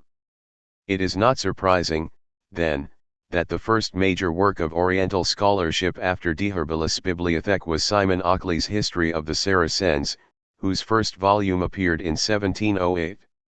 A recent historian of Orientalism has opined that Ockley's attitude towards the Muslims, that to them is owed what was first known of philosophy by European Christians, shocked painfully his European audience. For not only did Ockley make this Islamic preeminence clear in his work, he also gave Europe its first authentic and substantial taste of the Arab viewpoint touching the wars with Byzantium and Persia. 58 However, Ockley was careful to dissociate himself from the infectious influence of Islam, and unlike his colleague William Whiston, Newton's successor at Cambridge, he always made it clear that Islam was an outrageous heresy. For his Islamic enthusiasm, on the other hand, Whiston was expelled from Cambridge in 1709. Access to Indian, Oriental, riches had always to be made by first crossing the Islamic provinces and by withstanding the dangerous effect of Islam as a system of quasi-Aryan belief. And at least for the larger segment of the 18th century, Britain and France were successful. The Ottoman Empire had long since settled into a, for Europe, comfortable senescence, to be inscribed in the 19th century as the Eastern Question. Britain and France fought each other in India between 1744 and 1748 and again between 1756 and 1763, until, in 1769, the British emerged in practical economic and political control of the subcontinent. What was more inevitable than that Napoleon should choose to harass Britain's Oriental Empire by first intercepting its Islamic throughway, Egypt? Although it was almost immediately preceded by at least two major Orientalist projects, Napoleon's invasion of Egypt in 1798 and his foray into Syria have had by far the greater consequence for the modern history of Orientalism. Before Napoleon only two efforts, both by scholars, had been made to invade the Orient by stripping it of its veils and also by going beyond the comparative shelter of the biblical Orient. The first was by Abraham Hyacinthe Ainquetil du Perron, 1731–1805, an eccentric theoretician of egalitarianism, a man who managed in his head to reconcile Jansenism with Orthodox Catholicism and Brahmanism, and who traveled to Asia in order to prove the actual primitive existence of a chosen people and of the biblical genealogies. Instead he overshot his early goal and traveled as far east as Surat, there to find a cache of Avestan texts, there also to complete his translation of the Avesta. Raymond Schwab has said of the mysterious Avestan fragment that set Ainquetil off on his voyages that whereas the scholars looked at the famous fragment of Oxford and then returned to their studies, Ainquetil looked, and then went to India. Schwab also remarks that Ainquetil and Voltaire, though temperamentally and ideologically at hopeless odds with each other, had a similar interest in the Orient and the Bible, the one to make the Bible more indisputable, the other to make it more unbelievable. Ironically, Ainquetil's Avesta translation served Voltaire's purposes, since Ainquetil's discoveries soon led to criticism of the very biblical texts which had hitherto been considered to be revealed texts. The net effect of Ainquetil's expedition is well described by Schwab. In 1759, Ainquetil finished his translation of the Avesta at Surat. In 1786 that of the Upanishads in Paris. He had dug a channel between the hemispheres of human genius, correcting and expanding the old humanism of the Mediterranean basin. Less than 50 years earlier, his compatriots were asked what it was like to be Persian, when he taught them how to compare the monuments of the Persians to those of the Greeks. Before him, one looked for information on the remote past of our planet exclusively among the great Latin, Greek, Jewish, and Arabic writers. The Bible was regarded as a lonely rock, an aerolite. A universe in writing was available, but scarcely anyone seemed to suspect the immensity of those unknown lands. The realization began with his translation of the Avesta, and reached dizzying heights owing to the exploration in Central Asia of the languages that multiplied after Babel. Into our schools, up to that time limited to the narrow Greco-Latin heritage of the Renaissance of which much had been transmitted to Europe by Islam, he interjected a vision of innumerable civilizations from ages past, of an infinity of literatures. Moreover, the few European provinces were not the only places to have left their mark in history. 59. For the first time, the Orient was revealed to Europe in the materiality of its texts, languages, and civilizations. Also for the first time, Asia acquired a precise intellectual and historical dimension with which to buttress the myths of its geographic distance and vastness. By one of those inevitable contracting compensations for a sudden cultural expansion, Ainquetil's Oriental labors were succeeded by William Jones's, the second of the pre-Napoleonic projects I mentioned above. Whereas Ainquetil opened large vistas, Jones closed them down, codifying, tabulating, comparing. Before he left England for India in 1783, Jones was already a master of Arabic, Hebrew, and Persian. These seemed perhaps the least of his accomplishments. He was also a poet, a jurist, a polyhistor, a classicist, and an indefatigable scholar whose powers would recommend him to such as Benjamin Franklin, Edmund Burke, William Pitt, and Samuel Johnson. In due course he was appointed to an honorable and profitable place in the Indies, and immediately upon his arrival there to take up a post with the East India Company began the course of personal study that was to gather in, to rope off, to domesticate the Orient and thereby turn it into a province of European learning. For his personal work, entitled Objects of Inquiry During My Residence in Asia, he enumerated among the topics of his investigation the laws of the Hindus and Mohammedans, modern politics and geography of Hindustan, best mode of governing Bengal, arithmetic and geometry, and mixed sciences of the Asiatics, medicine, chemistry, surgery, and anatomy of the Indians, natural productions of India, poetry, rhetoric, and morality of Asia, music of the Eastern nations, trade, manufacture, agriculture, and commerce of India, and so forth. On August 17, 1787, he wrote unassumingly to Lord Althorp that it is my ambition to know India better than any other European ever knew it. Here is where Balfour in 1910 could find the first adumbration of his claim as an Englishman to know the Orient more and better than anyone else. Jones's official work was the law, an occupation with symbolic significance for the history of Orientalism. 7 years before Jones arrived in India, Warren Hastings had decided that Indians were to be ruled by their own laws, a more enterprising project than it appears at first glance, since the Sanskrit code of laws existed then for practical use only in a Persian translation, and no Englishman at the time knew Sanskrit well enough to consult the original texts. A company official, Charles Wilkins, first mastered Sanskrit, then began to translate the Institutes of Manu. In this labor he was soon to be assisted by Jones. Wilkins, incidentally, was the first translator of the Bhagavad Gita. In January 1784 Jones convened the inaugural meeting of the Asiatic Society of Bengal, which was to be for India what the Royal Society was for England. As first president of the society and as magistrate, Jones acquired the effective knowledge of the Orient and of Orientals that was later to make him the undisputed founder, the phrase is A.J. Arboris, of Orientalism. To rule and to learn, then to compare Orient with Occident, these were Jones's goals, which, with an irresistible impulse always to codify, to subdue the infinite variety of the Orient to a complete digest of laws, figures, customs, and works, he is believed to have achieved.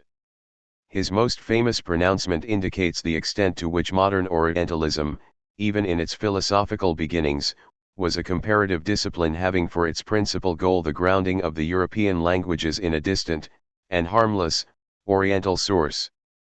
The Sanskrit language, whatever be its antiquity, is of a wonderful structure, more perfect than the Greek, more copious than the Latin, and more exquisitely refined than either, yet bearing to both of them a stronger affinity, both in the roots of verbs and in the forms of grammar, than could possibly have been produced by accident, so strong indeed, that no philologer could examine them all three without believing them to have sprung from some common source. 60.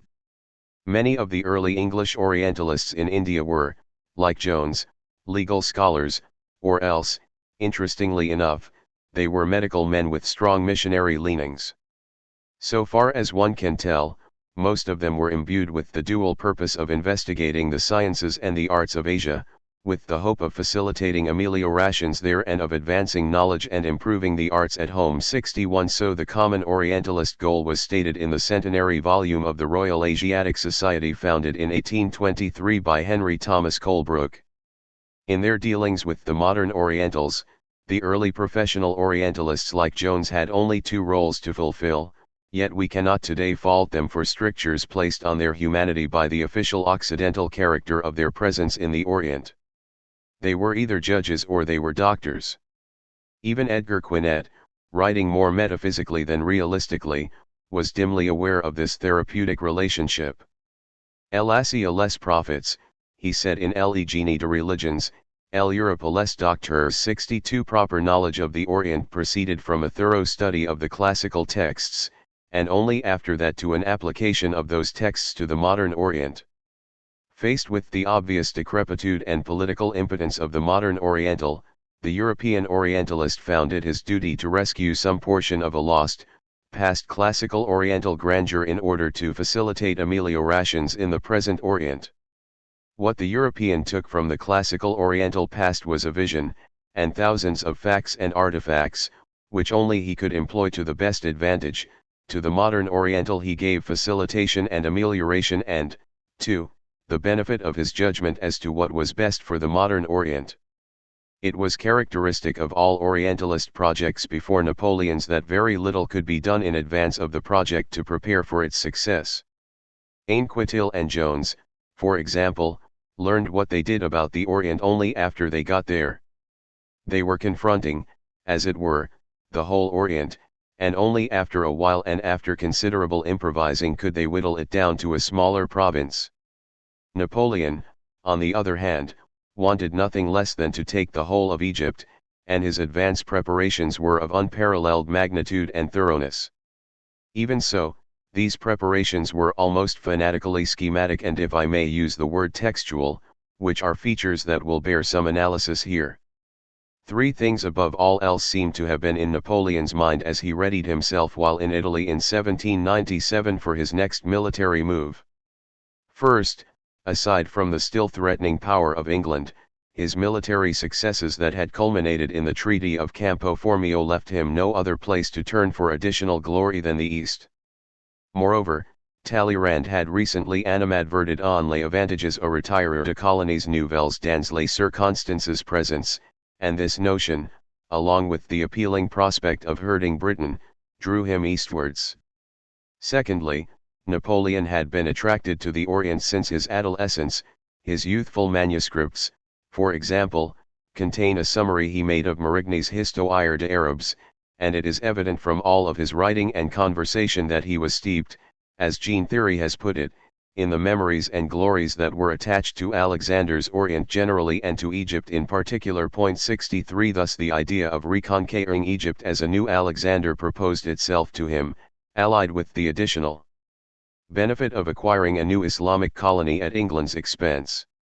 Thirdly, Napoleon considered Egypt a likely project precisely because he knew it tactically, strategically, historically, and not to be underestimated textually, that is, as something one read about and knew through the writings of recent as well as classical European authorities. The point in all this is that for Napoleon Egypt was a project that acquired reality in his mind, and later in his preparations for its conquest, through experiences that belong to the realm of ideas and myths culled from texts, not empirical reality. His plans for Egypt therefore became the first in a long series of European encounters with the Orient in which the Orientalist's special expertise was put directly to functional colonial use, for at the crucial instant when an Orientalist had to decide whether his loyalties and sympathies lay with the Orient or with the conquering West, he always chose the latter, from Napoleon's time on. As for the emperor himself, he saw the Orient only as it had been encoded first by classical texts and then by Orientalist experts, whose vision, based on classical texts, seemed a useful substitute for any actual encounter with the real Orient. Napoleon's enlistment of several dozen savants for his Egyptian expedition is too well known to require detail here.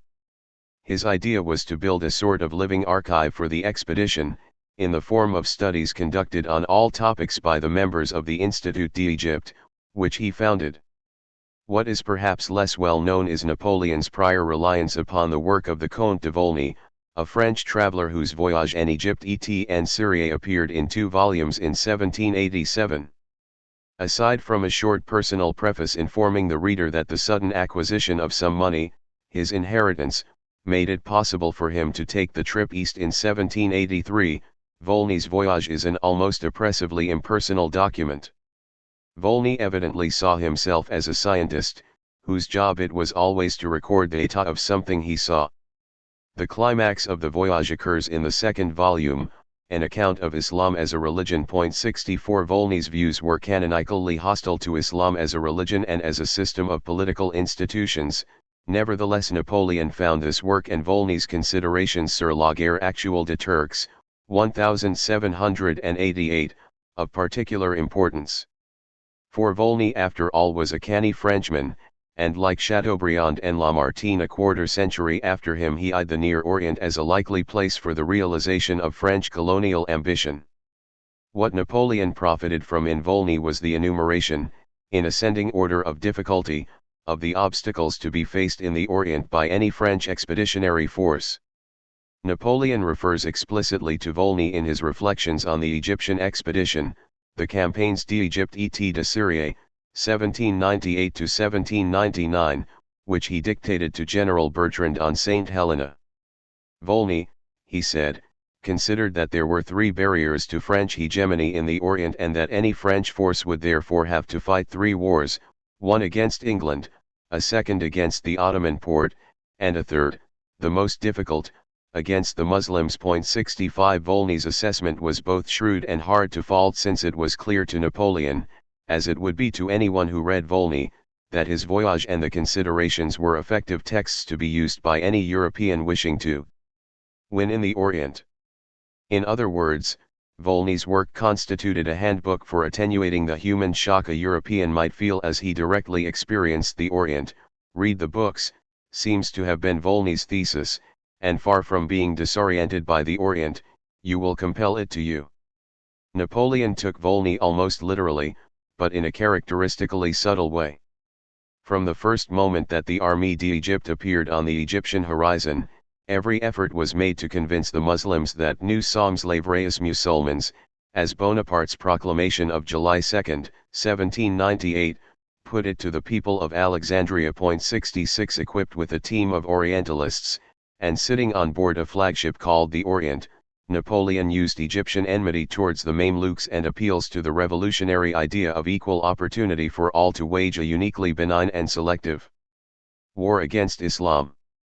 What more than anything impressed the first Arab chronicler of the expedition, Abd al-Rahman al-Jabarti, was Napoleon's use of scholars to manage his contacts with the natives and the impact of watching a modern European intellectual establishment at close quarters. 67 Napoleon tried everywhere to prove that he was fighting for Islam. Everything he said was translated into Quranic Arabic, just as the French army was urged by its command always to remember the Islamic sensibility. Compare, in this regard, Napoleon's tactics in Egypt with the tactics of the Requerimiento, a document drawn up in 1513 in Spanish by the Spaniards to be read aloud to the Indians.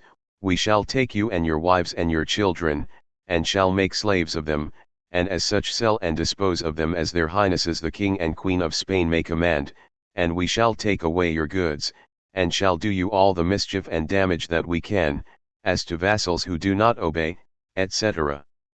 etc. 68. When it seemed obvious to Napoleon that his force was too small to impose itself on the Egyptians, he then tried to make the local imams, qadis, muftis, and ulamas interpret the Quran in favor of the Grande Armée. To this end, the 60 ulamas who taught at the Azhar were invited to his quarters, given full military honors, and then allowed to be flattered by Napoleon's admiration for Islam and Mohammed and by his obvious veneration for the Quran, with which he seemed perfectly familiar. This worked, and soon the population of Cairo seemed to have lost its distrust of the occupiers. 69 Napoleon later gave his deputy Kleber strict instructions after he left always to administer Egypt through the Orientalists and the religious Islamic leaders whom they could win over. Any other politics was too expensive and foolish. 70 Hugo thought that he grasped the tactful glory of Napoleon's Oriental expedition in his poem Louis O'Neill Jele Retrouvé encore. L'Égypte resplendit de feu de son aurora. Son astre impérial s'élève à l'Orient. Vainqueur, enthousiaste, éclatant de prestiges. Prodige, il est en la terre de prodiges. Les vieux skiques vénérant l'émir Jean et prudent. Le peuple redoutait ses armes inouïes.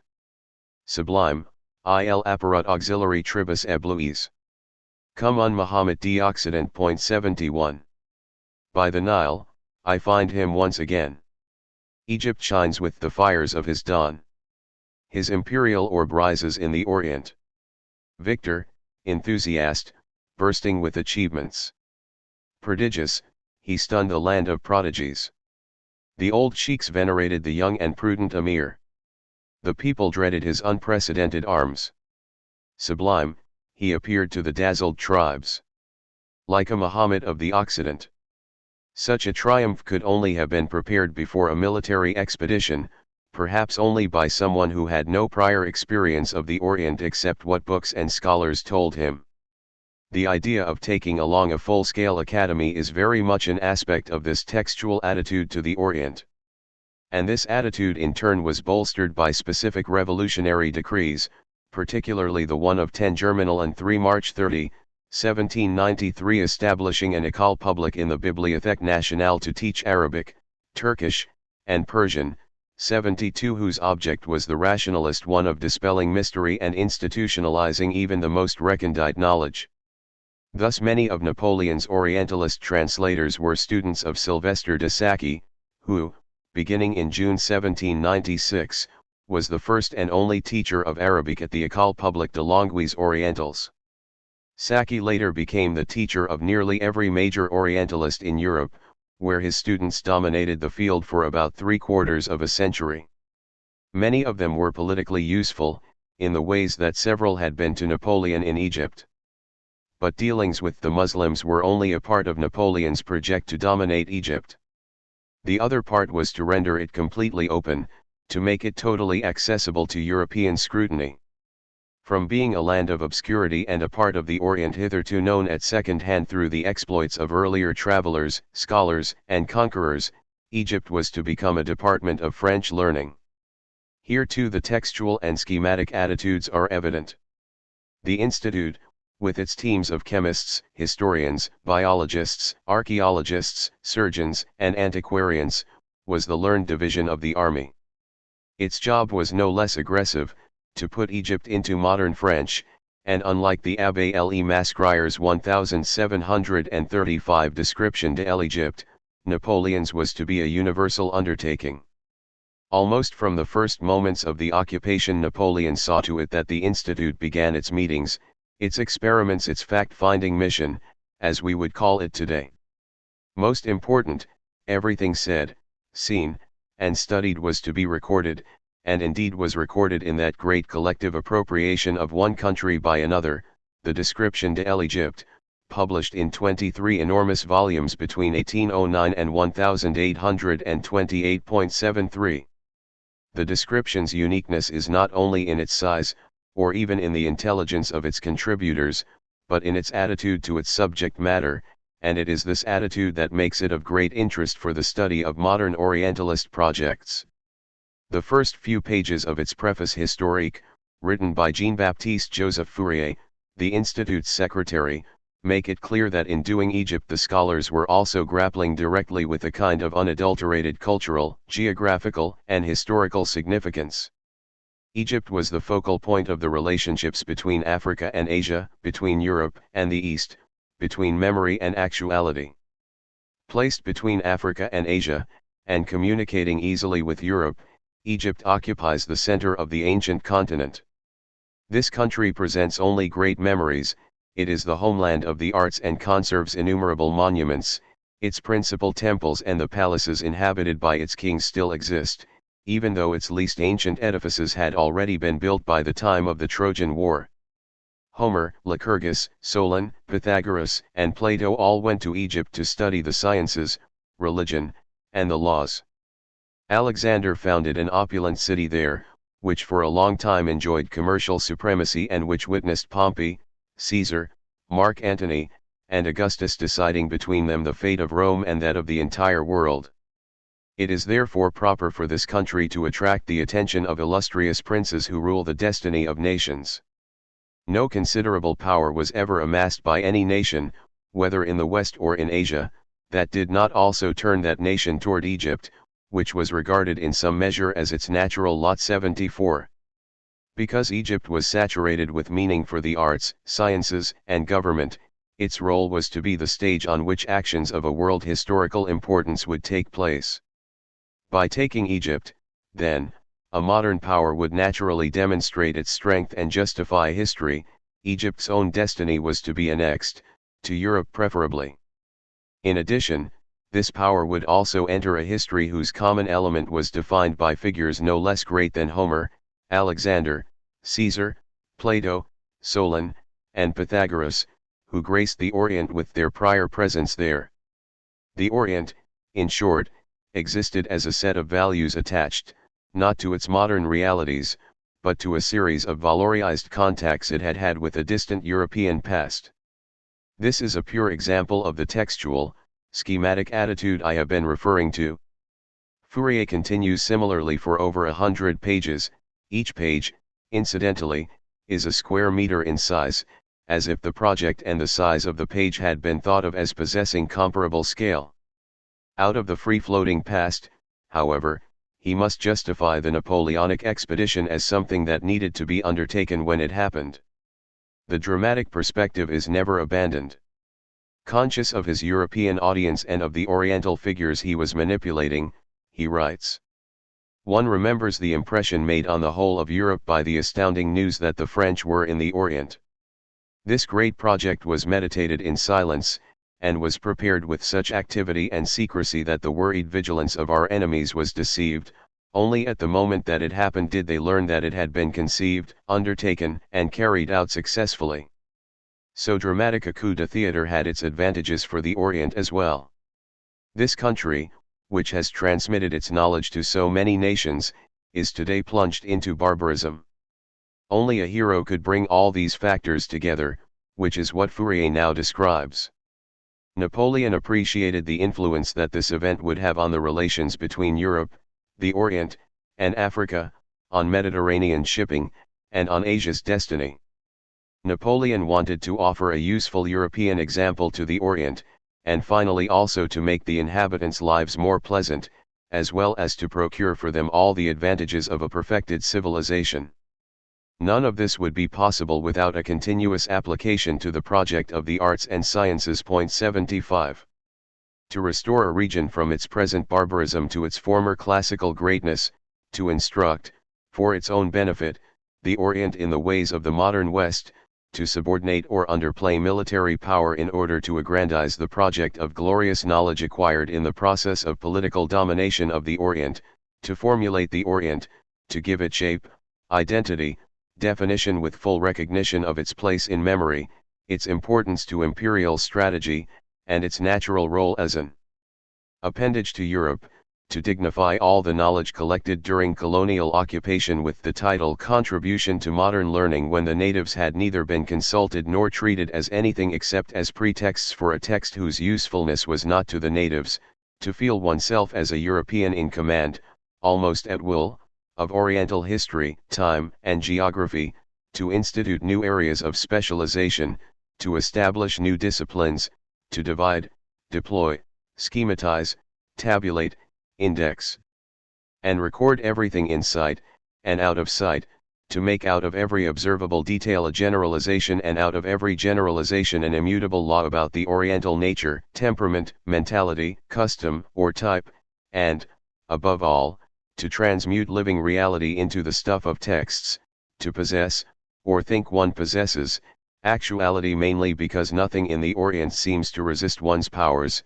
These are the features of Orientalist projection entirely realized in the description de l'Egypte, itself enabled and reinforced by Napoleon's wholly Orientalist engulfment of Egypt by the instruments of Western knowledge and power.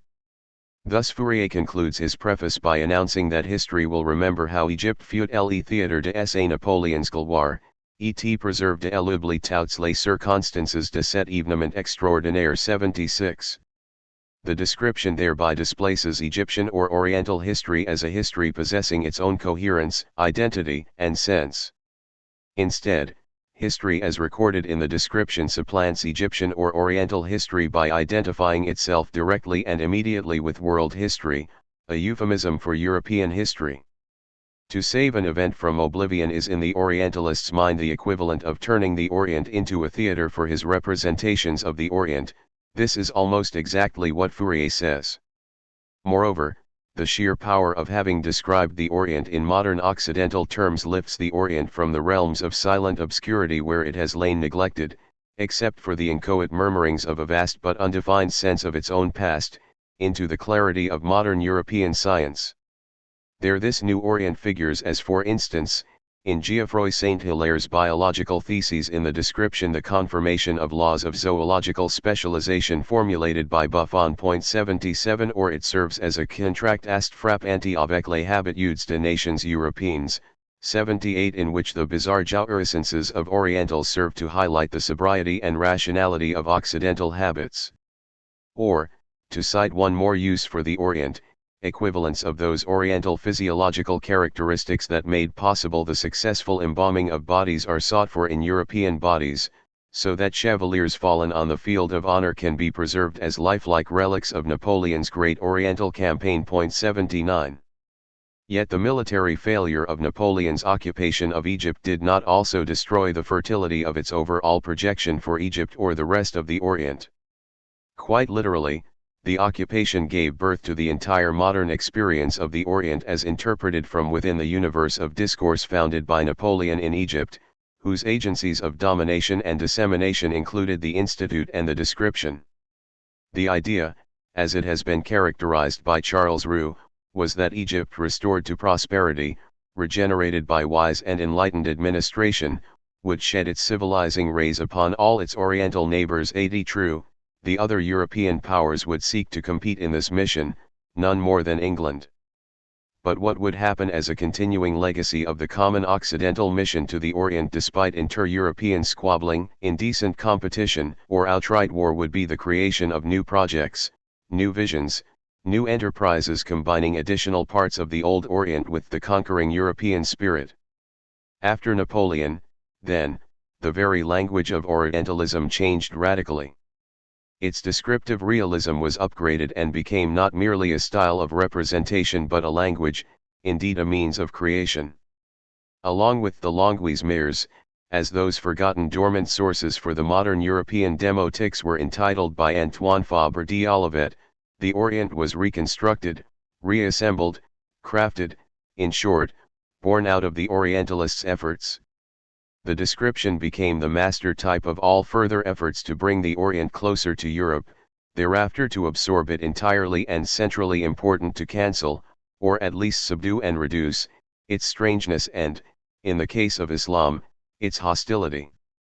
For the Islamic Orient would henceforth appear as a category denoting the Orientalists' power and not the Islamic people as humans nor their history as history.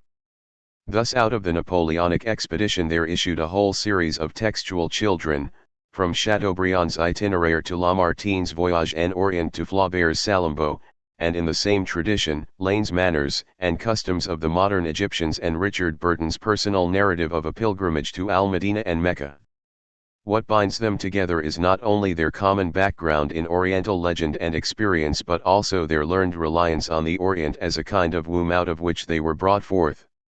If paradoxically these creations turned out to be highly stylized simulacra, elaborately wrought imitations of what a live Orient might be thought to look like, that by no means detracts either from the strength of their imaginative conception or from the strength of European mastery of the Orient, whose prototypes respectively were Cagliostro, the great European impersonator of the Orient, and Napoleon, its first modern conqueror.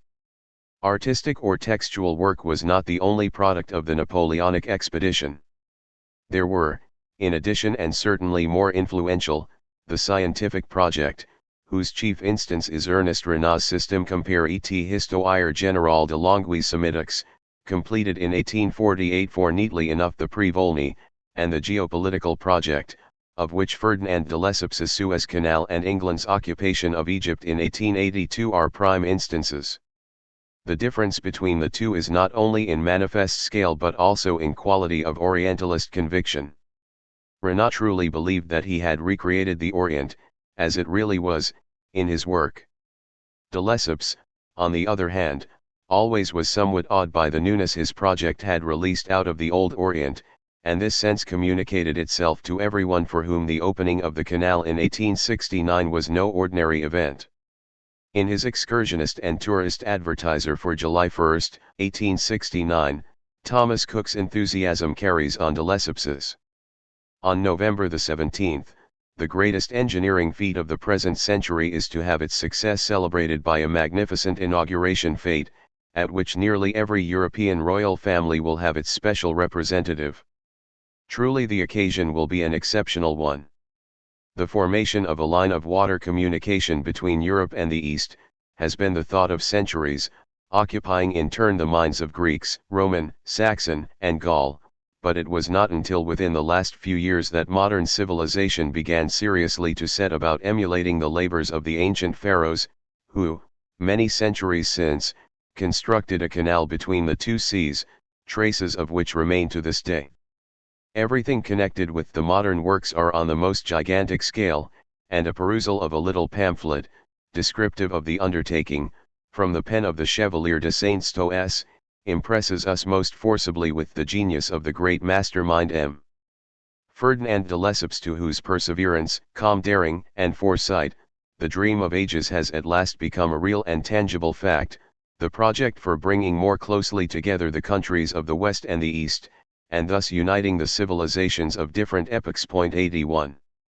The combination of old ideas with new methods, the bringing together of cultures whose relations to the 19th century were different, the genuine imposition of the power of modern technology and intellectual will upon formerly stable and divided geographical entities like East and West, this is what Cook perceives and what, in his journals, speeches, prospectuses, and letters, de Lesseps advertises. Genealogically, Ferdinand's start was auspicious. Matthew de Lesseps, his father, had come to Egypt with Napoleon and remained there, as unofficial French representative, Marlowe says 82, for 4 years after the French evacuated it in 1801. Many of Ferdinand's later writings refer back to Napoleon's own interest in digging a canal, which, because he had been misinformed by experts, he never thought was a realizable goal. Infected by the erratic history of canal projects that included French schemes entertained by Richelieu and the Saint-Simonians, de Lesseps returned to Egypt in 1854, there to embark on the undertaking that was eventually completed 15 years later. He had no real engineering background. Only a tremendous faith in his near-divine skills as builder, mover, and creator kept him going, as his diplomatic and financial talents gained him Egyptian and European support. He seems to have acquired the necessary knowledge to carry matters to completion.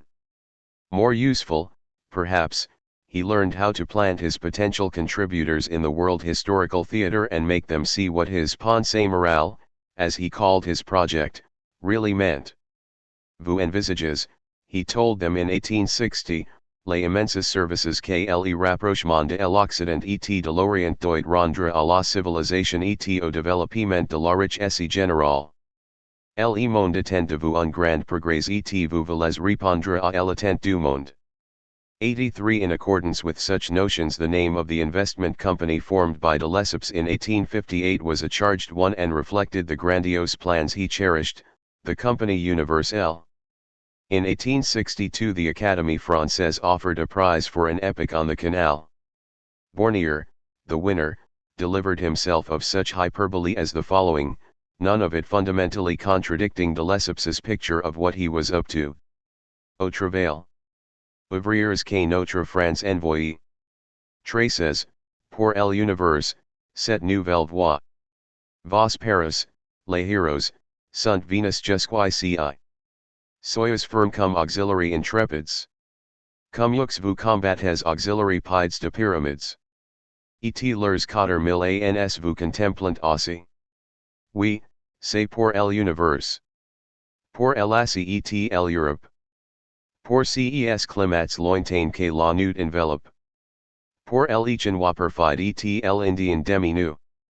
Pour les peuples heureux, libres, humains et braves. Pour les peuples méchants, pour les peuples esclaves. Pour ceux à qui le Christ est encore inconnu. 84. De Lesseps was nowhere more eloquent and resourceful than when he was called upon to justify the enormous expense in money and men the canal would require. He could pour out statistics to enchant any ear, he would quote Herodotus and maritime statistics with equal fluency. In his journal entries for 1864 he cited with approbation Casimir Leconte's observation that an eccentric life would develop significant originality in men, and from originality would come great and unusual exploits. 85 Such exploits were their own justification.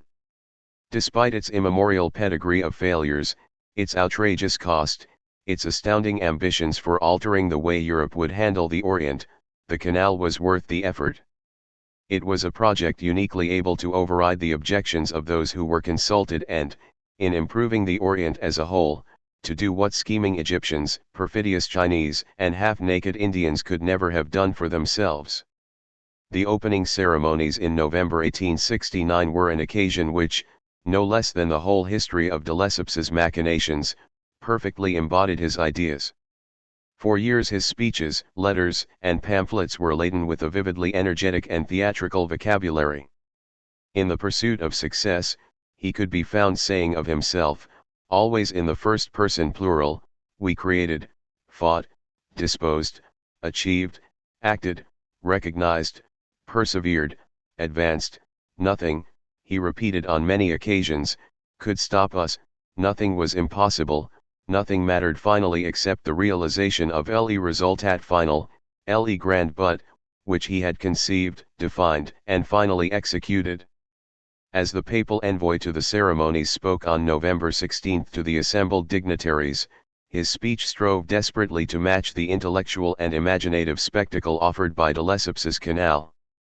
Il est permis d'affirmer que leur qui vient de sonner est non seulement un de plus solennels de ce siècle, mais encore un de plus grandes et de plus décisifs que vous el humanite, depuis que elle a un histoire si ibes.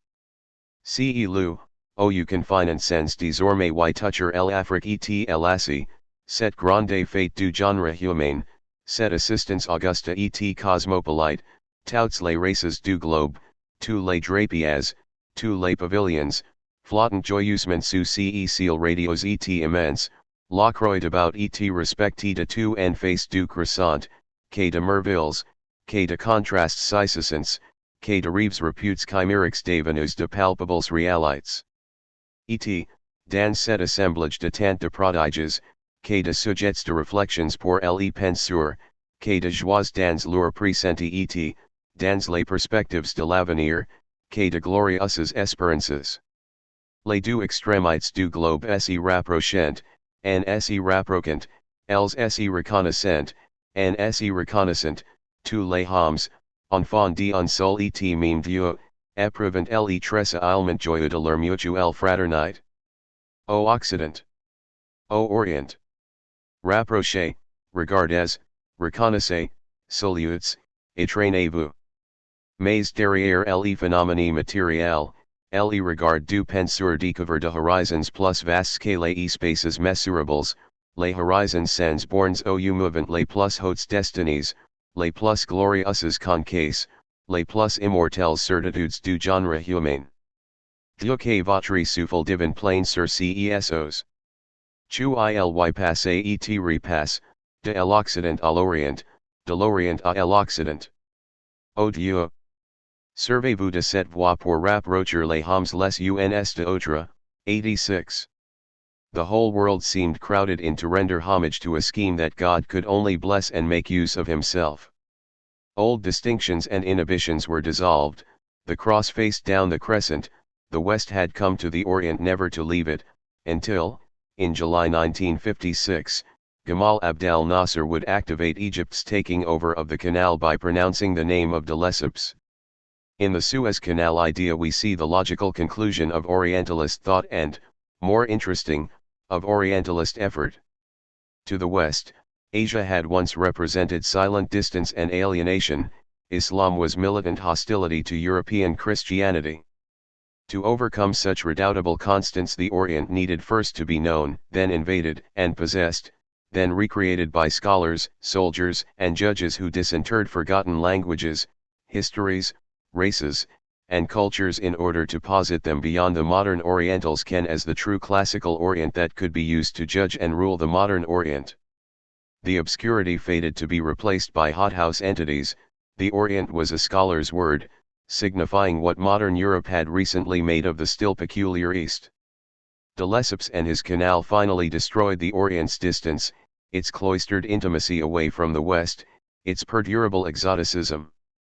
Just as a land barrier could be transmuted into a liquid artery, so too the Orient was transubstantiated from resistant hostility into obliging, and submissive, partnership. After de Lesseps no one could speak of the Orient as belonging to another world, strictly speaking. There was only our world, one world bound together because the Suez Canal had frustrated those last provincials who still believed in the difference between worlds. Thereafter the notion of Oriental is an administrative or executive one, and it is subordinate to demographic, economic, and sociological factors. For imperialists like Balfour, or for anti-imperialists like J. A. Hobson, the Oriental, like the African, is a member of a subject race and not exclusively an inhabitant of a geographical area.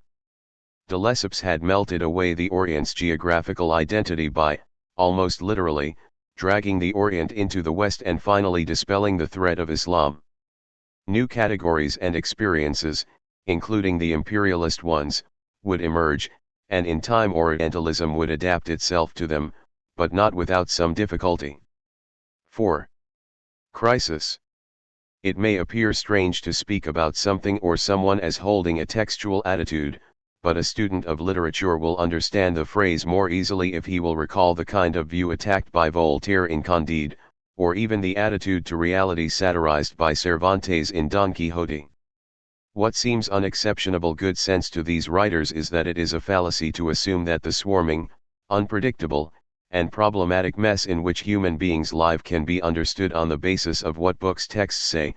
To apply what one learns out of a book literally to reality is to risk folly or ruin. One would no more think of using Amadis of Gaul to understand 16th century, or present-day, Spain than one would use the Bible to understand, say, the House of Commons. But clearly people have tried and do try to use texts in so simple-minded a way, for otherwise Candide and Don Quixote would not still have the appeal for readers that they do today. It seems a common human failing to prefer the schematic authority of a text to the disorientations of direct encounters with the human. But is this failing constantly present, or are there circumstances that, more than others, make the textual attitude likely to prevail? Two situations favor a textual attitude. One is when a human being confronts at close quarters something relatively unknown and threatening and previously distant. In such a case one has recourse not only to what in one's previous experience the novelty resembles but also to what one has read about it. Travel books or guidebooks are about as natural a kind of text, as logical in their composition and in their use, as any book one can think of, precisely because of this human tendency to fall back on a text when the uncertainties of travel in strange parts seem to threaten one's equanimity. Many travelers find themselves saying of an experience in a new country that it wasn't what they expected, meaning that it wasn't what a book said it would be. And of course many writers of travel books or guidebooks compose them in order to say that a country is like this, or better, that it is colorful, expensive, interesting, and so forth. The idea in either case is that people, places, and experiences can always be described by a book, so much so that the book, or text, acquires a greater authority, and use, even than the actuality it describes. The comedy of Fabrice Del Dongo's search for the Battle of Waterloo is not so much that he fails to find the battle, but that he looks for it as something texts have told him about. A second situation favoring the textual attitude is the appearance of success. If one reads a book claiming that lions are fierce and then encounters a fierce lion, I simplify, of course, the chances are that one will be encouraged to read more books by that same author, and believe them. But if, in addition, the lion book instructs one how to deal with a fierce lion, and the instructions work perfectly, then not only will the author be greatly believed, he will also be impelled to try his hand at other kinds of written performance. There is a rather complex dialectic of reinforcement by which the experiences of readers in reality are determined by what they have read, and this in turn influences writers to take up subjects defined in advance by readers' experiences. A book on how to handle a fierce lion might then cause a series of books to be produced on such subjects as the fierceness of lions, the origins of fierceness, and so forth. Similarly, as the focus of the text centers more narrowly on the subject no longer lions but their fierceness, we might expect that the ways by which it is recommended that a lion's fierceness be handled will actually increase its fierceness, force it to be fierce, since that is what it is and that is what in essence we know or can only know about it. A text purporting to contain knowledge about something actual, and arising out of circumstances similar to the ones I have just described, is not easily dismissed. Expertise is attributed to it. The authority of academics, institutions, and governments can accrue to it, surrounding it with still greater prestige than its practical successes warrant. Most important, such texts can create not only knowledge but also the very reality they appear to describe. In time, such knowledge and reality produce a tradition, or what Michel Foucault calls a discourse, whose material presence or weight, not the originality of a given author, is really responsible for the texts produced out of it. This kind of text is composed out of those pre-existing units of information deposited by Flaubert in the catalogue of Idées Recueillies. In the light of all this, consider Napoleon and de Lesseps. Everything they knew, more or less, about the Orient came from books written in the tradition of Orientalism, placed in its library of Idées Recueillies. For them the Orient, like the fierce lion, was something to be encountered and dealt with to a certain extent because the texts made that Orient possible. Such an Orient was silent, available to Europe for the realization of projects that involved but were never directly responsible to the native inhabitants, and unable to resist the projects, images, or mere descriptions devised for it. Earlier in this chapter I called such a relation between Western writing, and its consequences, and Oriental silence the result of and the sign of the West's great cultural strength, its will to power over the Orient. But there is another side to the strength, a side whose existence depends on the pressures of the Orientalist tradition and its textual attitude to the Orient. This side lives its own life, as books about fierce lions will do until lions can talk back.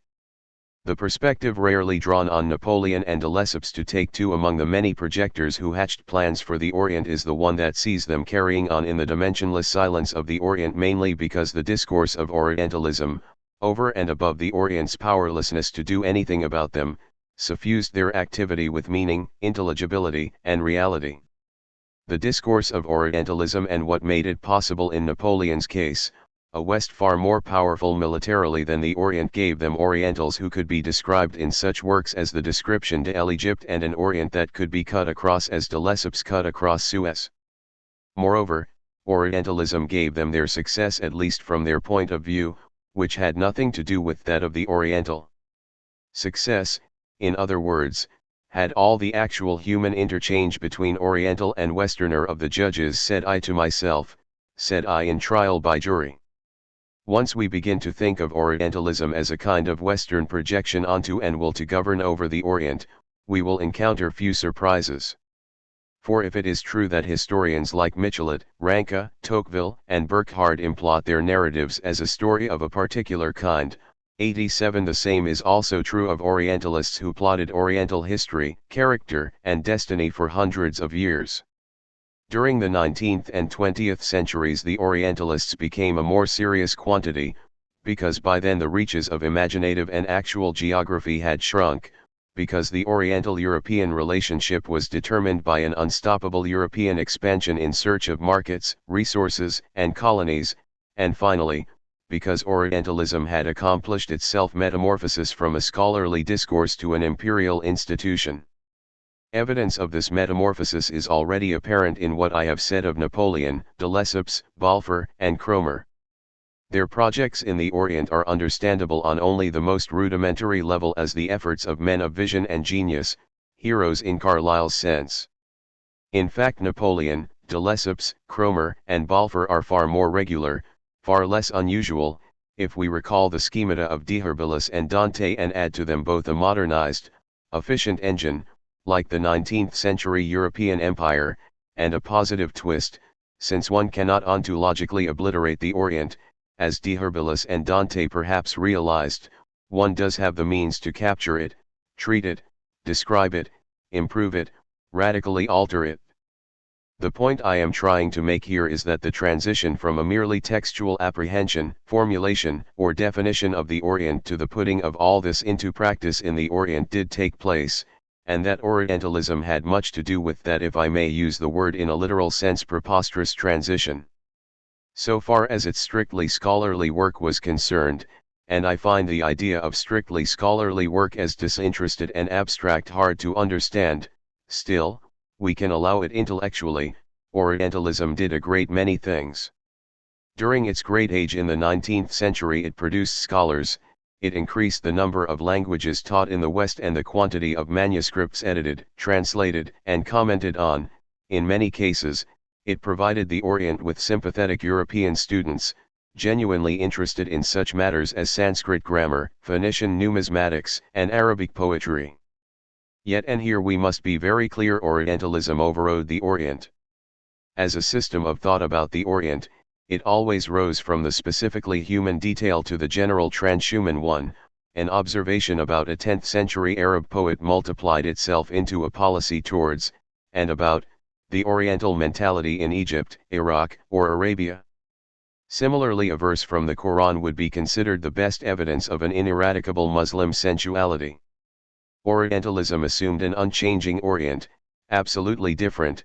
The reasons change from epoch to epoch, from the West. And Orientalism, in its post-18th century form, could never revise itself. All this makes Cromer and Balfour, as observers and administrators of the Orient, inevitable. The closeness between politics and Orientalism, or to put it more circumspectly, the great likelihood that ideas about the Orient drawn from Orientalism can be put to political use, is an important yet extremely sensitive truth. It raises questions about the predisposition towards innocence or guilt, scholarly disinterest, or pressure group complicity, in such fields as black or women's studies. It necessarily provokes unrest in one's conscience about cultural, racial, or historical generalizations, their uses, value, degree of objectivity, and fundamental intent. More than anything else, the political and cultural circumstances in which Western Orientalism has flourished draw attention to the debased position of the Orient or Oriental as an object of study. Can any other than a political master-slave relation produce the Orientalized Orient perfectly characterized by Anwar Abdel Malik? A. On the level of the position of the problem, and the problematic, the Orient and Orientals are considered by Orientalism as an object of study, stamped with an otherness as all that is different, whether it be subject or object, but of a constitutive otherness, of an essentialist character. This object of study will be, as is customary, passive, non-participating, endowed with a historical subjectivity, above all, non-active, non-autonomous, non-sovereign with regard to itself. The only Orient or Oriental or subject which could be admitted, at the extreme limit, is the alienated being, philosophically, that is, other than itself in relationship to itself, posed, understood, defined and acted by others. B. On the level of the thematic, the Orientalists adopt an essentialist conception of the countries, nations, and peoples of the Orient under study, a conception which expresses itself through a characterized ethnist typology, and will soon proceed with it towards racism. According to the traditional Orientalists, an essence should exist, sometimes even clearly described in metaphysical terms, which constitutes the inalienable and common basis of all the beings considered.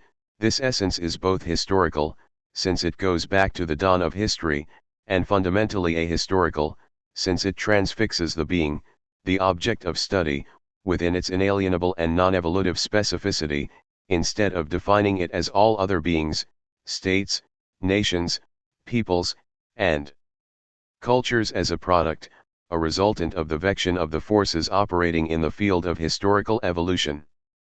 Thus one ends with a typology based on a real specificity, but detached from history, and, consequently, conceived as being intangible, essential, which makes of the studied object another being with regard to whom the studying subject is transcendent. We will have a Homo Sinicus, a Homo Arabicus, and why not a Homo Aegypticus, etc., a Homo Africanus, the man, the normal man, it is understood being the European man of the historical period, that is, since Greek antiquity. One sees how much, from the 18th to the 20th century, the hegemonism of possessing minorities, unveiled by Marx and Engels, and the anthropocentrism dismantled by Freud are accompanied by Europocentrism in the area of human and social sciences, and more particularly in those in direct relationship with non-European peoples. 88. Abdel Malik sees Orientalism as having a history which, according to the Oriental of the late 20th century, led it to the impasse described above.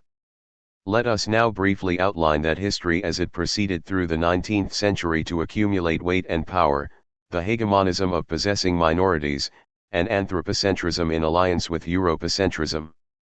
From the last decades of the 18th century and for at least a century and a half, Britain and France dominated Orientalism as a discipline. The great philological discoveries in comparative grammar made by Jones, Franz Bopp, Jacob Grimm, and others were originally indebted to manuscripts brought from the East to Paris and London.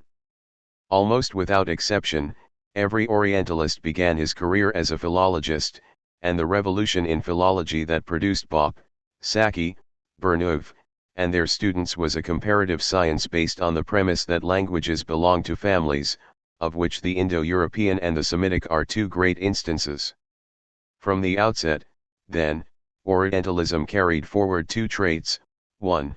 A newly found scientific self-consciousness based on the linguistic importance of the Orient to Europe, and, 2. A proclivity to divide, subdivide, and redivide its subject matter without ever changing its mind about the Orient as being always the same, unchanging, uniform, and radically peculiar object. Friedrich Schlegel, who learned his Sanskrit in Paris, illustrates these traits together. Although by the time he published his Über die Sprache und die Weisheit der Indier in 1808 Schlegel had practically renounced his Orientalism, he still held that Sanskrit and Persian on the one hand and Greek and German on the other had more affinities with each other than with the Semitic, Chinese, American, or African languages. Moreover, the Indo-European family was artistically simple and satisfactory in a way the Semitic, for one, was not.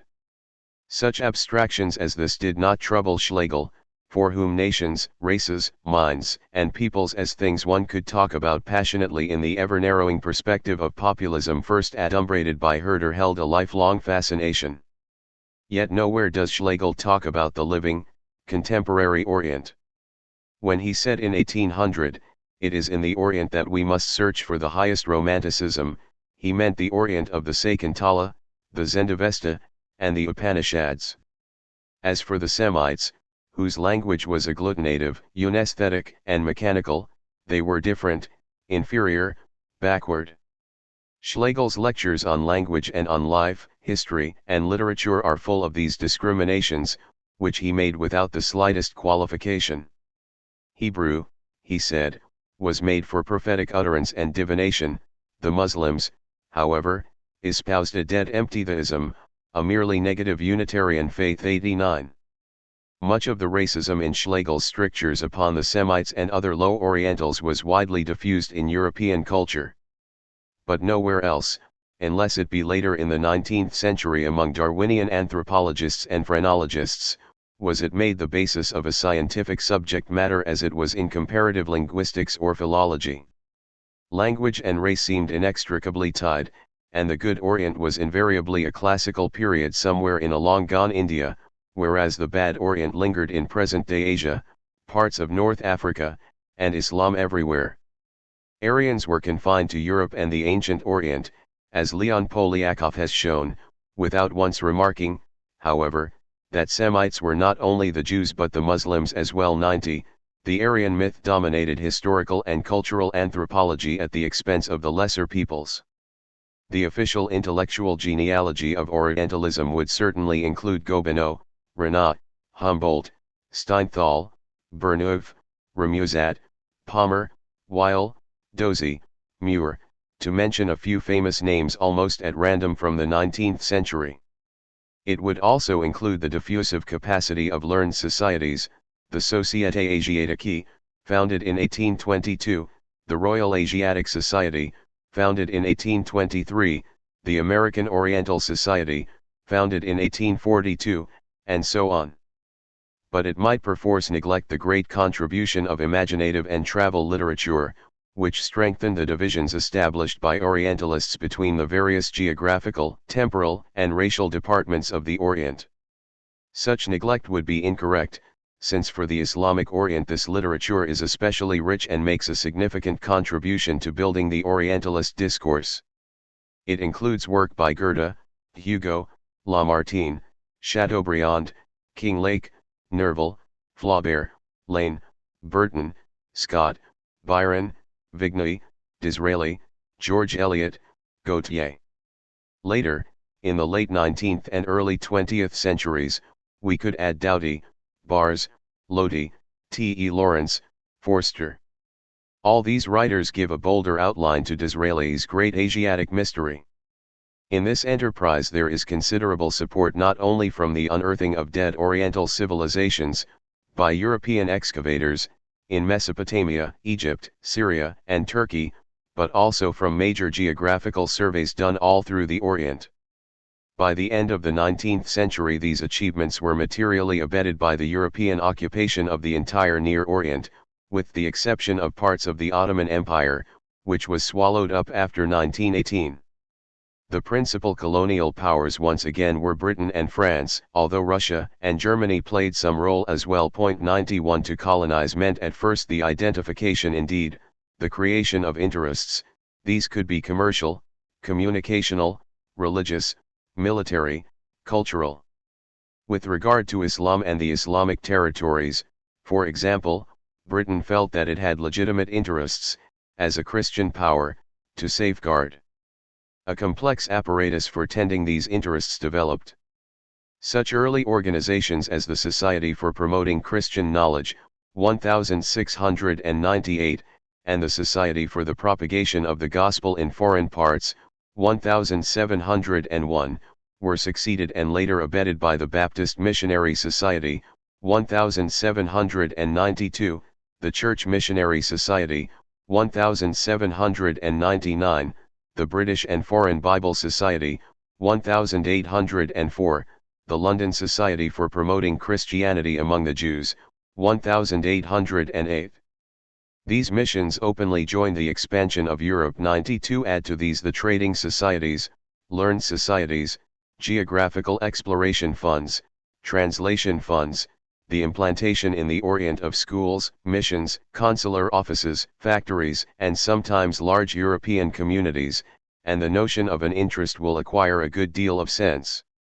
Thereafter interests were defended with much zeal and expense. So far my outline is a gross one.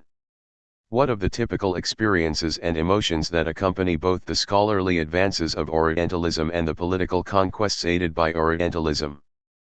First, there is disappointment that the modern Orient is not at all like the texts. Here is Gerard de Nerval writing to Théophile Gautier at the end of August 1843. I have already lost, kingdom after kingdom, province after province, the more beautiful half of the universe, and soon I will know of no place in which I can find a refuge for my dreams, but it is Egypt that I most regret having driven out of my imagination, now that I have sadly placed it in my memory. 93. This is by the author of A Great Voyage en Orient. Nerval's lament is a common topic of Romanticism, the betrayed dream, as described by Albert Begin in L'âme romantique et le rêve, and of travelers in the Biblical Orient, from Chateaubriand to Mark Twain. Any direct experience of the mundane Orient ironically comments on such valorizations of it as were to be found in Goethe's Mahomet's Gisang or Hugo's Adieux de l'Autre Arabe. Memory of the modern Orient disputes imagination, sends one back to the imagination as a place preferable, for the European sensibility, to the real Orient. For a person who has never seen the Orient, Nerval once said to Gautier, a lotus is still a lotus, for me it is only a kind of onion. To write about the modern Orient is either to reveal an upsetting demystification of images culled from texts, or to confine oneself to the Orient of which Hugo spoke in his original preface to Les Orientals, the Orient as image or pensée, symbols of une sorte de préoccupation générale. 94. If personal disenchantment and general preoccupation fairly map the Orientalist sensibility at first, they entail certain other more familiar habits of thought, feeling, and perception. The mind learns to separate a general apprehension of the Orient from a specific experience of it, each goes its separate way, so to speak.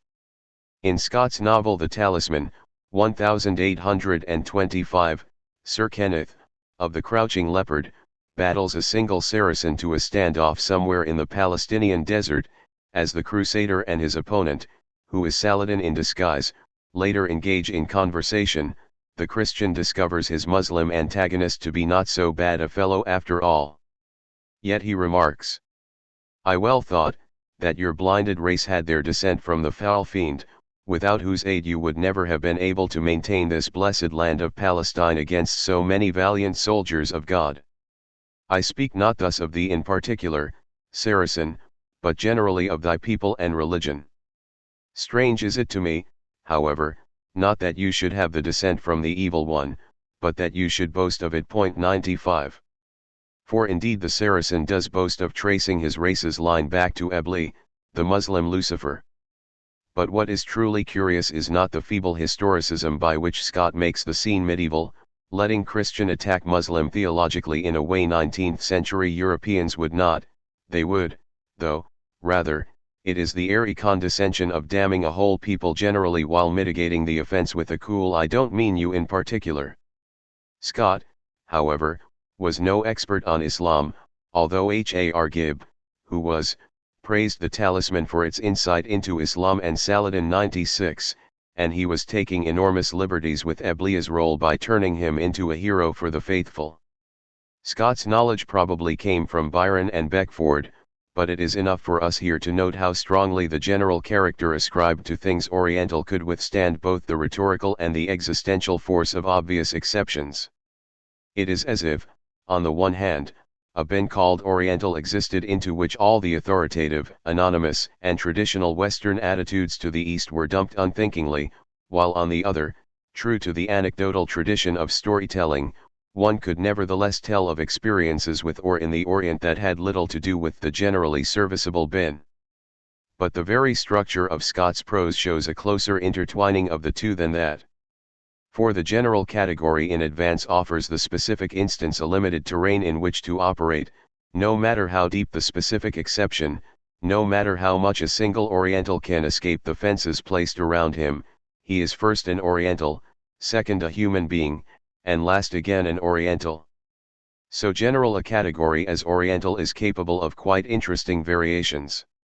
Disraeli's enthusiasm for the Orient appeared first during a trip east in 1831.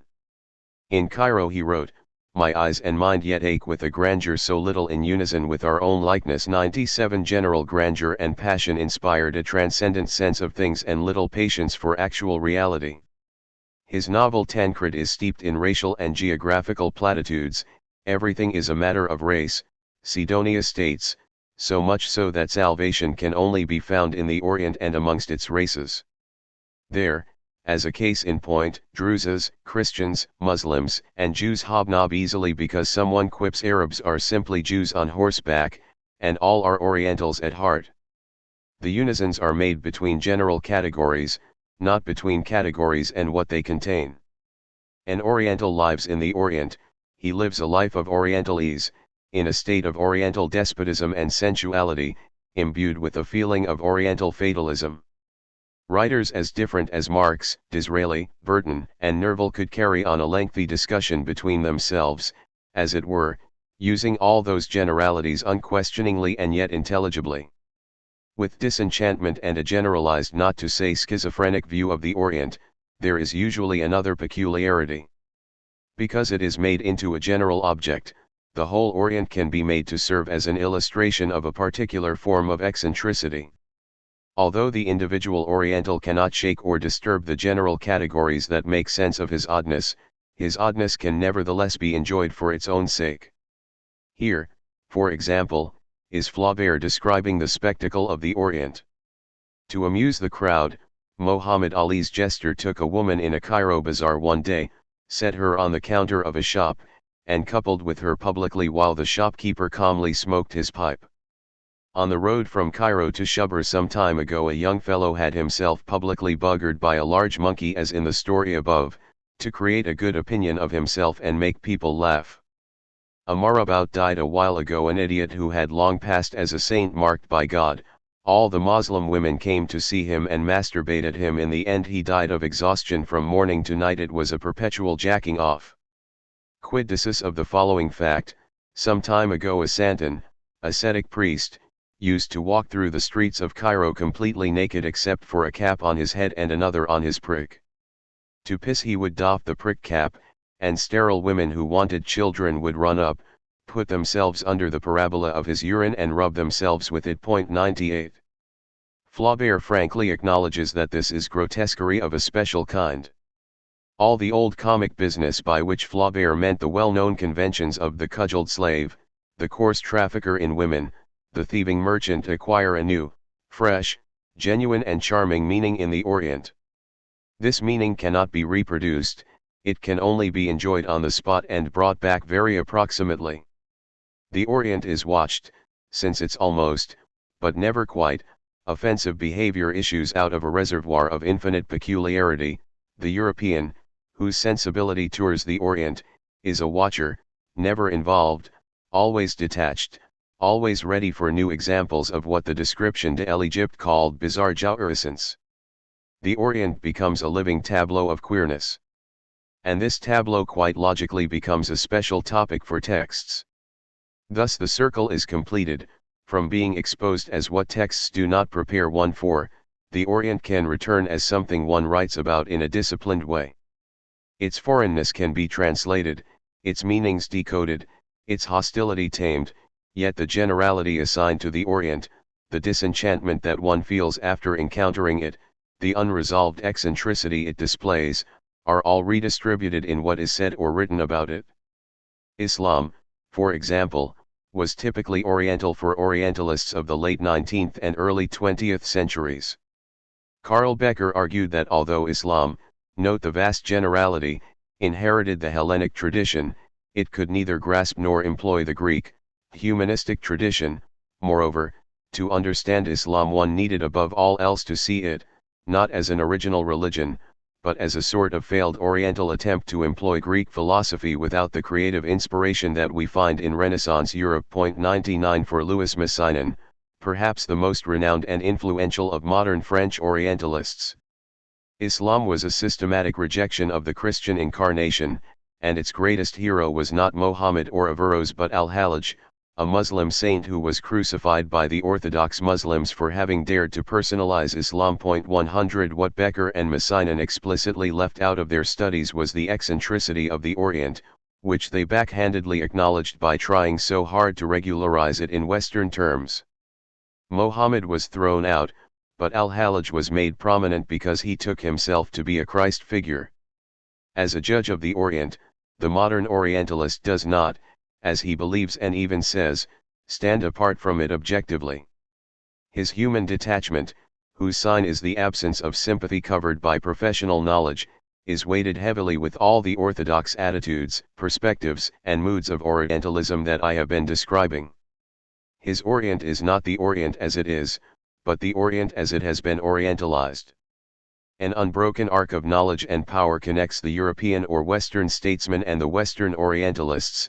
It forms the rim of the stage containing the Orient. By the end of World War I, both Africa and the Orient formed not so much an intellectual spectacle for the West as a privileged terrain for it. The scope of Orientalism exactly matched the scope of empire, and it was this absolute unanimity between the two that provoked the only crisis in the history of Western thought about and dealings with the Orient.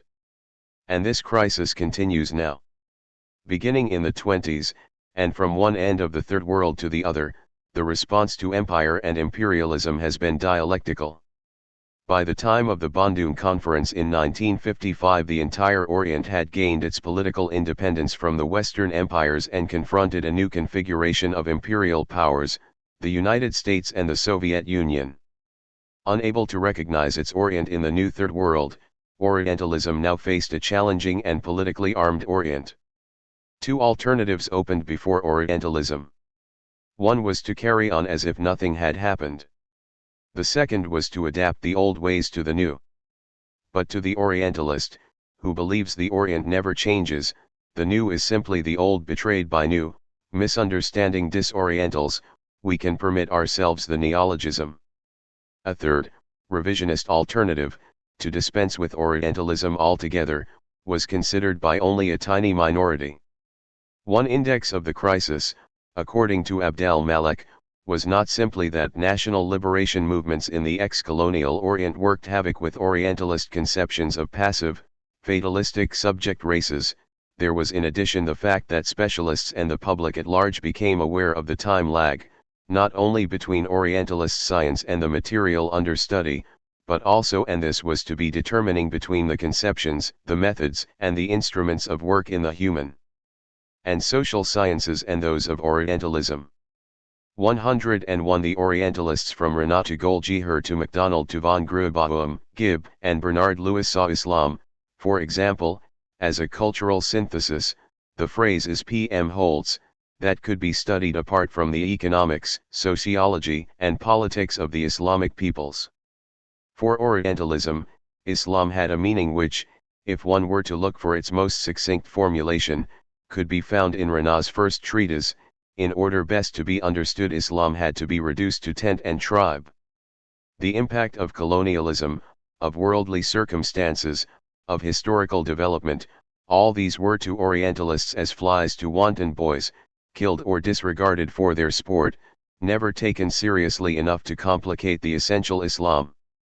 The career of H.A.R. Gibb illustrates within itself the two alternative approaches by which Orientalism has responded to the modern Orient. In 1945 Gibb delivered the Haskell Lectures at the University of Chicago.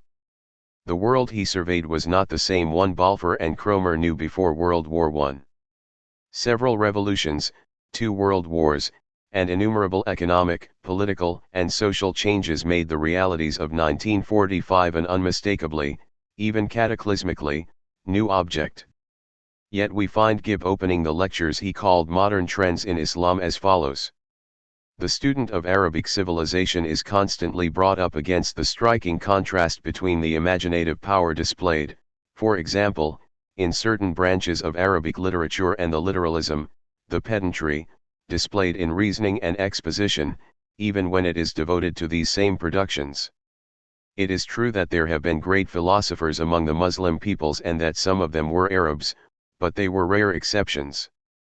The Arab mind, whether in relation to the outer world or in relation to the processes of thought, cannot throw off its intense feeling for the separateness and the individuality of the concrete events. This is, I believe, one of the main factors lying behind that lack of a sense of law which Professor MacDonald regarded as the characteristic difference in the Oriental. It is this, too, which explains what is so difficult for the Western student to grasp until it is explained to him by the Orientalist: the aversion of the Muslims from the thought processes of rationalism. The rejection of rationalist modes of thought and of the utilitarian ethic which is inseparable from them has its roots, therefore, not in the so-called obscurantism of the Muslim theologians but in the atomism and discreteness of the Arab imagination. 102. This is pure Orientalism, of course, but even if one acknowledges the exceeding knowledge of institutional Islam that characterizes the rest of the book, Gibb's inaugural biases remain a formidable obstacle for anyone hoping to understand modern Islam. What is the meaning of difference when the preposition from has dropped from sight altogether? Are we not once again being asked to inspect the Oriental Muslim as if his world, unlike ours differently from it, had never ventured beyond the 7th century? As for modern Islam itself, despite the complexities of his otherwise magisterial understanding of it, why must it be regarded with so implacable a hostility as Gibbs? If Islam is flawed from the start by virtue of its permanent disabilities, the Orientalist will find himself opposing any Islamic attempts to reform Islam, because, according to his views, reform is a betrayal of Islam. This is exactly Gibbs' argument. How can an Oriental slip out from these monocles into the modern world except by repeating with the fool in King Lear, "They'll have me whipped for speaking true, thou'lt have me whipped for lying, and sometimes I am whipped for holding my peace." 18 years later Gibb faced an audience of English compatriots, only now he was speaking as the director of the Center for Middle Eastern Studies at Harvard. His topic was Area Studies Reconsidered, in which, among other appearances, he agreed that the Orient is much too important to be left to the Orientalists. The new, or second alternative, approach open to Orientalists was being announced, just as modern trends exemplified the first, or traditional, approach. Gibbs' formula is well-intentioned in Area Studies Reconsidered, so far, of course, as the Western experts on the Orient are concerned, whose job it is to prepare students for careers in public life and business. What we now need, said Gibb, is the traditional Orientalist plus a good social scientist working together. Between them the two will do interdisciplinary work.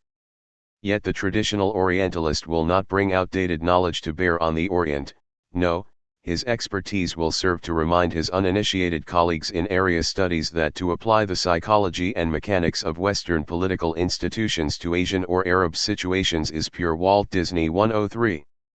In practice this notion has meant that when Orientals struggle against colonial occupation, you must say, in order not to risk a Disneyism, that Orientals have never understood the meaning of self-government the way we do. When some Orientals oppose racial discrimination while others practice it, you say they're all Orientals at bottom and class interest, political circumstances, economic factors are totally irrelevant. Or with Bernard Lewis, you say that if Arab Palestinians oppose Israeli settlement and occupation of their lands, then that is merely the return of Islam, or, as a renowned contemporary Orientalist defines it, Islamic opposition to non-Islamic peoples 104, a principle of Islam enshrined in the 7th century. History, politics, and economics do not matter. Islam is Islam, the Orient is the Orient, and please take all your ideas about a left and a right wing, revolutions, and change back to Disneyland. If such tautologies, claims, and dismissals have not sounded familiar to historians, sociologists, economists, and humanists in any other field except Orientalism, the reason is patently obvious. For like its putative subject matter, Orientalism has not allowed ideas to violate its profound serenity.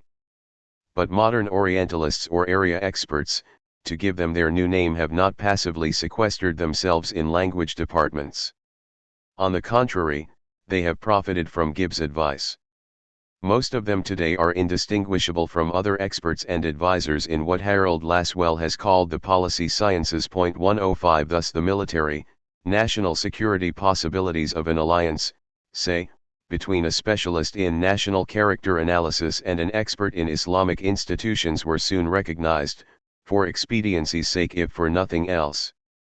After all, the West since World War II had faced a clever totalitarian enemy who collected allies for itself among gullible Oriental, African, Asian, undeveloped, nations.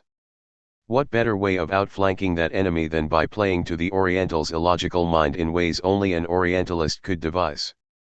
Thus emerged such masterful ploys as the stick and carrot technique, the Alliance for Progress, CETO, and so forth, all of them based on traditional knowledge retooled for better manipulation of its supposed object.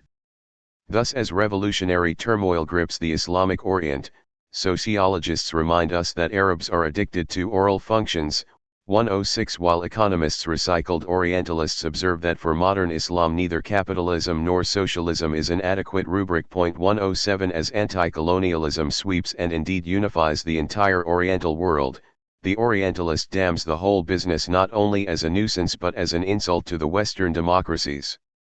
As momentous, generally important issues face the world, issues involving nuclear destruction, catastrophically scarce resources, unprecedented human demands for equality, justice, and economic parity, popular caricatures of the Orient are exploited by politicians whose source of ideological supply is not only the half-literate technocrat but the super-literate Orientalist. The legendary Arabists in the State Department warn of Arab plans to take over the world. The perfidious Chinese, half-naked Indians, and passive Muslims are described as vultures for our largesse and are damned when we lose them to communism, or to their unregenerate Oriental instincts. The difference is scarcely significant. These contemporary Orientalist attitudes flood the press and the popular mind. Arabs, for example, are thought of as camel-riding, terroristic, hook-nosed, venal lechers whose undeserved wealth is an affront to real civilization.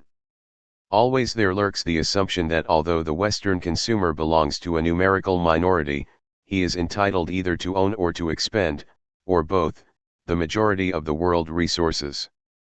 Why? Because he, unlike the Oriental, is a true human being.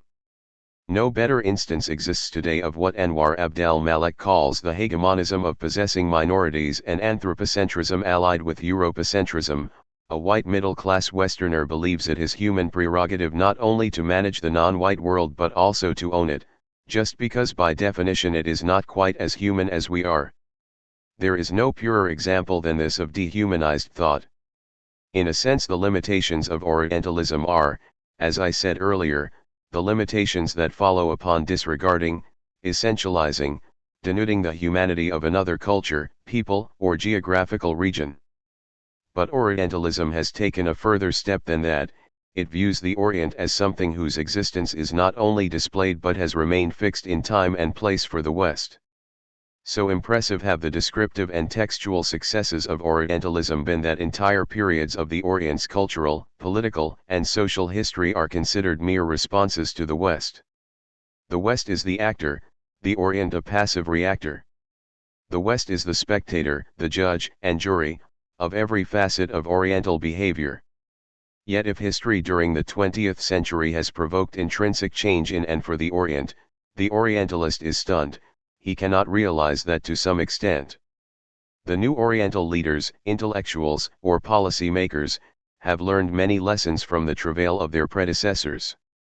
They have also been aided by the structural and institutional transformations accomplished in the intervening period and by the fact that they are to a great extent more at liberty to fashion the future of their countries. They are also much more confident and perhaps slightly aggressive. No longer do they have to function hoping to obtain a favorable verdict from the invisible jury of the West. Their dialogue is not with the West, it is with their fellow citizens. 108. Moreover, the Orientalist assumes that what his texts have not prepared him for is the result either of outside agitation in the Orient or of the Orient's misguided inanity. None of the innumerable Orientalist texts on Islam, including their Summa, the Cambridge History of Islam, can prepare their reader for what has taken place since 1948 in Egypt, Palestine, Iraq, Syria, Lebanon, or the Yemens. When the dogmas about Islam cannot serve, not even for the most Panglossian Orientalist, there is recourse to an Orientalized social science jargon, to such marketable abstractions as elites, political stability, modernization, and institutional development, all stamped with the cachet of Orientalist wisdom. In the meantime, a growing, more and more dangerous rift separates Orient and Occident. The present crisis dramatizes the disparity between texts and reality. Yet in this study of Orientalism I wish not only to expose the sources of Orientalism's views but also to reflect on its importance, for the contemporary intellectual rightly feels that to ignore a part of the world now demonstrably encroaching upon him is to avoid reality. Humanists have too often confined their attention to departmentalized topics of research. They have neither watched nor learned from disciplines like Orientalism, whose unremitting ambition was to master all of a world, not some easily delimited part of it such as an author or a collection of texts. However, along with such academic security blankets as history, literature, or the humanities, and despite its overreaching aspirations, Orientalism is involved in worldly, historical circumstances which it has tried to conceal behind an often pompous scientism and appeals to rationalism. The contemporary intellectual can learn from Orientalism how, on the one hand, either to limit or to enlarge realistically the scope of his discipline's claims, and on the other, to see the human ground, the foul rag and bone shop of the heart, Yeats called it, in which texts, visions, methods, and disciplines begin, grow, thrive, and degenerate. To investigate Orientalism is also to propose intellectual ways for handling the methodological problems that history has brought forward, so to speak, in its subject matter, the Orient. But before that we must virtually see the humanistic values that Orientalism, by its scope, experiences, and structures, has all but eliminated. 2. Orientalist structures and restructures. When the Sayyid Omar, the Naqib el-Ashraf, or chief of the descendants of the Prophet, married a daughter, about 45 years since, there walked before the procession a young man who had made an incision in his abdomen, and drawn out a large portion of his intestines, which he carried before him on a silver tray. After the procession, he restored them to their proper place, and remained in bed many days before he recovered from the effects of this foolish and disgusting act.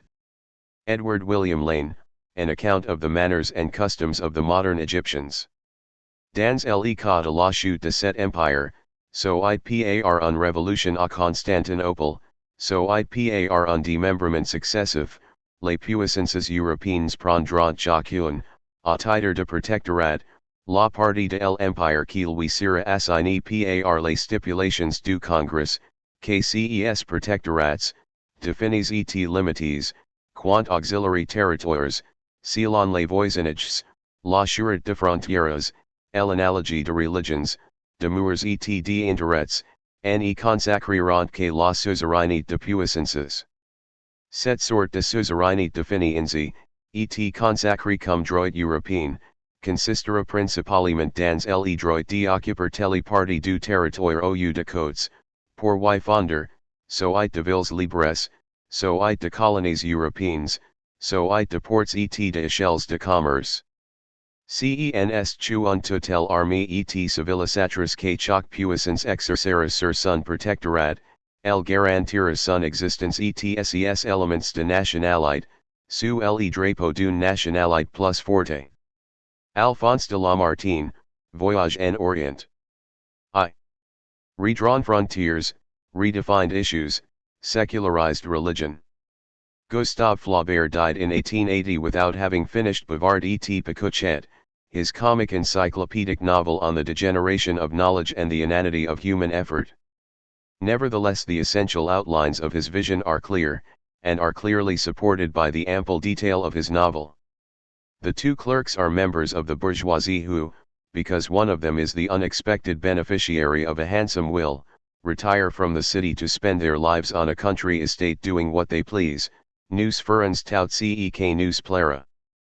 As Flaubert portrays their experience, doing as they please involves Bavard and Picouchet in a practical and theoretical jaunt through agriculture, history, chemistry, education, archaeology, literature, always with less than successful results.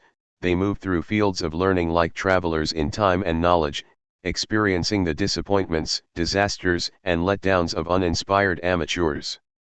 What they move through, in fact, is the whole disillusioning experience of the 19th century, whereby in Charles Maurray's phrase les bourgeois conquérants turn out to be the bumbling victims of their own leveling incompetence and mediocrity.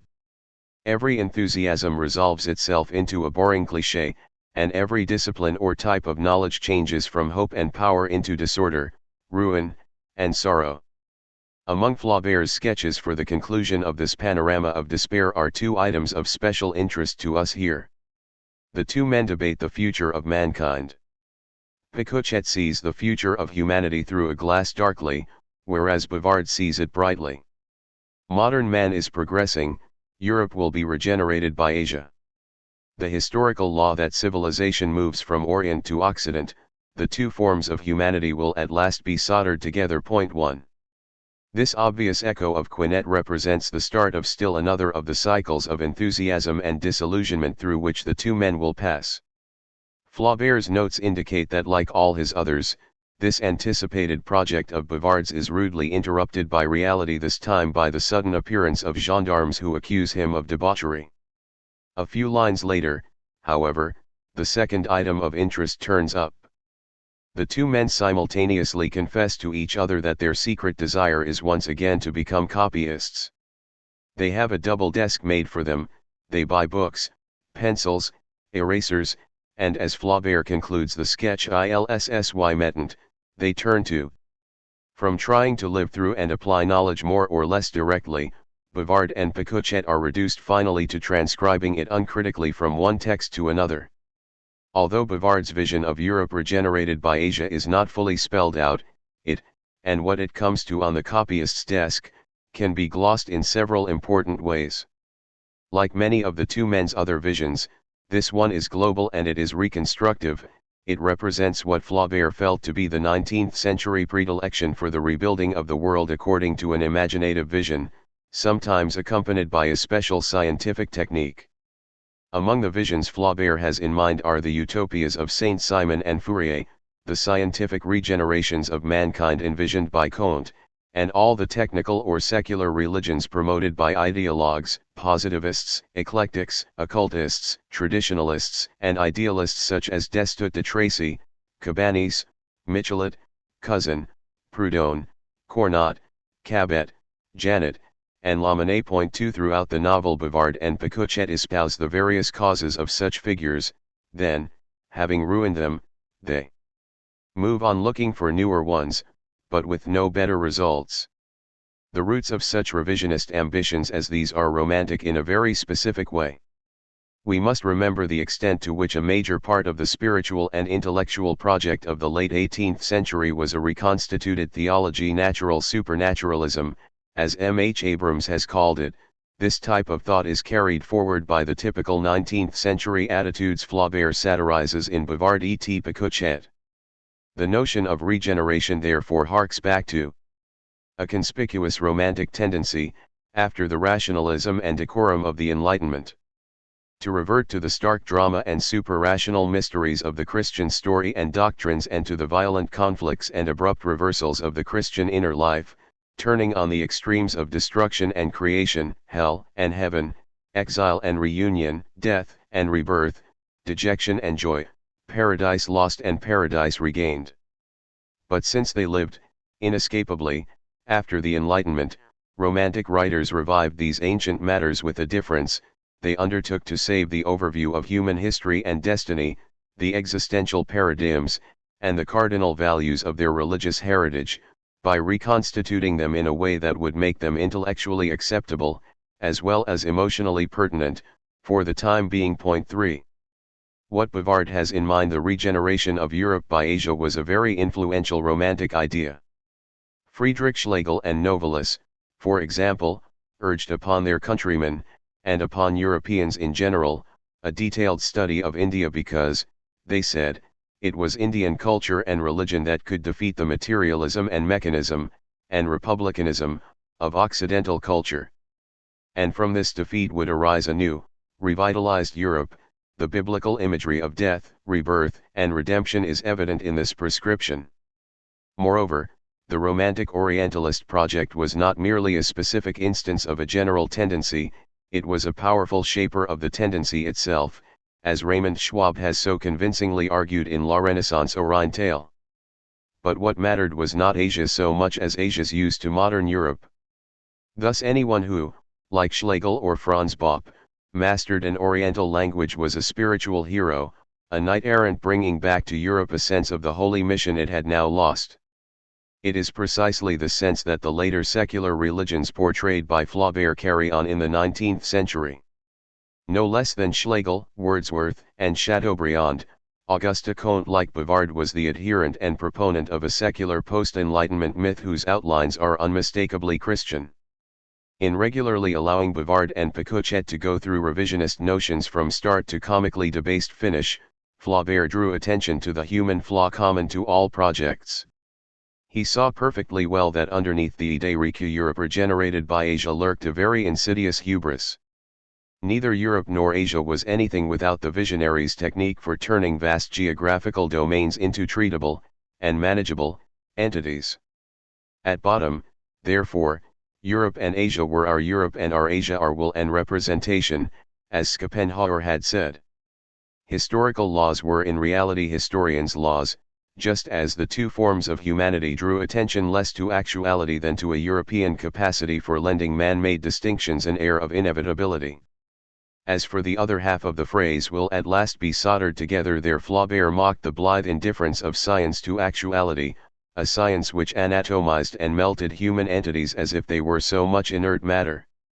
But it was not just any science he mocked, it was enthusiastic, even messianic European science, whose victories included failed revolutions, wars, oppression, and an unteachable appetite for putting grand, bookish ideas quixotically to work immediately. What such science or knowledge never reckoned with was its own deeply ingrained and unself-conscious bad innocence and the resistance to it of reality. When Bavard plays the scientist, he naively assumes that science merely is, that reality is as the scientist says it is, that it does not matter whether the scientist is a fool or a visionary. He, or anyone who thinks like him, cannot see that the Orient may not wish to regenerate Europe, or that Europe was not about to fuse itself democratically with yellow or brown Asians. In short, such a scientist does not recognize in his science the egoistic will to power that feeds his endeavors and corrupts his ambitions. Flaubert, of course, sees to it that his poor fools are made to rub their noses in these difficulties. Bavard and Picouchet have learned that it is better not to traffic in ideas and in reality together. The novel's conclusion is a picture of the two of them now perfectly content to copy their favorite ideas faithfully from book onto paper. Knowledge no longer requires application to reality. Knowledge is what gets passed on silently, without comment, from one text to another. Ideas are propagated and disseminated anonymously, they are repeated without attribution, they have literally become idées reçues. What matters is that they are there, to be repeated, echoed, and re-echoed uncritically. In a highly compressed form, this brief episode, taken out of Flaubert's notes for Bavard et Picouchet, frames the specifically modern structures of Orientalism, which after all is one discipline among the secular, and quasi-religious, faiths of 19th-century European thought. We have already characterized the general scope of thought about the Orient that was handed on through the medieval and Renaissance periods, for which Islam was the essential Orient. During the 18th century, however, there were a number of new, interlocking elements that hinted at the coming evangelical phase, whose outlines Flaubert was later to recreate. For one, the Orient was being opened out considerably beyond the Islamic lands. This quantitative change was to a large degree the result of continuing, and expanding, European exploration of the rest of the world. The increasing influence of travel literature, imaginary utopias, moral voyages, and scientific reporting brought the Orient into sharper and more extended focus. If Orientalism is indebted principally to the fruitful Eastern discoveries of Anquetil and Jones during the latter third of the century, these must be seen in the wider context created by Cook and Bougainville, the voyages of Tournefort and Audonson, by the President de Brosses's Histoire de Navigations Auxiliary Terres Australes, by French traders in the Pacific, by Jesuit missionaries in China and the Americas, by William Dampier's explorations and reports, by innumerable speculations on giants, Patagonians, savages, natives, and monsters supposedly residing to the far east, west, south, and north of Europe. But all such widening horizons had Europe firmly in the privileged center, as main observer, or mainly observed, as in Goldsmith's Citizen of the World. For even as Europe moved itself outwards, its sense of cultural strength was fortified. From travelers' tales, and not only from great institutions like the various India companies, colonies were created and ethnocentric perspective secured. Point 4. For another, a more knowledgeable attitude towards the alien and exotic was abetted not only by travelers and explorers but also by historians for whom European experience could profitably be compared with other, as well as older, civilizations. That powerful current in 18th-century historical anthropology, described by scholars as the confrontation of the gods, meant that Gibbon could read the lessons of Rome's decline in the rise of Islam, just as Vico could understand modern civilization in terms of the barbaric, poetic splendor of their earliest beginnings. Whereas Renaissance historians judged the Orient inflexibly as an enemy, those of the 18th century confronted the Orient's peculiarities with some detachment and with some attempt at dealing directly with Oriental source material, perhaps because such a technique helped a European to know himself better. George Sale's translation of the Quran and his accompanying preliminary discourse illustrate the change. Unlike his predecessors, Sale tried to deal with Arab history in terms of Arab sources. Moreover, he let Muslim commentators on the sacred texts speak for themselves. Point 5 In Sale, as throughout the 18th century, simple comparatism was the early phase of the comparative disciplines, philology, anatomy, jurisprudence, religion, which were to become the boast of 19th century method. But there was a tendency among some thinkers to exceed comparative study, and its judicious surveys of mankind from China to Peru, by sympathetic identification. This is a third 18th century element preparing the way for modern Orientalism. What today we call historicism is an 18th century idea. Vico, Herder, and Hamann, among others, believed that all cultures were organically and internally coherent, bound together by a spirit, genius, clima, or national idea which an outsider could penetrate only by an act of historical sympathy. Thus Herder's Ideen zur Philosophie der Geschichte der Menschheit, 1784–1791, was a panoramic display of various cultures, each permeated by an inimical creative spirit, each accessible only to an observer who sacrificed his prejudices to Einfühlung. Imbued with the populist and pluralist sense of history advocated by Herder and others, an 18th century mind could breach the doctrinal walls erected between the West and Islam and see hidden elements of kinship between himself and the Orient. Napoleon is a famous instance of this, usually selective, identification by sympathy. Mozart is another, the magic flute, in which Masonic codes intermingle with visions of a benign Orient, and the abduction from the seraglio locate a particularly magnanimous form of humanity in the Orient. And this, much more than the modish habits of Turkish music, drew Mozart sympathetically eastwards. It is very difficult nonetheless to separate such intuitions of the Orient as Mozart's from the entire range of pre-Romantic and Romantic representations of the Orient as exotic locale. Popular Orientalism during the late 18th century and the early 19th attained a vogue of considerable intensity. But even this vogue, easily identifiable in William Beckford, Byron, Thomas More, and Goethe, cannot be simply detached from the interest taken in Gothic tales, pseudo-medieval idyls, visions of barbaric splendor and cruelty. Thus in some cases the Oriental representation can be associated with Piranesi's prisons, in others with Tiepolo's luxurious ambiances, in still others with the exotic sublimity of late 18th century paintings. 7 Later in the 19th century, in the works of Delacroix and literally dozens of other French and British painters, the Oriental genre tableau carried representation into visual expression and a life of its own, which this book unfortunately must scant. Sensuality, promise, terror, sublimity, idyllic pleasure, intense energy, the Orient as a figure in the pre-Romantic, pre-technical Orientalist imagination of late 18th century Europe was really a chameleon-like quality called, adjectively, Orientalate, but this free-floating Orient would be severely curtailed with the advent of academic Orientalism. A fourth element preparing the way for modern Orientalist structures was the whole impulse to classify nature and man into types.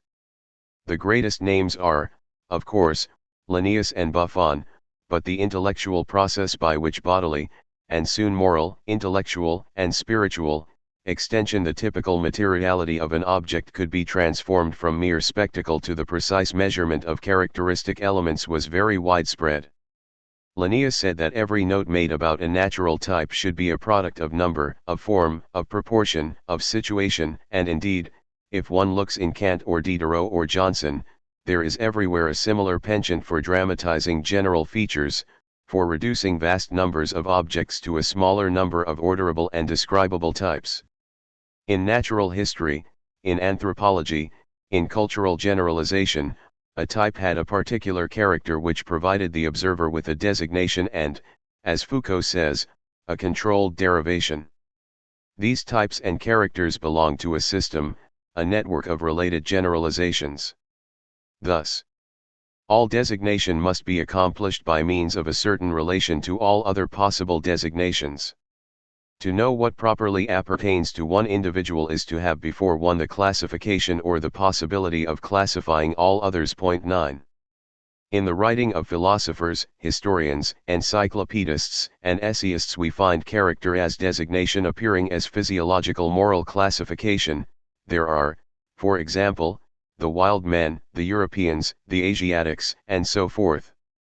These appear of course in Linnaeus, but also in Montesquieu, in Johnson, in Blumenbach, in Soemmerring, in Kant. Physiological and moral characteristics are distributed more or less equally.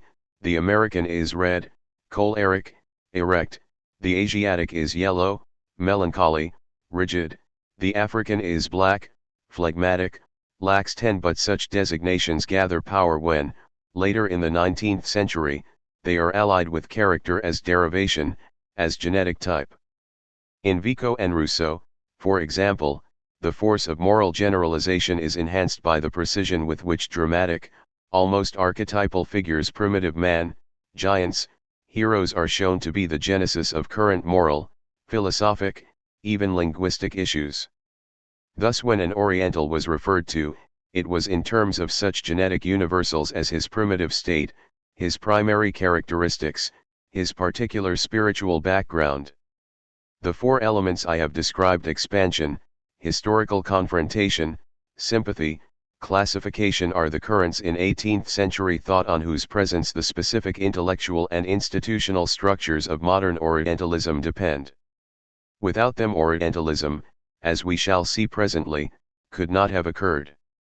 Moreover, these elements had the effect of releasing the Orient generally, and Islam in particular, from the narrowly religious scrutiny by which it had hitherto been examined, and judged, by the Christian West. In other words, modern Orientalism derives from secularizing elements in 18th century European culture. 1. The expansion of the Orient further east geographically and further back temporally loosened, even dissolved, the biblical framework considerably. Reference points were no longer Christianity and Judaism, with their fairly modest calendars and maps, but India, China, Japan, and Sumer, Buddhism, Sanskrit, Zoroastrianism, and Manu. 2. The capacity for dealing historically, and not reductively, as a topic of ecclesiastical politics, with non-European and non-Judeo-Christian cultures was strengthened as history itself was conceived of more radically than before. To understand Europe properly meant also understanding the objective relations between Europe and its own previously unreachable temporal and cultural frontiers. In a sense, John of Segovia's idea of contrafferentia between Orient and Europe was realized, but in a wholly secular way. Gibbon could treat Mohammed as a historical figure who influenced Europe and not as a diabolical miscreant hovering somewhere between magic and false prophecy. 3. A selective identification with regions and cultures not one's own wore down the obduracy of self and identity, which had been polarized into a community of embattled believers facing barbarian hordes. The borders of Christian Europe no longer served as a kind of custom house. The notions of human association and of human possibility acquired a very wide general as opposed to parochial legitimacy. 4. The classifications of mankind were systematically multiplied as the possibilities of designation and derivation were refined beyond the categories of what Vico called Gentile and sacred nations. Race, color, origin, temperament, character, and types overwhelmed the distinction between Christians and everyone else. But if these interconnected elements represent a secularizing tendency, this is not to say that the old religious patterns of human history and destiny and the existential paradigms were simply removed. Far from it, they were reconstituted, redeployed, redistributed in the secular frameworks just enumerated. For anyone who studied the Orient, a secular vocabulary in keeping with these frameworks was required. Yet if Orientalism provided the vocabulary, the conceptual repertoire, the techniques for this is what, from the end of the 18th century on, Orientalism did, and what Orientalism was it also retained, as an undisengaged current in its discourse, a reconstructed religious impulse, a naturalized supernaturalism. What I shall try to show is that this impulse in Orientalism resided in the Orientalist's conception of himself, of the Orient, and of his discipline. The modern Orientalist was, in his view, a hero rescuing the Orient from the obscurity, alienation, and strangeness which he himself had properly distinguished. His research reconstructed the Orient's lost languages, mores, even mentalities, as Champollion reconstructed Egyptian hieroglyphics out of the Rosetta Stone. The specific Orientalist techniques, lexicography, grammar, translation, cultural decoding restored, fleshed out, reasserted the values both of an ancient, classical Orient and of the traditional disciplines of philology, history, rhetoric, and doctrinal polemic. But in the process, the Orient and Orientalist disciplines changed dialectically, for they could not survive in their original form. The Orient, even in the classic form which the Orientalist usually studied, was modernized, restored to the present. The traditional disciplines too were brought into contemporary culture. Yet both bore the traces of power to have resurrected, indeed created, the Orient, power that dwelt in the new, scientifically advanced techniques of philology and of anthropological generalization. In short, having transported the Orient into modernity, the Orientalist could celebrate his method, and his position, as that of a secular creator, a man who made new worlds as God had once made the old. As for carrying on such methods and such positions beyond the lifespan of any individual Orientalist, there would be a secular tradition of continuity, a lay order of disciplined methodologists, whose brotherhood would be based, not on blood lineage, but upon a common discourse, a praxis, a library, a set of received ideas, in short, a doxology, common to everyone who entered the ranks. Flaubert was prescient enough to see that in time the modern Orientalist would become a copyist, like Bavard and Picouchet, but during the early days, in the careers of Sylvestre de Sacy and Ernest Renan, no such danger was apparent. My thesis is that the essential aspects of modern Orientalist theory and praxis, from which present-day Orientalism derives, can be understood, not as a sudden access of objective knowledge about the Orient, but as a set of structures inherited from the past, secularized, redisposed, and reformed by such disciplines as philology, which in turn were naturalized, modernized, and laicized substitutes for, or versions of, Christian supernaturalism. In the form of new texts and ideas, the East was accommodated to these structures. Linguists and explorers like Jones and Anquetil were contributors to modern Orientalism, certainly, but what distinguishes modern Orientalism as a field, a group of ideas, a discourse, is the work of a later generation than theirs. If we use the Napoleonic expedition, 1798–1801, as a sort of first enabling experience for modern Orientalism, we can consider its inaugural heroes in Islamic studies, Sacy and Renan and Lane, to be builders of the field, creators of a tradition, progenitors of the Orientalist brotherhood. What Sacy, Renan, and Lane did was to place Orientalism on a scientific and rational basis. This entailed not only their own exemplary work but also the creation of a vocabulary and ideas that could be used impersonally by anyone who wished to become an Orientalist. Their inauguration of Orientalism was a considerable feat. It made possible a scientific terminology, it banished obscurity and instated a special form of illumination for the Orient, it established the figure of the Orientalist as central authority for the Orient, it legitimized a special kind of specifically coherent Orientalist work, it put into cultural circulation a form of discursive currency by whose presence the Orient henceforth would be spoken for. Above all, the work of the inaugurators carved out a field of study and a family of ideas which, in turn, could form a community of scholars whose lineage, traditions, and ambitions were at once internal to the field and external enough for general prestige. The more Europe encroached upon the Orient during the 19th century, the more Orientalism gained in public confidence. Yet if this gain coincided with a loss in originality, we should not be entirely surprised, since its mode, from the beginning, was reconstruction and repetition.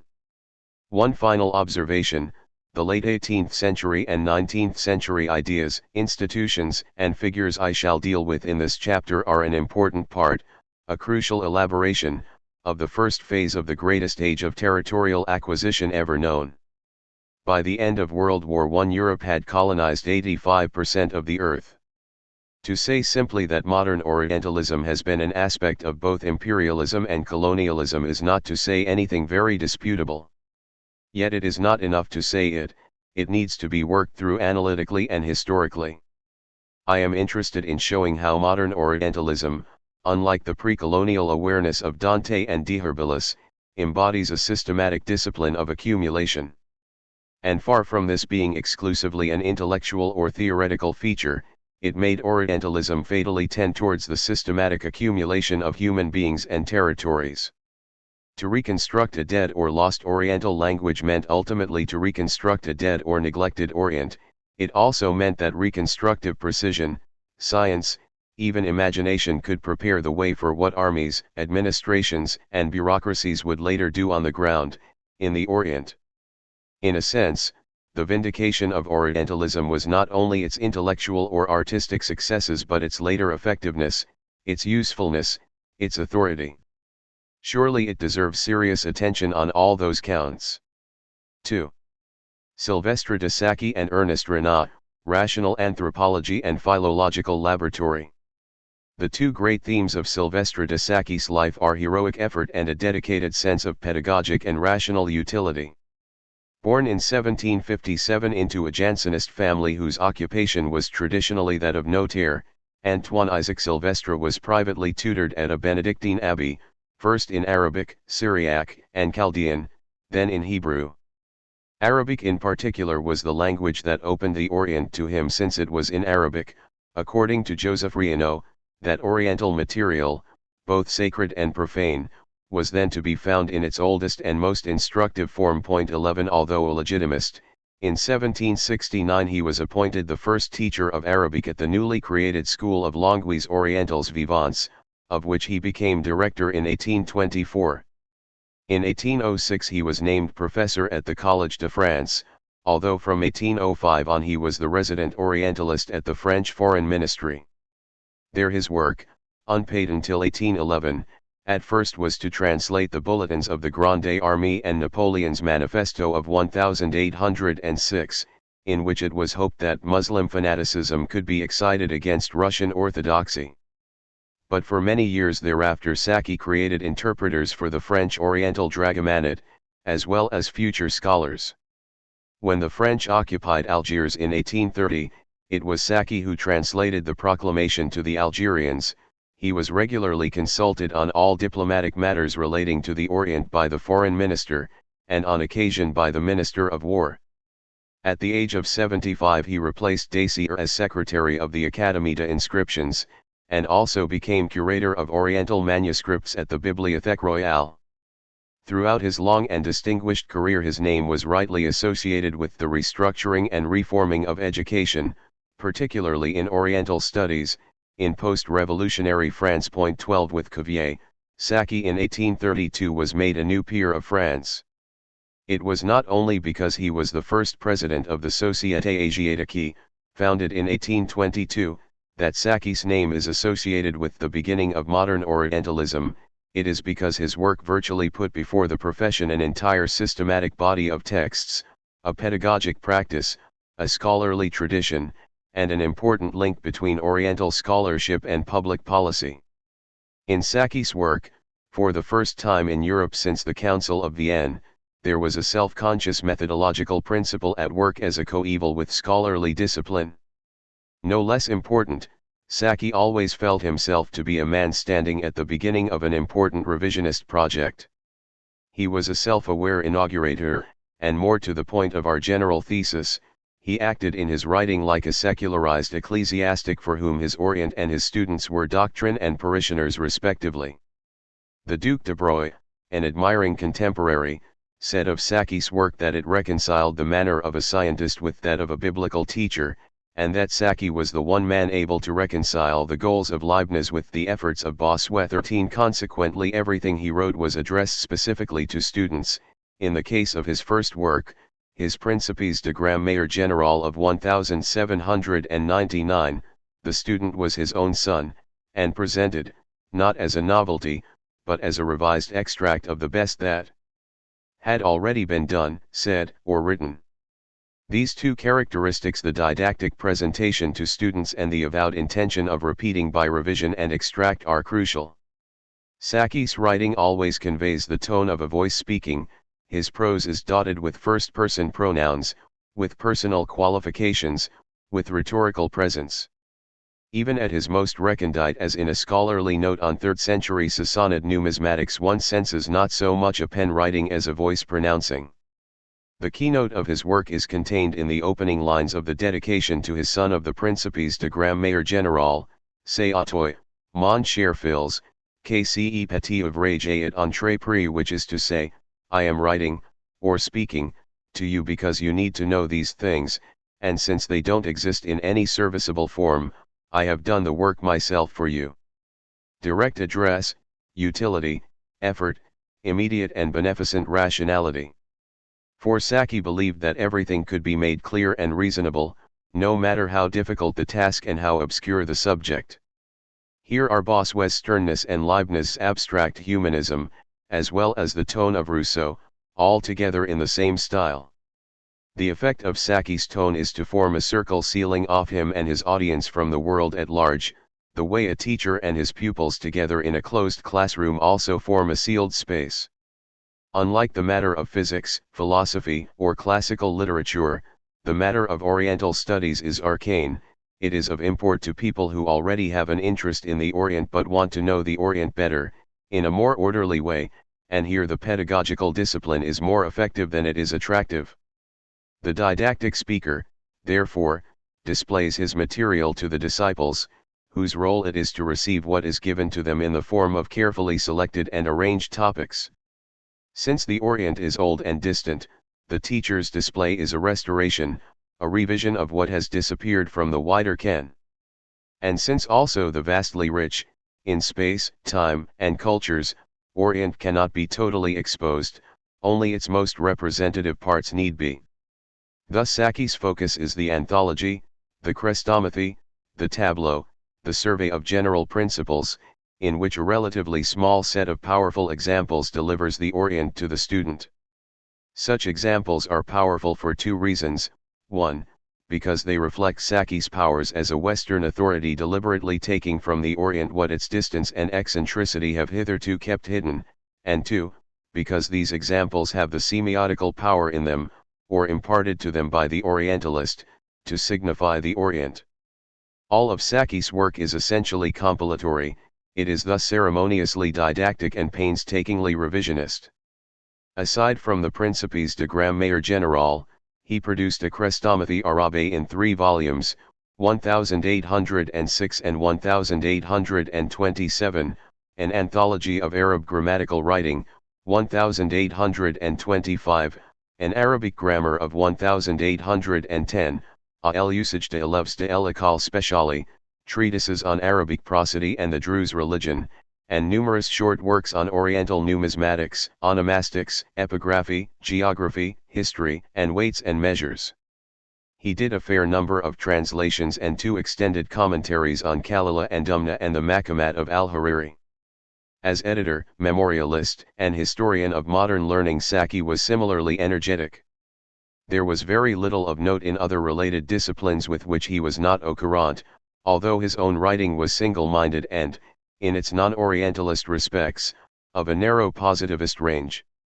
Yet when in 1802 the Institut de France was commissioned by Napoleon to form a tableau général on the state and progress of the arts and sciences since 1789, Saki was chosen to be one of the team of writers.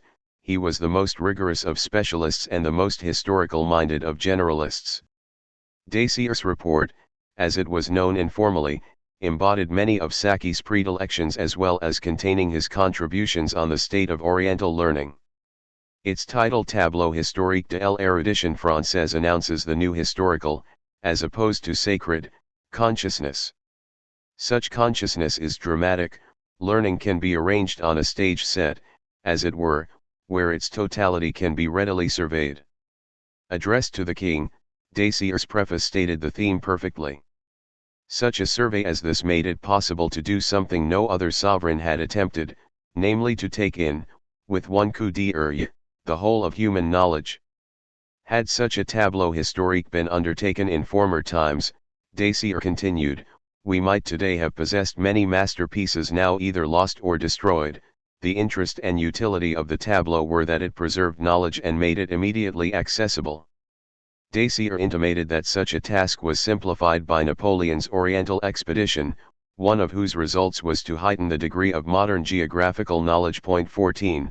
At no point more than in Dacier's entire discourse do we see how the dramatic form of a tableau historique has its use equivalent in the arcades and counters of a modern department store. The importance of the tableau historique for an understanding of Orientalism's inaugural phase is that it exteriorizes the form of Orientalist knowledge and its features, as it also describes the Orientalist's relationship to his subject matter. In Saki's pages on Orientalism as elsewhere in his writing, he speaks of his own work as having uncovered, brought to light, rescued a vast amount of obscure matter. Why? In order to place it before the student. For like all his learned contemporaries, Saki considered a learned work a positive addition to an edifice that all scholars erected together. Knowledge was essentially the making visible of material, and the aim of a tableau was the construction of a sort of Benthamite panopticon. Scholarly discipline was therefore a specific technology of power. It gained for its user, and his students, tools and knowledge which, if he was a historian, had hitherto been lost. Point 15. And indeed the vocabulary of specialized power and acquisition is particularly associated with Saki's reputation as a pioneer Orientalist. His heroism as a scholar was to have dealt successfully with insurmountable difficulties. He acquired the means to present a field to his students where there was none. He made the books, the precepts, the examples, said the Duc de Broglie of Saki. The result was the production of material about the Orient, methods for studying it, and exempla that even Orientals did not have. Point 16. Compared with the labors of a Hellenist or a Latinist working on the Institute team, Saki's labors were awesome. They had the texts, the conventions, the schools. He did not, and consequently had to go about making them. The dynamic of primary loss and subsequent gain in Saki's writing is obsessional. His investment in it was truly heavy. Like his colleagues in other fields, he believed that knowledge is seeing panoptically, so to speak, but unlike them he not only had to identify the knowledge, he had to decipher it, interpret it, and most difficult, make it available. Saki's achievement was to have produced a whole field. As a European he ransacked the Oriental archives, and he could do so without leaving France. What texts he isolated, he then brought back, he doctored them, then he annotated, codified, arranged, and commented on them. In time, the Orient as such became less important than what the Orientalist made of it. Thus, drawn by Saki into the sealed discursive place of a pedagogical tableau, the Orientalist's Orient was thereafter reluctant to emerge into reality. Saki was much too intelligent to let his views and his practice stand without supporting argument. First of all, he always made it plain why the Orient on its own could not survive a European's taste, intelligence, or patience. Saki defended the utility and interest of such things as Arabic poetry, but what he was really saying was that Arabic poetry had to be properly transformed by the Orientalist before it could begin to be appreciated. The reasons were broadly epistemological, but they also contained an Orientalistic self-justification. Arabic poetry was produced by a completely strange, to Europeans, people, under hugely different climatic, social, and historical conditions from those a European knows. In addition, such poetry as this was nourished by opinions, prejudices, beliefs, superstitions which we can acquire only after long and painful study. Even if one does go through the rigors of specialized training, much of the description in the poetry will not be accessible to Europeans who have attained to a higher degree of civilization. Yet what we can master is of great value to us as Europeans accustomed to disguise our exterior attributes, our bodily activity, and our relationship to nature. Therefore, the Orientalist's use is to make available to his compatriots a considerable range of unusual experience, and still more valuable, a kind of literature capable of helping us understand the truly divine poetry of the Hebrews. Point 17. So if the Orientalist is necessary because he fishes some useful gems out of the distant Oriental deep, and since the Orient cannot be known without his mediation, it is also true that Oriental writing itself ought not to be taken in whole. This is Saki's introduction to his theory of fragments, a common romantic concern. Not only are Oriental literary productions essentially alien to the European, they also do not contain a sustained enough interest, nor are they written with enough taste and critical spirit, to merit publication except as extracts, pour meriter et republis autrement kpar extrait. Point 18. Therefore the Orientalist is required to present the Orient by a series of representative fragments republished, explicated, annotated, and surrounded with still more fragments. For such a presentation a special genre is required, the chrestomathy, which is where in Saki's case the usefulness and interest of Orientalism are most directly and profitably displayed.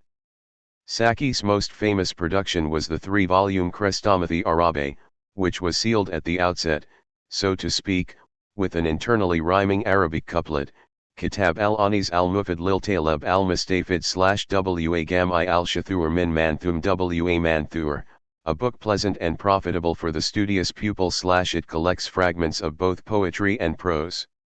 Saki's anthologies were used very widely in Europe for several generations.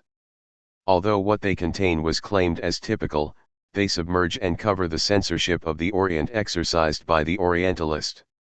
Moreover, the internal order of their contents, the arrangement of their parts, the choice of fragments, never reveal their secret.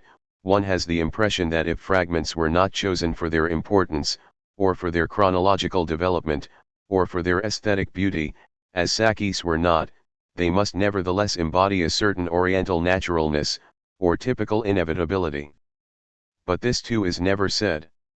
Saki claims simply to have exerted himself on behalf of his students, to make it unnecessary for them to purchase, or read, a grotesquely large library of Oriental stuff. In time, the reader forgets the Orientalist's effort and takes the restructuring of the Orient signified by a chrestomathy as the Orient tout court. Objective structure, designation of Orient, and subjective restructure, representation of Orient by Orientalist, become interchangeable. The Orient is overlaid with the Orientalist's rationality, its principles become his. From being distant, it becomes available, from being unsustainable on its own, it becomes pedagogically useful, from being lost, it is found, even if its missing parts have been made to drop away from it in the process. Saki's anthologies not only supplement the Orient, they supply it as Oriental presence to the West. 19 Saki's work canonizes the Orient, it begets a canon of textual objects passed on from one generation of students to the next. And the living legacy of Saki's disciples was astounding.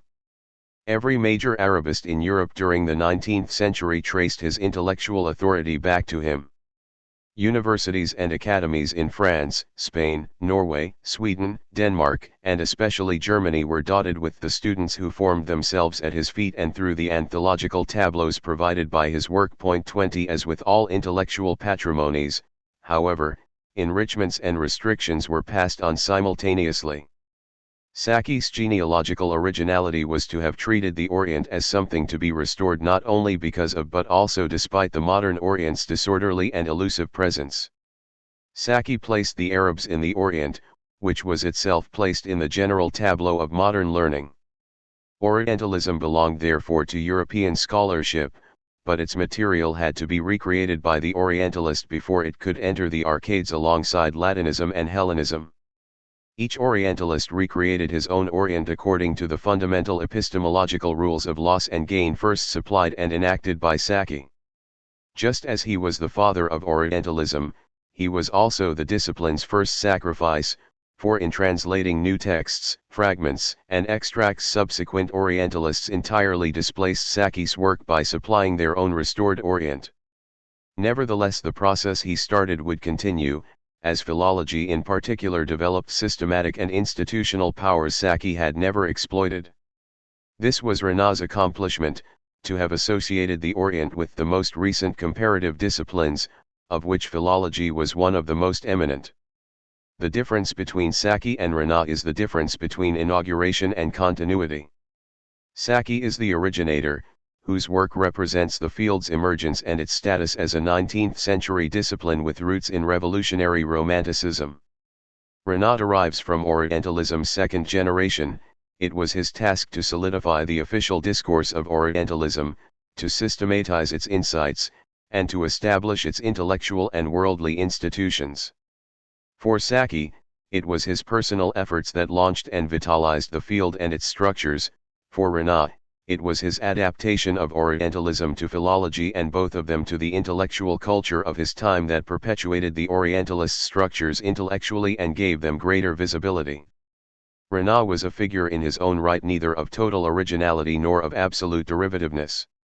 Therefore, as a cultural force or as an important Orientalist, he cannot be reduced simply to his personality nor to a set of schematic ideas in which he believed.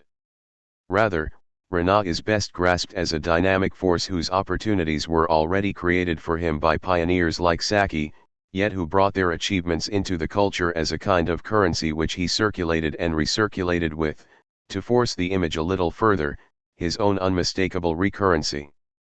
Renan is a figure who must be grasped, in short, as a type of cultural and intellectual praxis, as a style for making Orientalist statements within what Michel Foucault would call the archive of his time. 21 What matters is not only the things that Renan said but also how he said them, what, given his background and training, he chose to use as his subject matter, what to combine with what, and so forth.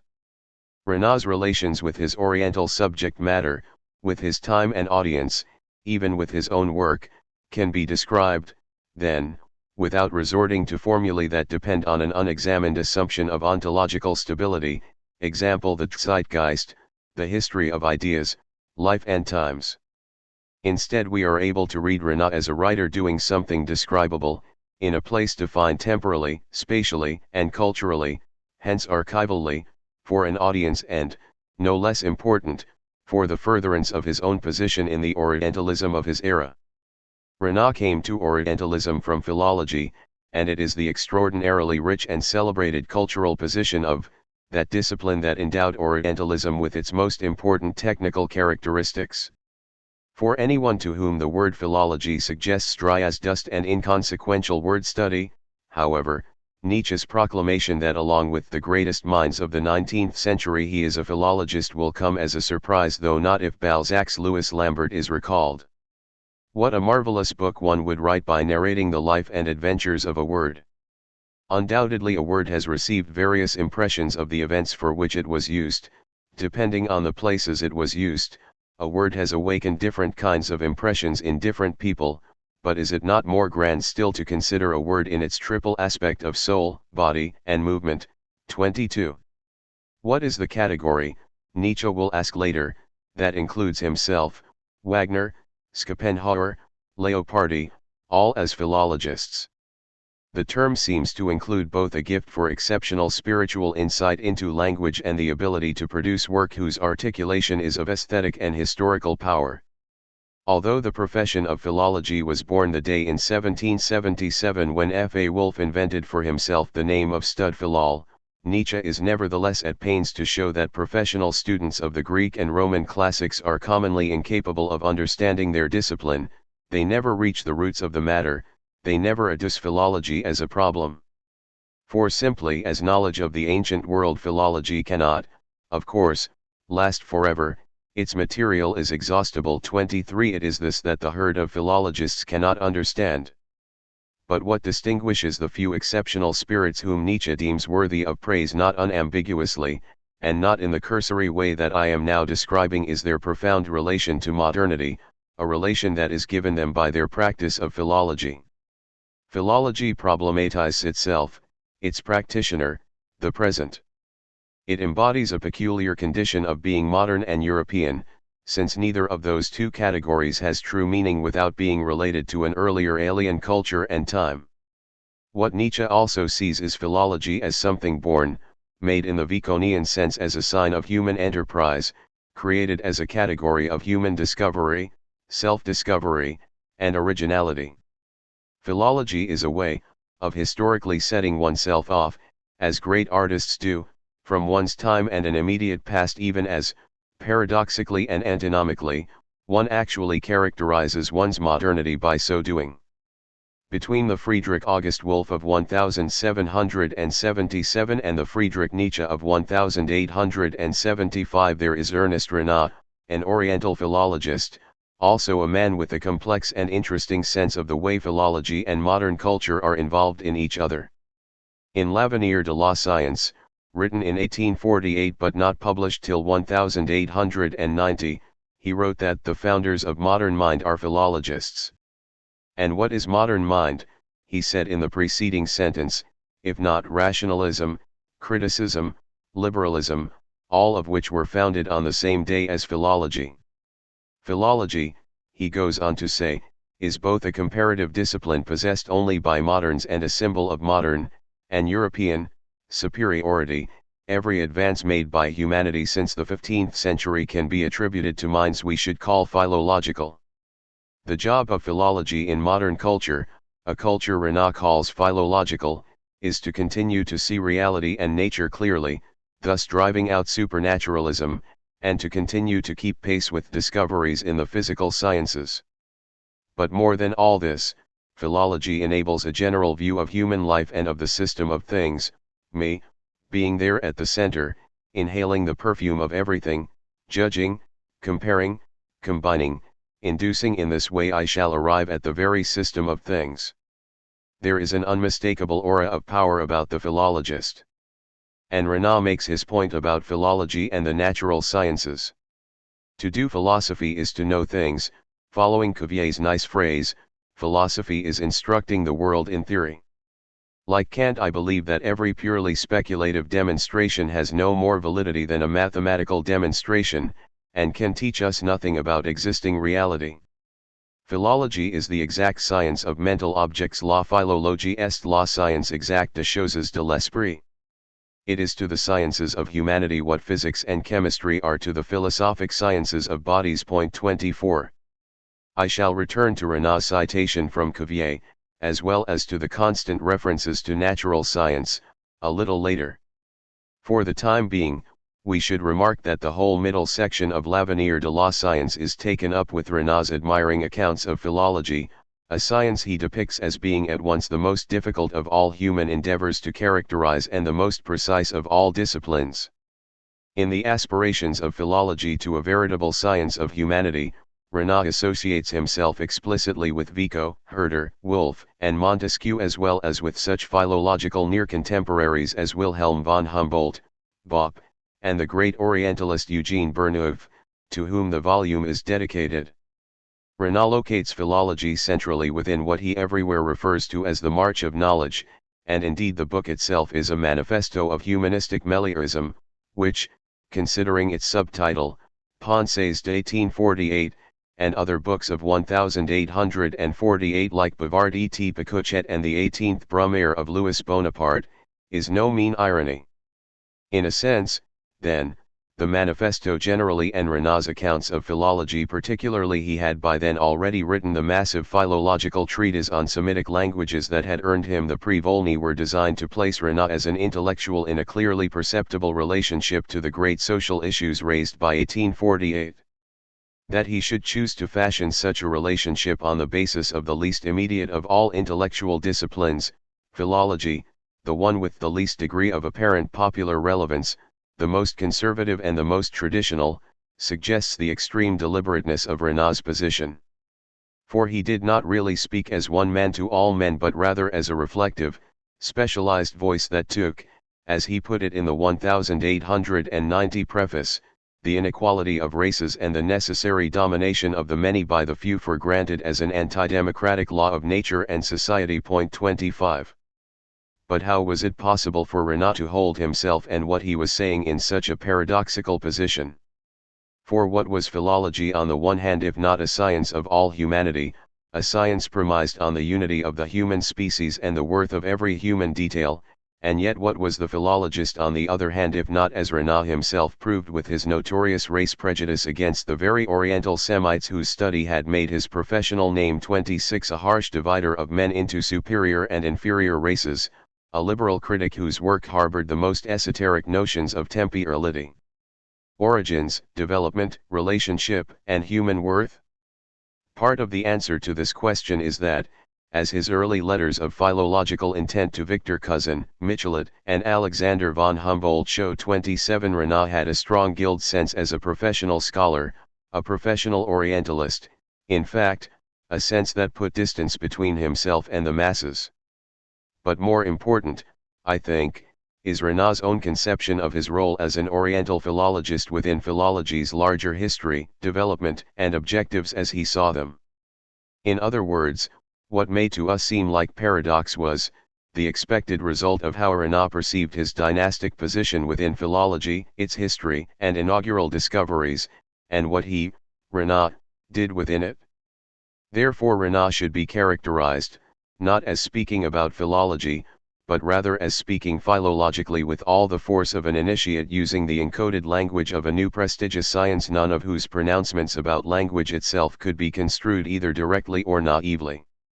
As Renaud understood, received, and was instructed in philology, the discipline imposed a set of doxological rules upon him. To be a philologist meant to be governed in one's activity first of all by a set of recent revaluative discoveries that effectively began the science of philology and gave it a distinctive epistemology of its own. I am speaking here of the period roughly from the 1780s to the mid-1830s, the latter part of which coincides with the period of Renaud's beginning his education. His memoirs record how the crisis of religious faith that culminated in the loss of that faith led him in 1845 into a life of scholarship. This was his initiation into philology, its worldview, crises, and style. He believed that on a personal level his life reflected the institutional life of philology.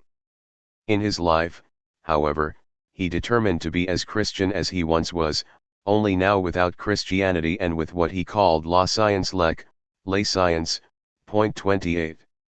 The best example of what a lay science could and could not do was provided years later by Renaud in a lecture given at the Sorbonne in 1878, on the services rendered by philology to the historical sciences. What is revealing about this text is the way Renaud clearly had religion in mind when he spoke about philology. For example, what philology, like religion, teaches us about the origins of humanity, civilization, and language, only to make it evident to his hearers that philology could deliver a far less coherent, less knitted together and positive message than religion. Point 29. Since Renaud was irremediably historical and, as he once put it, morphological in his outlook, it stood to reason that the only way in which, as a very young man, he could move out of religion into philological scholarship was to retain in the new lay science the historical worldview he had gained from religion. Hence, one occupation alone seemed to me to be worthy of filling my life, and that was to pursue my critical research into Christianity, an allusion to Renaud's major scholarly project on the history and origins of Christianity using those far ampler means offered me by lay science. 30. Renaud had assimilated himself to philology according to his own post-Christian fashion. The difference between the history offered internally by Christianity and the history offered by philology, a relatively new discipline, is precisely what made modern philology possible, and this Renaud knew perfectly. For whenever philology is spoken of around the end of the 18th century and the beginning of the 19th, we are to understand the new philology, whose major successes include comparative grammar, the reclassification of languages into families, and the final rejection of the divine origins of language. It is no exaggeration to say that these accomplishments were a more or less direct consequence of the view that held language to be an entirely human phenomenon. And this view became current once it was discovered empirically that the so-called sacred languages, Hebrew, primarily, were neither of primordial antiquity nor of divine provenance. What Foucault has called the discovery of language was therefore a secular event that displaced a religious conception of how God delivered language to man in Eden. 31. Indeed, one of the consequences of this change, by which an etymological, dynastic notion of linguistic filiation was pushed aside by the view of language as a domain all of its own held together with jagged internal structures and coherences, is the dramatic subsidence of interest in the problem of the origins of language. Whereas in the 1770s, which is when Herder's essay on the origins of language won the 1772 medal from the Berlin Academy, it was all the rage to discuss that problem. By the first decade of the new century it was all but banned as a topic for learned dispute in Europe. On all sides, and in many different ways, what William Jones stated in his Anniversary Discourses, 1785 to 1792, or what Franz Bopp put forward in his Vergleich und Grammatik, 1832, is that the divine dynasty of language was ruptured definitively and discredited as an idea. A new historical conception, in short, was needed, since Christianity seemed unable to survive the empirical evidence that reduced the divine status of its major text. For some, as Chateaubriand put it, faith was unshakable despite new knowledge of how Sanskrit outdated Hebrew, Hellas, ils derived chu connaissance plus approfondie de la langue savante elle in de fait rentrer ces siècles innombrables dans le cercle étroit de la Bible. Bien en après d'être venu croyant, avant d'avoir éprouvé cette mortification. 32. Alas, it has happened that a deeper knowledge of the learned language of India has forced innumerable centuries into the narrow circle of the Bible. How lucky for me that I have become a believer again before having had to experience this mortification. For others, especially philologists like the pioneering Bopp himself, the study of language entailed its own history, philosophy, and learning, all of which did away with any notion of a primal language given by the Godhead to man in Eden. As the study of Sanskrit and the expansive mood of the later 18th century seemed to have moved the earliest beginnings of civilization very far east of the biblical lands, so too language became less of a continuity between an outside power and the human speaker than an internal field created and accomplished by language users among themselves. There was no first language, just as except by a method I shall discuss presently there was no simple language. The legacy of these first-generation philologists was, to Renan, of the highest importance, higher even than the work done by Sacchi. Whenever he discussed language and philology, whether at the beginning, middle, or end of his long career, he repeated the lessons of the new philology, of which the anti-dynastic, anti-continuous tenets of a technical, as opposed to a divine, linguistic practice are the major pillar. For the linguist, language cannot be pictured as the result of force emanating unilaterally from God. As Coleridge put it, language is the armory of the human mind, and at once contains the trophies of its past and the weapons of its future conquests. 33. The idea of a first Edenic language gives way to the heuristic notion of a proto-language, Indo-European, Semitic, whose existence is never a subject of debate, since it is acknowledged that such a language cannot be recaptured but can only be reconstituted in the philological process. To the extent that one language serves, again heuristically, as a touchstone for all the others, it is Sanskrit in its earliest Indo-European form. The terminology has also shifted, there are now families of languages, the analogy with species and anatomical classifications is marked, there is perfect linguistic form, which need not correspond to any real language, and there are original languages only as a function of the philological discourse, not because of nature. But some writers shrewdly commented on how it was that Sanskrit and things Indian in general simply took the place of Hebrew and the Edenic fallacy. As early as 1804 Benjamin Constant noted in his journal Intime that he was not about to discuss India in his De la Religion because the English who owned the place and the Germans who studied it indefatigably had made India the fons et origo of everything, and then there were the French who had decided after Napoleon and Champollion that everything originated in Egypt and the New Orient. 34 These teleological enthusiasms were fueled after 1808 by Friedrich Schlegel's celebrated Über die Sprache. Und Weisheit der Indier, which seemed to confirm his own pronouncement made in 1800 about the Orient being the purest form of Romanticism. What Renan's generation educated from the mid-1830s to the late 1840s retained from all this enthusiasm about the Orient was the intellectual necessity of the Orient for the Occidental scholar of languages, cultures, and religions. Here the key text was Edgar Quinet's Le Génie de Religions, 1832, a work that announced the Oriental Renaissance and placed the Orient and the West in a functional relationship with each other. I have already referred to the vast meaning of this relationship as analyzed comprehensively by Raymond Schwab in La Renaissance orientale. My concern with it here is only to note specific aspects of it that bear upon Renan's vocation as a philologist and as an Orientalist. Quinet's association with Michelet, their interest in Herder and Vico, respectively, impressed on them the need for the scholar-historian to confront, almost in the manner of an audience seeing a dramatic event unfold, or a believer witnessing a revelation, the different, the strange, the distant. Quinet's formulation was that the Orient proposes and the West disposes, Asia has its prophets, Europe its doctors, its learned men, its scientists, the pun is intended. Out of this encounter, a new dogma or God is born, but Quinet's point is that both East and West fulfill their destinies and confirm their identities in the encounter. As a scholarly attitude, the picture of a learned Westerner surveying as if from a peculiarly suited vantage point the passive, seminal, feminine, even silent, and supine East, then going on to articulate the East, making the Orient deliver up its secrets under the learned authority of a philologist whose power derives from the ability to unlock secret, esoteric languages. This would persist in Renan. What did not persist in Renan during the 1840s, when he served his apprenticeship as a philologist, was the dramatic attitude, that was replaced by the scientific attitude. For Quinet and Michelet, history was a drama. Quinet suggestively describes the whole world as a temple and human history as a sort of religious rite. Both Michelet and Quinet saw the world they discussed.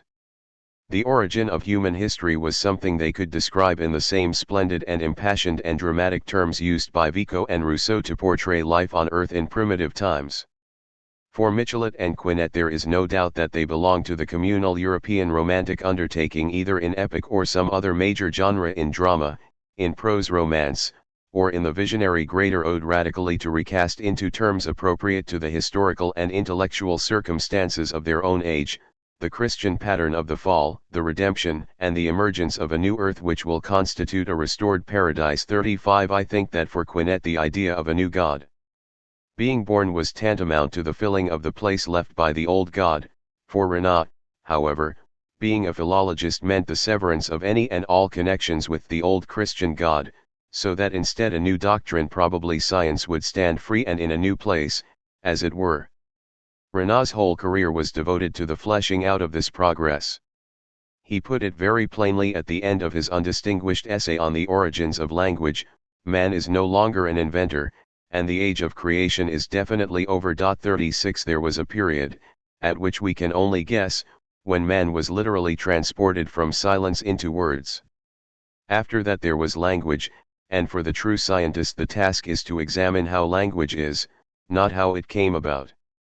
Yet if Renan dispels the passionate creation of primitive times, which had excited Herder, Vico, Rousseau, even Quinet, and Michelet, he instates a new, and deliberate, type of artificial creation, one that is performed as a result of scientific analysis. In his Leçon inaugural at the Collège de France, February 21, 1862, Renan proclaimed his lectures open to the public so that it might see at first hand le laboratoire même de la science philologique, the very laboratory of philological science. 37 Any reader of Renan would have understood that such a statement was meant also to carry a typical if rather limp irony, one less intended to shock than passively to delight. For Renan was succeeding to the chair of Hebrew, and his lecture was on the contribution of the Semitic peoples to the history of civilization. What more subtle affront could there be to sacred history than the substitution of a philological laboratory for divine intervention in history, and what more telling way was there of declaring the Orient's contemporary relevance to be simply as material for European investigation? 38 Saki's comparatively lifeless fragments arranged in tableaus were now being replaced with something new. The stirring peroration with which Renan concluded his Leçon had another function than simply to connect Oriental Semitic philology with the future and with science. Étienne Quadrimera, who immediately preceded Renan in the chair of Hebrew, was a scholar who seemed to exemplify the popular caricature of what a scholar was like. A man of prodigiously industrious and pedantic habits, he went about his work, Renan said in a relatively unfeeling memorial minute for the Journal des Débats in October 1857, like a laborious worker who even in rendering immense services nevertheless could not see the whole edifice being constructed. The edifice was nothing less than La Science Historique de l'Esprit Humain, now in the process of being built stone by stone. 39 Just as Quadrimera was not of this age, so Renan in his work was determined to be of it. Moreover, If the Orient had been hitherto identified exclusively and indiscriminately with India and China, Rena's ambition was to carve out a new Oriental province for himself, in this case the Semitic Orient.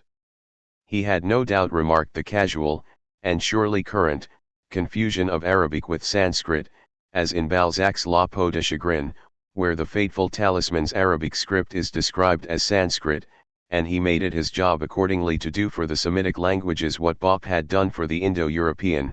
So he said in the 1855 preface to the Comparative Semitic Treatise. 40 Therefore Rena's plans were to bring the Semitic languages into sharp and glamorous focus à la Bach, and in addition to elevate the study of these neglected inferior languages to the level of a passionate new science of mind à la Louis Lambert.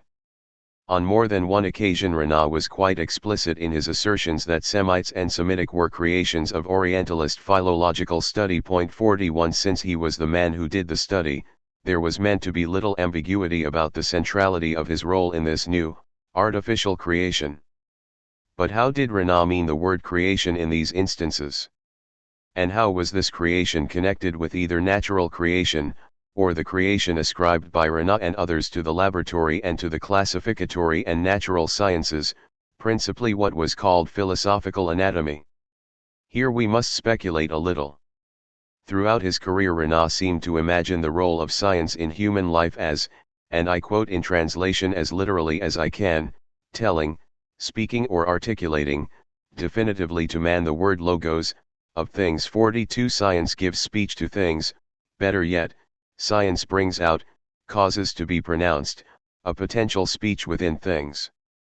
The special value of linguistics, as the new philology was then often called, is not that natural science resembles it, but rather that it treats words as natural, otherwise silent objects, which are made to give up their secrets. Remember that the major breakthrough in the study of inscriptions and hieroglyphs was the discovery by Champollion that the symbols on the Rosetta Stone had a phonetic as well as a semantic component. 43 To make objects speak was like making words speak, giving them circumstantial value, and a precise place in a rule-governed order of regularity. In its first sense, creation, as Rena used the word, signified the articulation by which an object like Semitic could be seen as a creature of sorts. Second, creation also signified the setting. In the case of Semitic it meant Oriental history, culture, race, mind illuminated and brought forward from its reticence by the scientist. Finally, creation was the formulation of a system of classification by which it was possible to see the object in question comparatively with other like objects, and by comparatively Rena intended a complex network of paradigmatic relations that obtained between Semitic and Indo-European languages. If in what I have so far said I have insisted so much on Rena's comparatively forgotten study of Semitic languages, it has been for several important reasons. Semitic was the scientific study to which Rena turned right after the loss of his Christian faith. I described above how he came to see the study of Semitic as replacing his faith and enabling a critical future relation with it. The study of Semitic was Rena's first full-length Orientalist and scientific study, finished in 1847, published first in 1855, and was as much a part of his late major works on the origins of Christianity and the history of the Jews as it was a propedeutic for them. In intention, if not perhaps in achievement. Interestingly, few of the standard or contemporary works in either linguistic history or the history of Orientalism cite Rena with anything more than cursory attention. 44 His Semitic opus was proposed as a philological breakthrough, from which in later years he was always to draw retrospective authority for his positions, almost always bad ones, on religion, race, and nationalism. 45 Whenever Rena wished to make a statement about either the Jews or the Muslims, for example, it was always with his remarkably harsh, and unfounded, except according to the science he was practicing, strictures on the Semites in mind. Furthermore, Rena's Semitic was meant as a contribution both to the development of Indo-European linguistics and to the differentiation of Orientalisms. To the former Semitic was a degraded form, degraded in both the moral and the biological sense, whereas to the latter Semitic was a if not the stable form of cultural decadence. Lastly, Semitic was Rena's first creation, a fiction invented by him in the philological laboratory to satisfy his sense of public place and mission. It should by no means be lost on us that Semitic was for Renaud's ego the symbol of European, and consequently his, dominion over the Orient and over his own era.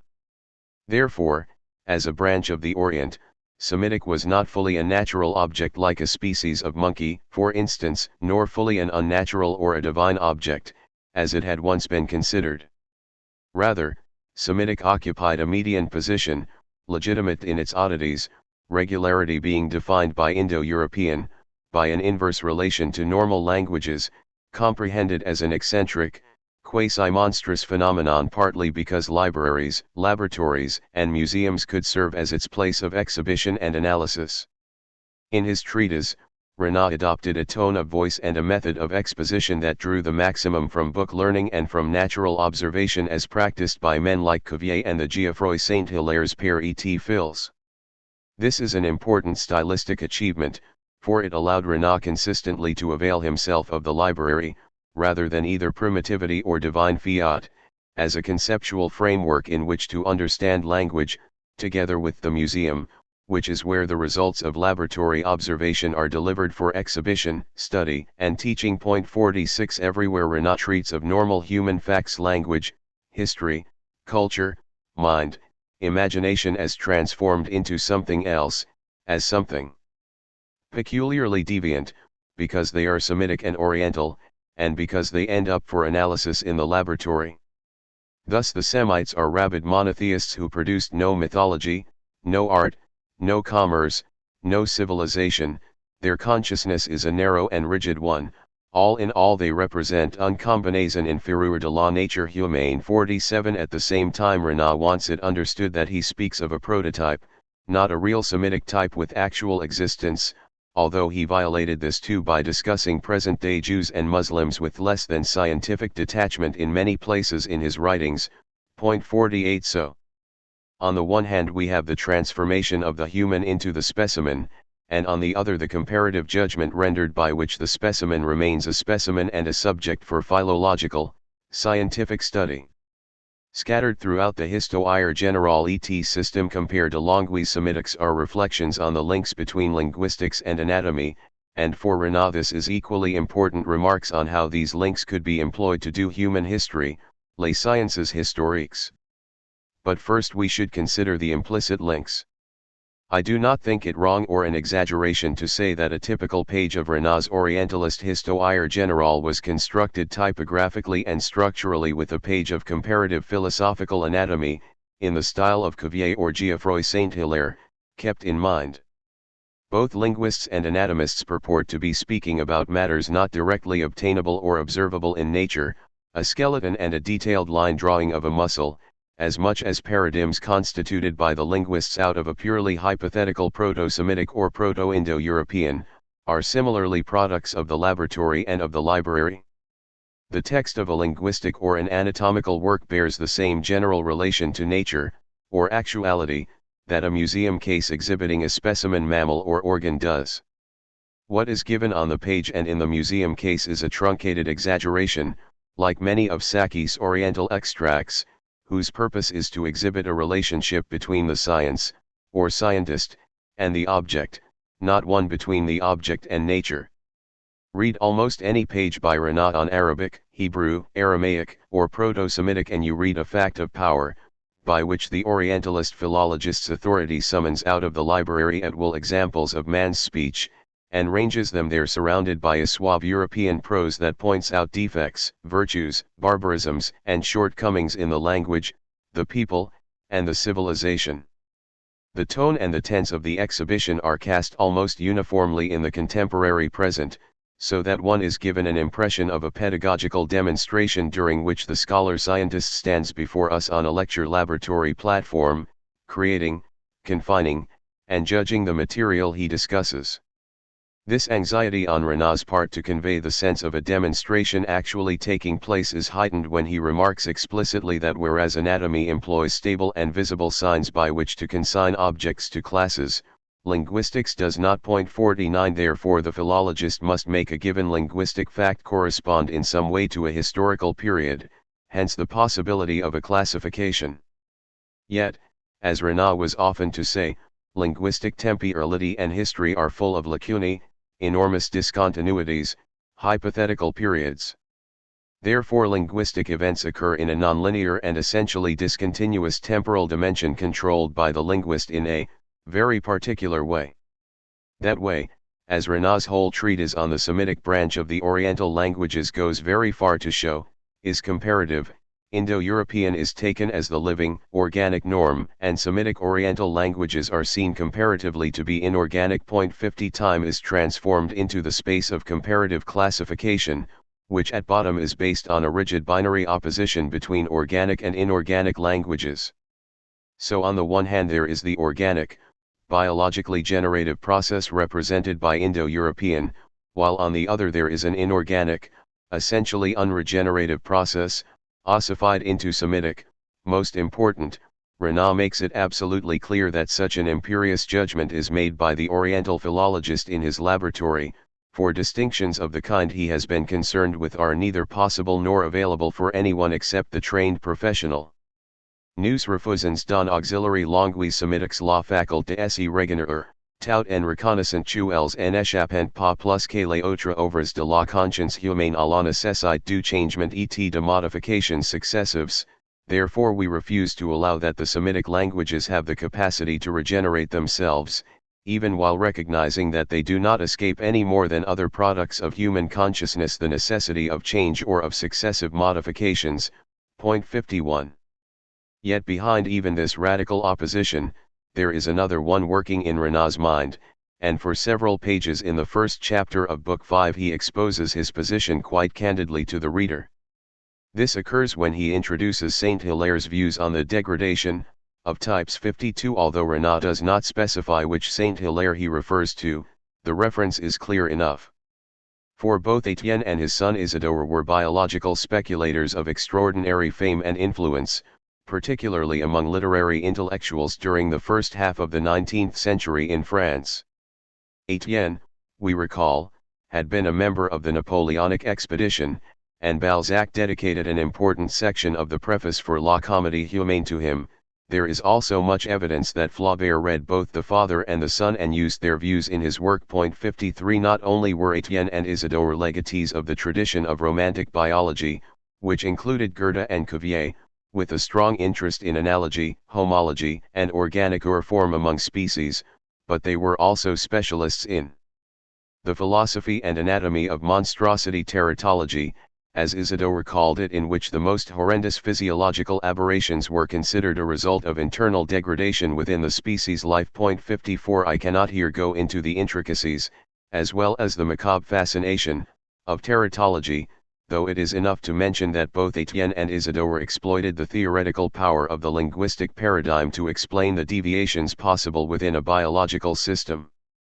Thus Etienne's notion was that a monster is an anomaly, in the same sense that in language words exist in analogical as well as anomalous relations with each other.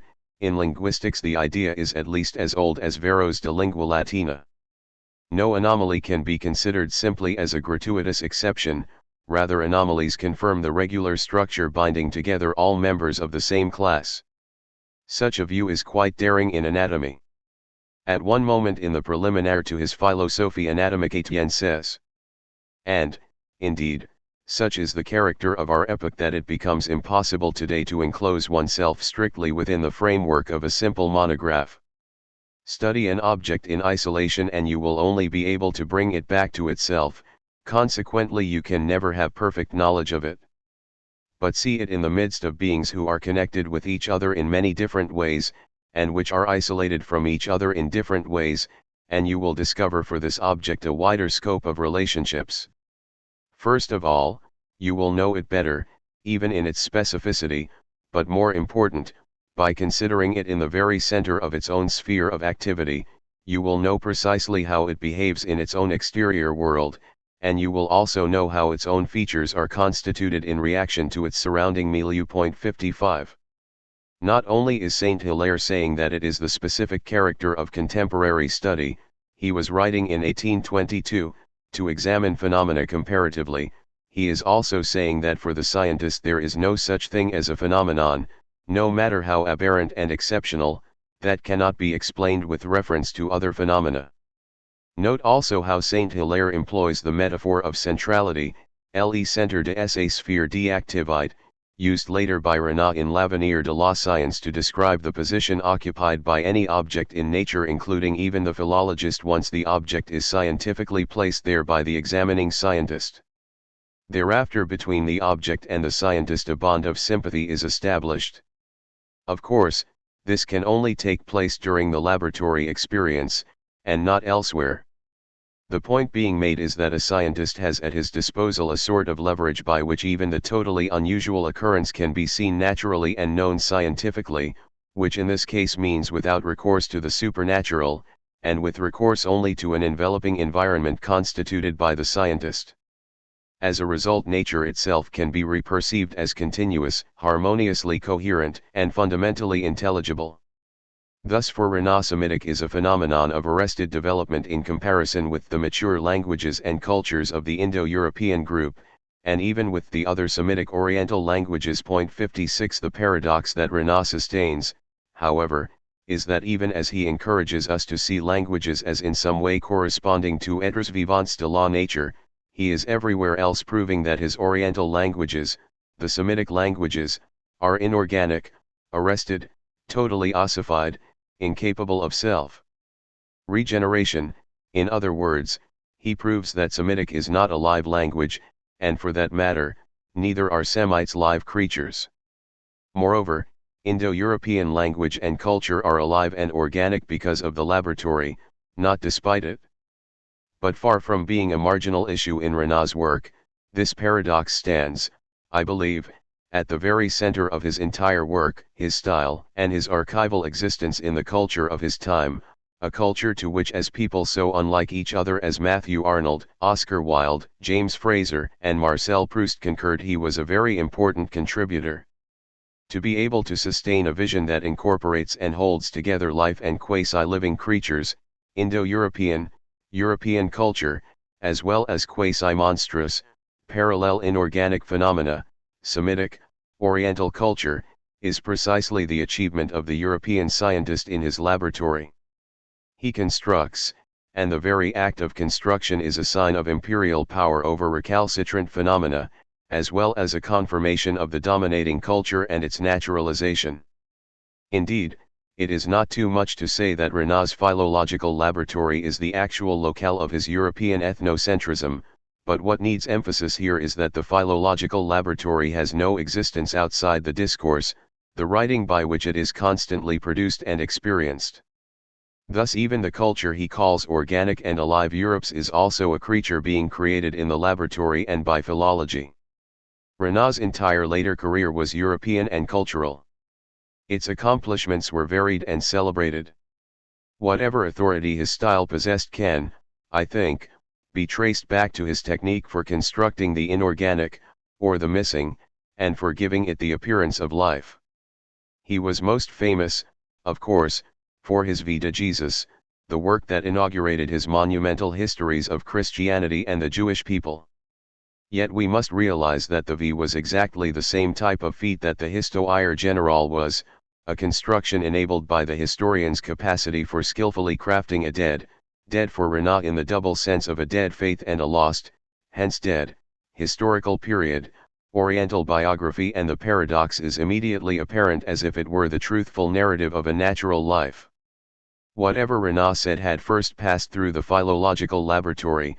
When it appeared in print woven through the text, there was in it the life-giving force of a contemporary cultural signature, which drew from modernity all its scientific power and all its uncritical self-approbation. For that sort of culture such genealogies as dynasty, tradition, religion, ethnic communities were all simply functions of a theory whose job was to instruct the world. In borrowing this latter phrase from Cuvier, Renan was circumspectly placing scientific demonstration over experience. Temporality was relegated to the scientifically useless realm of ordinary experience, while to the special periodicity of culture and cultural comparativism, which spawned ethnocentrism, racial theory, and economic oppression, were given powers far in advance of moral vision.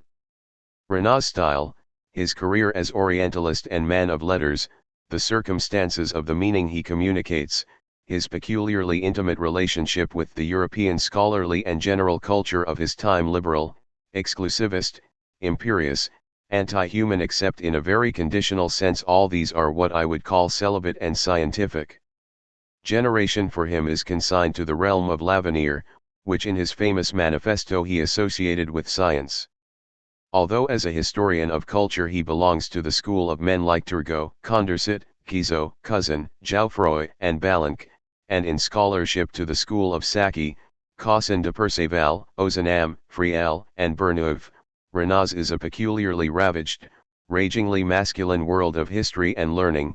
It is indeed the world, not of fathers, mothers, and children, but of men like his Jesus, his Marcus Aurelius, his Caliban, his solar god, the last as described in Reeves of the Dialogues.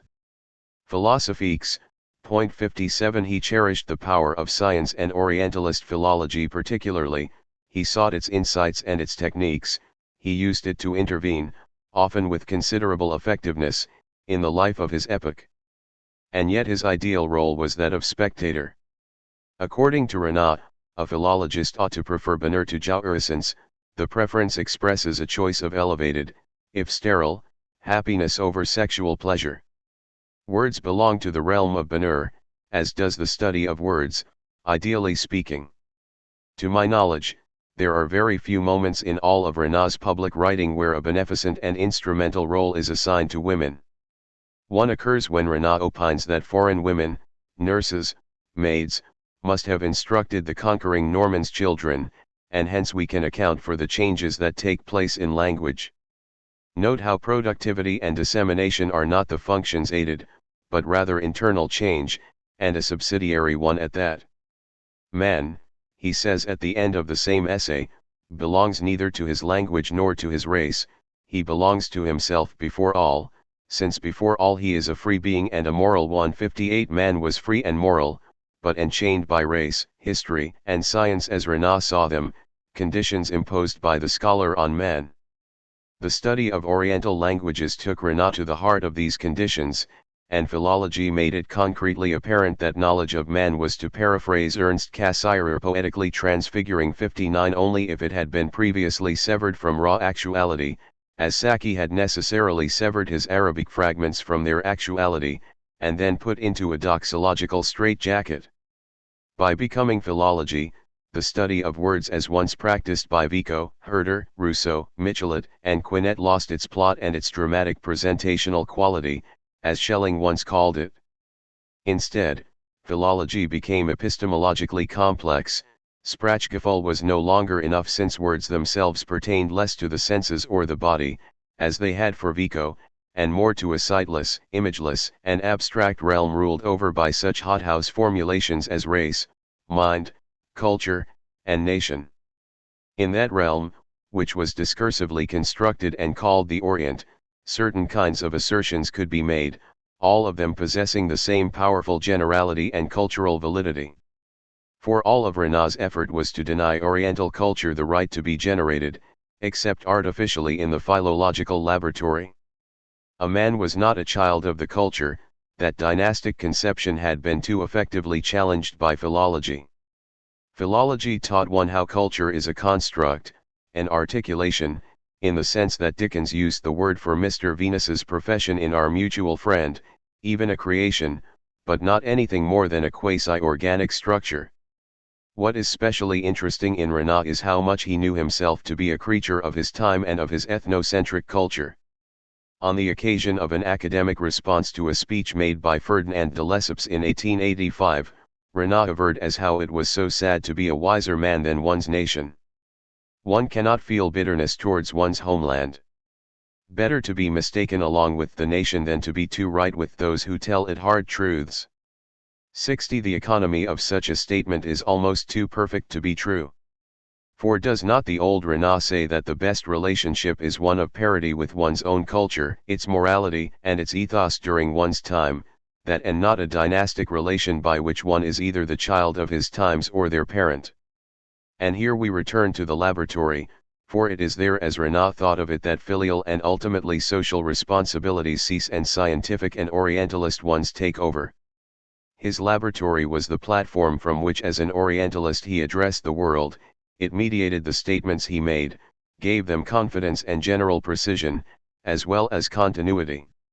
Thus the philological laboratory as Renan understood it redefined not only his epoch and his culture, dating and shaping them in new ways, it gave his oriental subject matter a scholarly coherence, and more, it made him, and later orientalists in his tradition, into the occidental cultural figure he then became. We may well wonder whether this new autonomy within the culture was the freedom Renan hoped his philological orientalist science would bring, or whether, so far as a critical historian of Orientalism is concerned, it set up a complex affiliation between Orientalism and its putative human subject matter that is based finally on power and not really on disinterested objectivity. 3. Oriental residence and scholarship, the requirements of lexicography and imagination. Renan's views of the Oriental Semites belong, of course, less to the realm of popular prejudice and common anti-Semitism than they do to the realm of scientific Oriental philology. When we read Renan and Saki, we readily observe the way cultural generalization had begun to acquire the armor of scientific statement and the ambience of corrective study. Like many academic specialties in their early phases, modern Orientalism held its subject matter, which it defined, in a vice-like grip which it did almost everything in its power to sustain. Thus a knowing vocabulary developed, and its functions, as much as its style, located the Orient in a comparative framework, of the sort employed and manipulated by Renan. Such comparatism is rarely descriptive, most often, it is both evaluative and expository. Here is Renan comparing typically. One sees that in all things the Semitic race appears to us to be an incomplete race, by virtue of its simplicity. This race, if I dare use the analogy, is to the Indo-European family what a pencil sketch is to painting. It lacks that variety, that amplitude, that abundance of life which is the condition of perfectibility. Like those individuals who possess so little fecundity that, after a gracious childhood, they attain only the most mediocre virility, the Semitic nations experienced their fullest flowering in their first age and have never been able to achieve true maturity. 61. Indo-Europeans are the touchstone here, just as they are when Renan says that the Semitic Oriental sensibility never reached the heights attained by the Indo-Germanic races. Whether this comparative attitude is principally a scholarly necessity or whether it is disguised ethnocentric race prejudice, we cannot say with absolute certainty.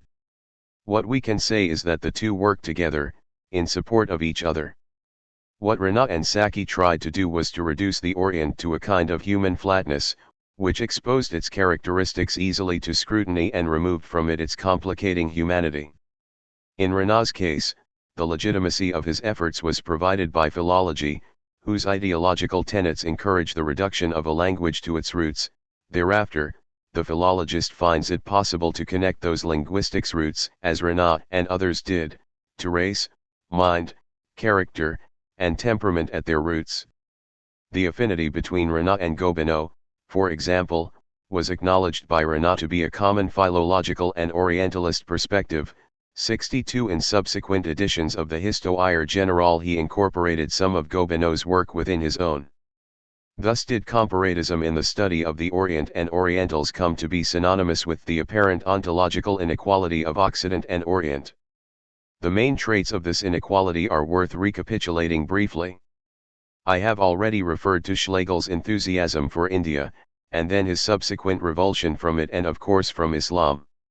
Many of the earliest Oriental amateurs began by welcoming the Orient as a salutary derangement of their European habits of mind and spirit. The Orient was overvalued for its pantheism, its spirituality, its stability, its longevity, its primitivity, and so forth. Schelling, for example, saw in Oriental polytheism a preparation of the way for Judeo-Christian monotheism. Abraham was prefigured in Brahma. Yet almost without exception such over-esteem was followed by a counter-response. The Orient suddenly appeared lamentably underhumanized, anti-democratic, backward, barbaric, and so forth. A swing of the pendulum in one direction caused an equal and opposite swing back. The Orient was undervalued. Orientalism as a profession grew out of these opposites, of compensations and corrections based on inequality, ideas nourished by and nourishing similar ideas in the culture at large. Indeed, the very project of restriction and restructuring associated with Orientalism can be traced directly to the inequality by which the Orient's comparative poverty, or wealth, besought scholarly, scientific treatment of the kind to be found in disciplines like philology, biology, history, anthropology, philosophy, or economics. And thus the actual profession of Orientalist enshrined this inequality and the special paradoxes it engendered.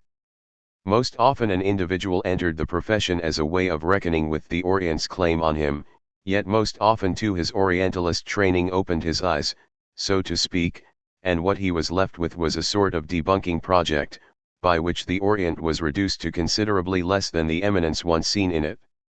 How else is one to explain the enormous labors represented by the work of William Muir, 1819–1905, for example, or of Reinhard Dozy, 1820–1883, and the impressive antipathy in that work to the Orient, Islam, and the Arabs? Characteristically, Renan was one of Dozy's supporters, just as in Dozy's 4-volume Histoire de musulmans d'Espagne, jusque la conquête de l'Andalousie par les Almoravides, 1861, there appear many of Renan's anti-Semitic strictures, compounded in 1864 by a volume arguing that the Jews' primitive god was not Yahweh but Baal, proof for which was to be found in Mecca, of all places. Muir's Life of Muhammad, 1858–1861, and his The Caliphate, Its Rise, Decline, and Fall, 1891, are still considered reliable monuments of scholarship, yet his attitude towards his subject matter was fairly put by him when he said that the sword of Muhammad, and the Koran, are the most stubborn enemies of civilization, liberty, and the truth which the world has yet known. 63 Many of the same notions are to be found in the work of Alfred Lyell, who was one of the authors cited approvingly by Cromer. Even if the Orientalist does not explicitly judge his material as Dozy and Muir did, the principle of inequality exerts its influence nevertheless.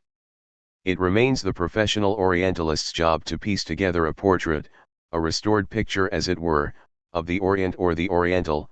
Fragments, such as those unearthed by Sacchi, supply the material, but the narrative shape, continuity, and figures are constructed by the scholar, for whom scholarship consists of circumventing the unruly, unoccidental, non-history of the Orient with orderly chronicle, portraits, and plots. Cassin de Perceval's essay sur l'histoire des Arabes avant l'islamisme, pendant l'époque de Muhammad, 3 volumes, 1847–1848, is a wholly professional study, depending for its sources on documents made available internally to the field by other Orientalists, principally Sacchi, of course, or documents like the texts of Ibn Khaldun, upon whom Cassin relied very heavily, reposing in Orientalist libraries in Europe. Cassin's thesis is that the Arabs were made a people by Mohammed, Islam being essentially a political instrument, not by any means a spiritual one. What Cassin strives for is clarity amidst a huge mass of confusing detail. Thus what emerges out of the study of Islam is quite literally a one-dimensional portrait of Mohammed, who is made to appear at the end of the work, after his death has been described, in precise photographic detail. 64 Neither a demon, nor a prototype of Cagliostro, Cassin's Mohammed is a man appropriated to a history of Islam, the fittest version of it, as an exclusively political movement, centralized by the innumerable citations that thrust him up and, in a sense, out of the text. Cassin's intention was to leave nothing unsaid about Mohammed. The prophet is thereby seen in a cold light, stripped both of his immense religious force and of any residual powers to frighten Europeans.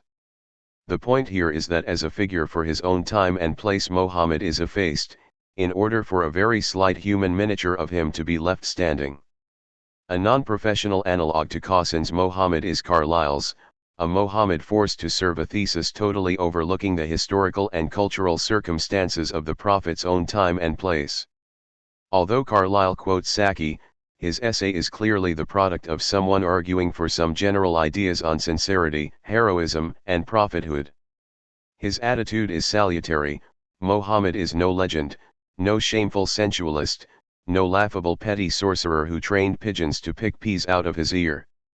Rather he is a man of real vision and self-conviction, albeit an author of a book, the Quran, that is a wearisome confused jumble, crude, incondite, endless iterations, long-windedness, entanglement, most crude, incondite insupportable stupidity, in short 65 not a paragon of lucidity and stylistic grace himself. Carlyle asserts these things as a way of rescuing Mohammed from the Benthamite standards that would have condemned both Mohammed and him together. Yet Mohammed is a hero, transplanted into Europe out of the same barbaric Orient found wanting by Lord Macaulay in his famous Minute of 1835, in which it was asserted that our native subjects have more to learn from us than we do from them. 66. Both Cosson and Carlyle, in other words, show us that the Orient need not cause us undue anxiety, so unequal are Oriental to European achievements. The Orientalist and non-Orientalist perspectives coincide here. For within the comparative field that Orientalism became after the philological revolution of the early 19th century, and outside it, either in popular stereotypes or in the figures made of the Orient by philosophers like Carlyle and stereotypes like those of Macaulay, the Orient in itself was subordinated intellectually to the West. As material for study or reflection, the Orient acquired all the marks of an inherent weakness. It became subject to the vagaries of miscellaneous theories that used it for illustration. Cardinal Newman, no great Orientalist, used Oriental Islam as the basis of lectures in 1853 justifying British intervention in the Crimean War. 67 Cuvier found the Orient useful for his work Le Regne Animal, 1816. The Orient was usefully employed as conversation in the various salons of Paris. 68 The list of references, borrowings, and transformations that overtook the Oriental idea is immense, but at bottom what the early Orientalist achieved, and what the non-Orientalist in the West exploited, was a reduced model of the Orient suitable for the prevailing, dominant culture and its theoretical, and hard after the theoretical, the practical, exigencies.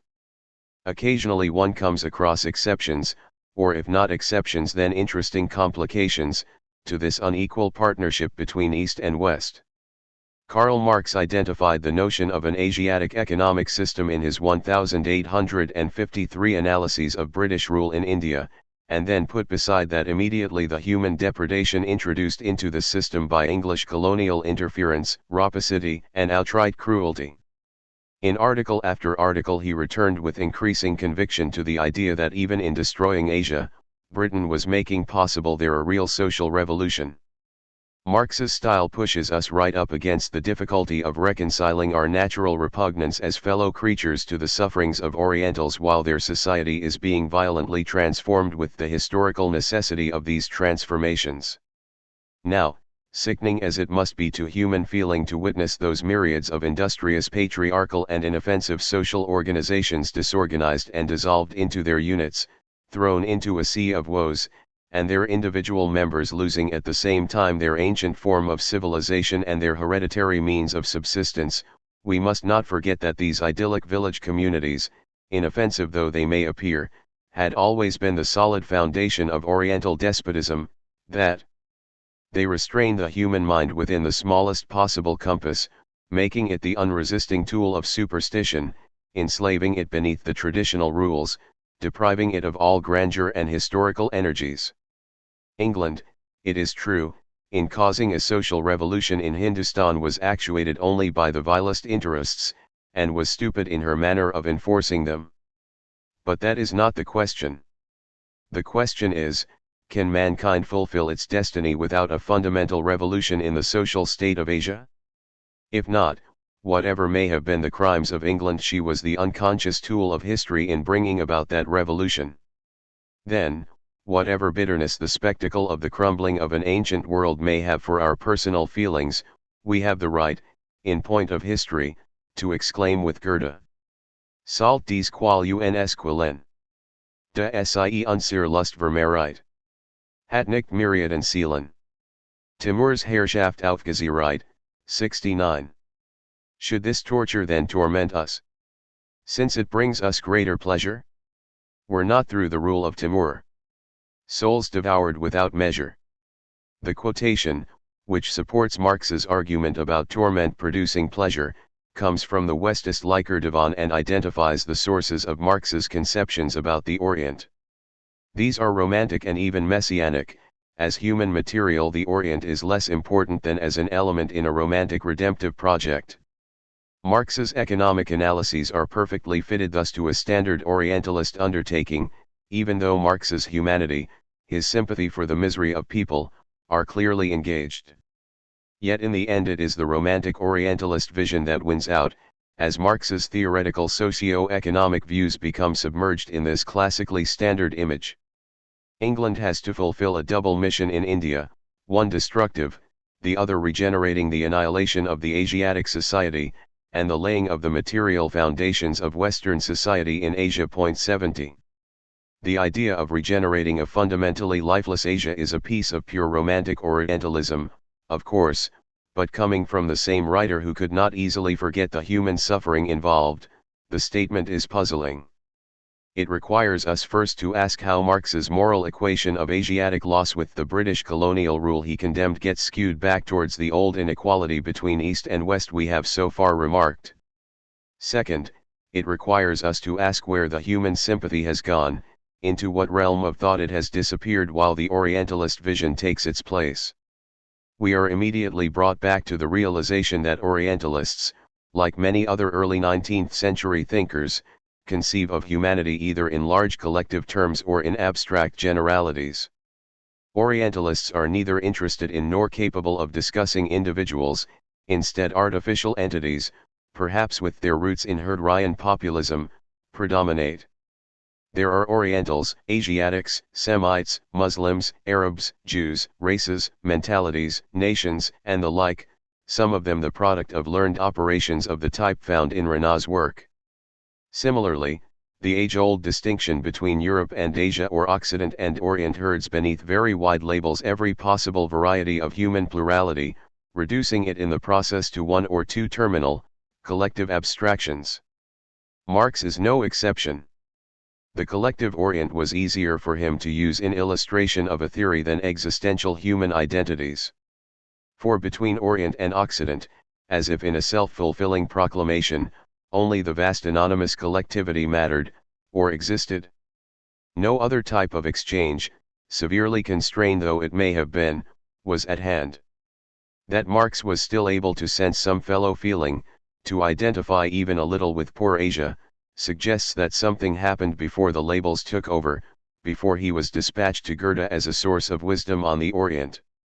It is as if the individual mind, Marx's, in this case, could find a pre-collective, pre-official individuality in Asia, find and give in to its pressures upon his emotions, feelings, senses, only to give it up when he confronted a more formidable censor in the very vocabulary he found himself forced to employ. What that censor did was to stop and then chase away the sympathy, and this was accompanied by a lapidary definition. Those people, it said, don't suffer, they are Orientals and hence have to be treated in other ways than the ones you've just been using. A wash of sentiment therefore disappeared as it encountered the unshakable definitions built up by Orientalist science, supported by Oriental lore, example the divan, supposed to be appropriate for it. The vocabulary of emotion dissipated as it submitted to the lexicographical police action of Orientalist science and even Orientalist art. An experience was dislodged by a dictionary definition. One can almost see that happen in Marx's Indian essays, where what finally occurs is that something forces him to scurry back to Goethe, there to stand in his protective Orientalized Orient. In part, of course, Marx was concerned with vindicating his own theses on socio-economic revolution, but in part also he seems to have had easy resource to a massed body of writing, both internally consolidated by Orientalism and put forward by it beyond the field, that controlled any statement made about the Orient. In Chapter 1 I tried to show how this control had had a general cultural history in Europe since antiquity. In this chapter my concern has been to show how in the 19th century a modern professional terminology and practice were created whose existence dominated discourse about the Orient, whether by Orientalists or non-Orientalists. Saki and Rana were instances of the way Orientalism fashioned, respectively, a body of texts and a philologically rooted process by which the Orient took on a discursive identity that made it unequal with the West.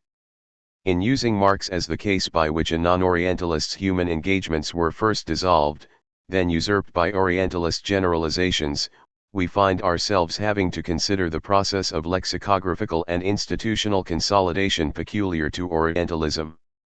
What was this operation, by which whenever you discussed the Orient a formidable mechanism of omnicompetent definitions would present itself as the only one having suitable validity for your discussion?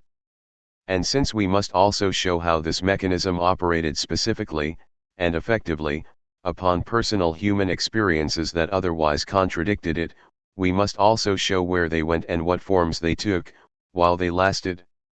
All this is a very difficult and complex operation to describe, at least as difficult and complex as the way any growing discipline crowds out its competitors and acquires authority for its traditions, methods, and institutions, as well as general cultural legitimacy for its statements, personalities, and agencies. But we can simplify a great deal of the sheer narrative complexity of the operation by specifying the kinds of experiences that Orientalism typically employed for its own ends and represented for its wider than professional audience. In essence, these experiences continue the ones I described as having taken place in Saki and Rana. But whereas those two scholars represent a wholly bookish Orientalism, since neither claimed any particular expertise with the Orient in situ, there is another tradition that claimed its legitimacy from the peculiarly compelling fact of residence in, actual existential contact with, the Orient. Ainquetil, Jones, the Napoleonic expedition define the tradition's earliest contours, of course, and these will thereafter retain an unshakable influence on all Orientalist residents. These contours are the ones of European power. To reside in the Orient is to live the privileged life, not of an ordinary citizen, but of a representative European whose empire, French or British, contains the Orient in its military, economic, and above all, cultural arms. Oriental residence, and its scholarly fruits, are thereby fed into the bookish tradition of the textual attitudes we found in Rana and Saki. Together the two experiences will constitute a formidable library against which no one, not even Marx, can rebel, and which no one can avoid. Residence in the Orient involves personal experience and personal testimony to a certain extent. Contributions to the library of Orientalism and to its consolidation depend on how experience and testimony get converted from a purely personal document into the enabling codes of Orientalist science. In other words, within a text there has to take place a metamorphosis from personal to official statement. The record of Oriental residence and experience by a European must shed, or at least minimize, its purely autobiographical and indulgent descriptions in favor of descriptions on which Orientalism in general and later Orientalists in particular can draw, build, and base further scientific observation and description. So one of the things we can watch for is a more explicit conversion than in Marx of personal sentiments about the Orient into official Orientalist statements. Now the situation is enriched and complicated by the fact that during the entire 19th century the Orient, and especially the Near Orient, was a favorite place for Europeans to travel in and write about. Moreover, there developed a fairly large body of Oriental-style European literature very frequently based on personal experiences in the Orient. Flaubert comes to mind immediately as one prominent source of such literature. Disraeli, Mark Twain, and Kinglake are three other obvious examples. But what is of interest is the difference between writing that is converted from personal to professional Orientalism, and the second type, also based on residence and personal testimony, which remains literature and not science. It is this difference that I now want to explore. To be a European in the Orient always involves being a consciousness set apart from, and unequal with, its surroundings. But the main thing to note is the intention of this consciousness. What is it in the Orient for?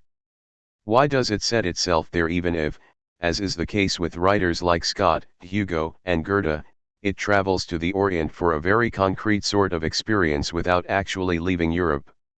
A small number of intentional categories proposed themselves schematically. 1. the writer who intends to use his residence for the specific task of providing professional Orientalism with scientific material, who considers his residence a form of scientific observation. 2. The writer who intends the same purpose but is less willing to sacrifice the eccentricity and style of his individual consciousness to impersonal Orientalist definitions. These latter do appear in his work, but they are disentangled from the personal vagaries of style only with difficulty. 3. The writer for whom a real or metaphorical trip to the Orient is the fulfillment of some deeply felt and urgent project. His text therefore is built on a personal aesthetic, fed and informed by the project. In categories 2 and 3 there is considerably more space than in 1 for the play of a personal or at least non-Orientalist consciousness. If we take Edward William Lane's Manners and Customs of the Modern Egyptians as the preeminent example of Category 1, Burton's Pilgrimage to Al-Madinah and Mecca as belonging to Category 2, and Nerval's Voyage en Orient as representing Category 3, the relative spaces left in the text for the exercise and display of authorial presence will be clear. Despite their differences, however, these three categories are not so separate from each other as one would imagine. Nor does each category contain pure representative types. For example, works in all three categories rely upon the sheer egoistic powers of the European consciousness at their center. In all cases the Orient is for the European observer, and what is more, in the category that contains Lane's Egyptians, the Orientalist ego is very much in evidence, however much his style tries for impartial impersonality. Moreover, certain motifs recur consistently in all three types. The Orient as a place of pilgrimage is one, so too is the vision of Orient as spectacle, or tableau vivant. Every work on the Orient in these categories tries to characterize the place, of course, but what is of greater interest is the extent to which the work's internal structure is in some measure synonymous with a comprehensive interpretation, or an attempt at it, of the Orient. Most of the time, not surprisingly, this interpretation is a form of romantic restructuring of the Orient, a revision of it, which restores it redemptively to the present. Every interpretation, every structure created for the Orient, then, is a reinterpretation, a rebuilding of it. Having said that, we return directly to differences between the categories. Lane's book on the Egyptians was influential, it was frequently read and cited, by Flaubert among others, and it established its author's reputation as an eminent figure in Orientalist scholarship. In other words, Lane's authority was gained, not by virtue simply of what he said, but by virtue of how what he said could be adapted to Orientalism. He is quoted as a source of knowledge about Egypt or Arabia, whereas Burton or Flaubert were and are read for what they tell us about Burton and Flaubert over and above their knowledge of the Orient. The author function in Lane's Modern Egyptians is less strong than in the other categories because his work was disseminated into the profession, consolidated by it, institutionalized with it. The authorial identity in a work of professional discipline such as his is subordinated to the demands of the field, as well as to the demands of the subject matter. But this is not done simply, or without raising problems. Lane's classic, An Account of the Manners and Customs of the Modern Egyptians, 1836, was the self-conscious result of a series of works and of two periods of residence in Egypt, 1825 to 1828 and 1833 to 1835. One uses the phrase self-conscious with some emphasis here because the impression Lane wished to give was that his study was a work of immediate and direct, unadorned and neutral description, whereas in fact it was the product of considerable editing. The work he wrote was not the one he finally published, and also of a considerable variety of quite special efforts. Nothing in his birth or background seemed to destine him for the Orient, except his methodical studiousness and his capacity for classical studies and for mathematics, which somewhat explain the apparent internal neatness of his book. His preface offers a series of interesting clues about what it was that he did for the book. He went to Egypt originally to study Arabic. Then, after making some notes about modern Egypt, he was encouraged to produce a systematic work on the country and its inhabitants by a committee of the Society for the Diffusion of Useful Knowledge. From being a random set of observations, the work was changed into a document of useful knowledge, knowledge arranged for and readily accessible to anyone wishing to know the essentials of a foreign society. The preface makes it clear that such knowledge must somehow dispose of pre-existing knowledge, as well as claim for itself a particularly effective character. Here Lane is the subtle polemicist.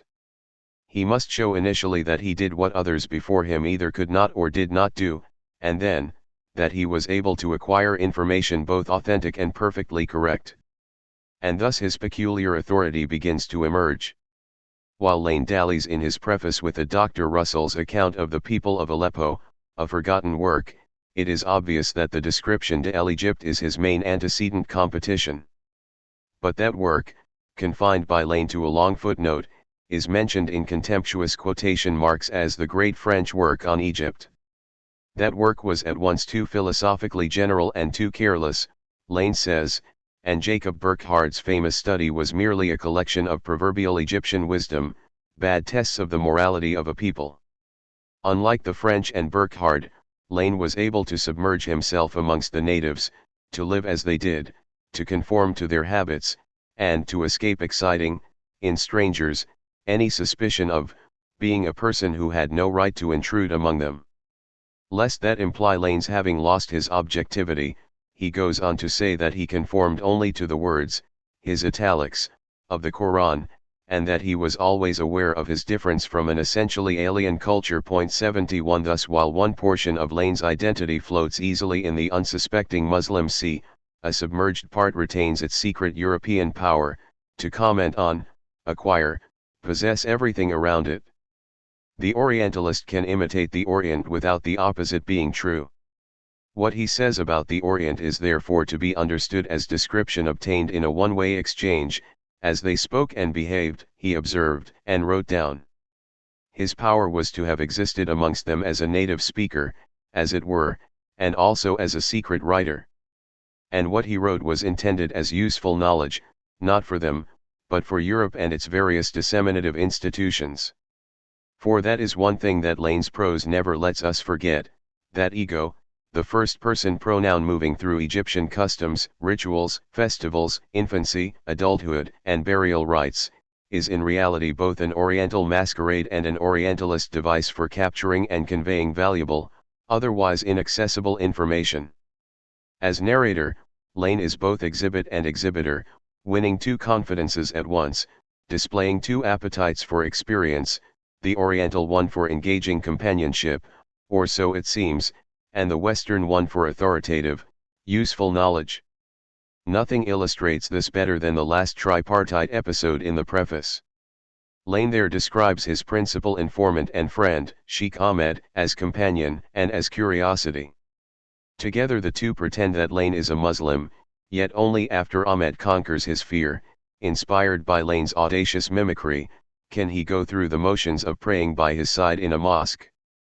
This final achievement is preceded by two scenes in which Ahmed is portrayed as a bizarre glass-eater and a polygamist. In all three portions of the Sheikh Ahmed episode the distance between the Muslim and Lane increases, even as in the action itself it decreases. As mediator and translator, so to speak, of Muslim behavior, Lane ironically enters the Muslim pattern only far enough to be able to describe it in a sedate English prose. His identity as counterfeit believer and privileged European is the very essence of bad faith, for the latter undercuts the former in no uncertain way. Thus what seems to be factual reporting of what one rather peculiar Muslim does is made to appear by Lane as the candidly exposed center of all Muslim faith. No mind is given by Lane to the betrayal of his friendship with Ahmed or with the others who provide him with information. What matters is that the report seem accurate, general, and dispassionate, that the English reader be convinced that Lane was never infected with heresy or apostasy, and finally, that Lane's text cancel the human content of its subject matter in favor of its scientific validity. It is for all these ends that the book is organized, not simply as the narrative of Lane's residence in Egypt but as narrative structure overwhelmed by Orientalist restructuring and detail. This, I think, is the central achievement of Lane's work. In outline and shape Modern Egyptians follows the routine of an 18th-century novel, say one by Fielding. The book opens with an account of country and setting, followed by chapters on personal characteristics and infancy and early education. 25 chapters on such things as festivals, laws, character, industry, magic, and domestic life precede the last section, death and funeral rites. On the face of it, Lane's argument is chronological and developmental. He writes about himself as the observer of scenes that follow the major divisions in the human lifetime. His model is the narrative pattern, as it is in Tom Jones with the hero's birth, adventures, marriage, and implied death. Only in Lane's text the narrative voice is ageless. His subject, however, the modern Egyptian, goes through the individual life cycle. This reversal, by which a solitary individual endows himself with timeless faculties and imposes on a society and people a personal lifespan, is but the first of several operations regulating what might have been the mere narration of travels in foreign parts, turning an artless text into an encyclopedia of exotic display and a playground for Orientalist scrutiny. Lane's control of his material is not only established through his dramatized double presence, as fake Muslim and genuine Westerner, and his manipulation of narrative voice and subject, but also through his use of detail.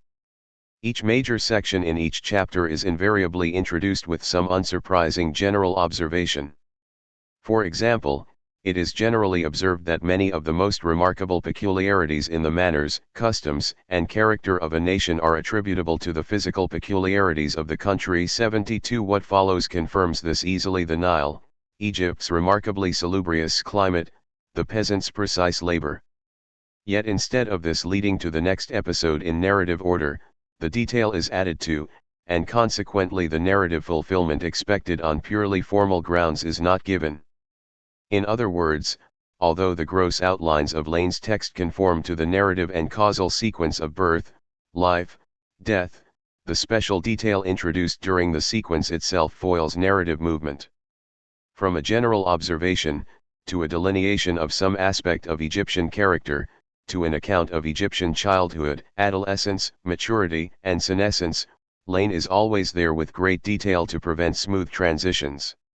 Shortly after we hear about Egypt's salubrious climate, for instance, we are informed that few Egyptians live beyond a few years, because of fatal illness, the absence of medical aid, and oppressive summer weather.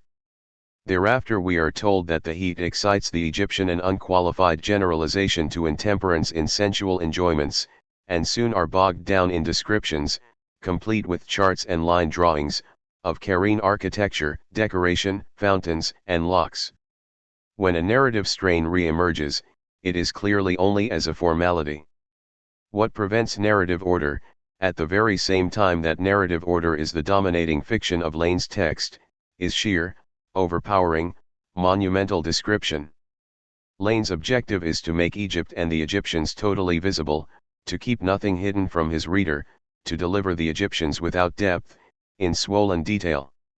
As rapporteur, his propensity is for sadomasochistic colossal tidbits, the self-mutilation of dervishes, the cruelty of judges, the blending of religion with licentiousness among Muslims, the excess of libidinous passions, and so on.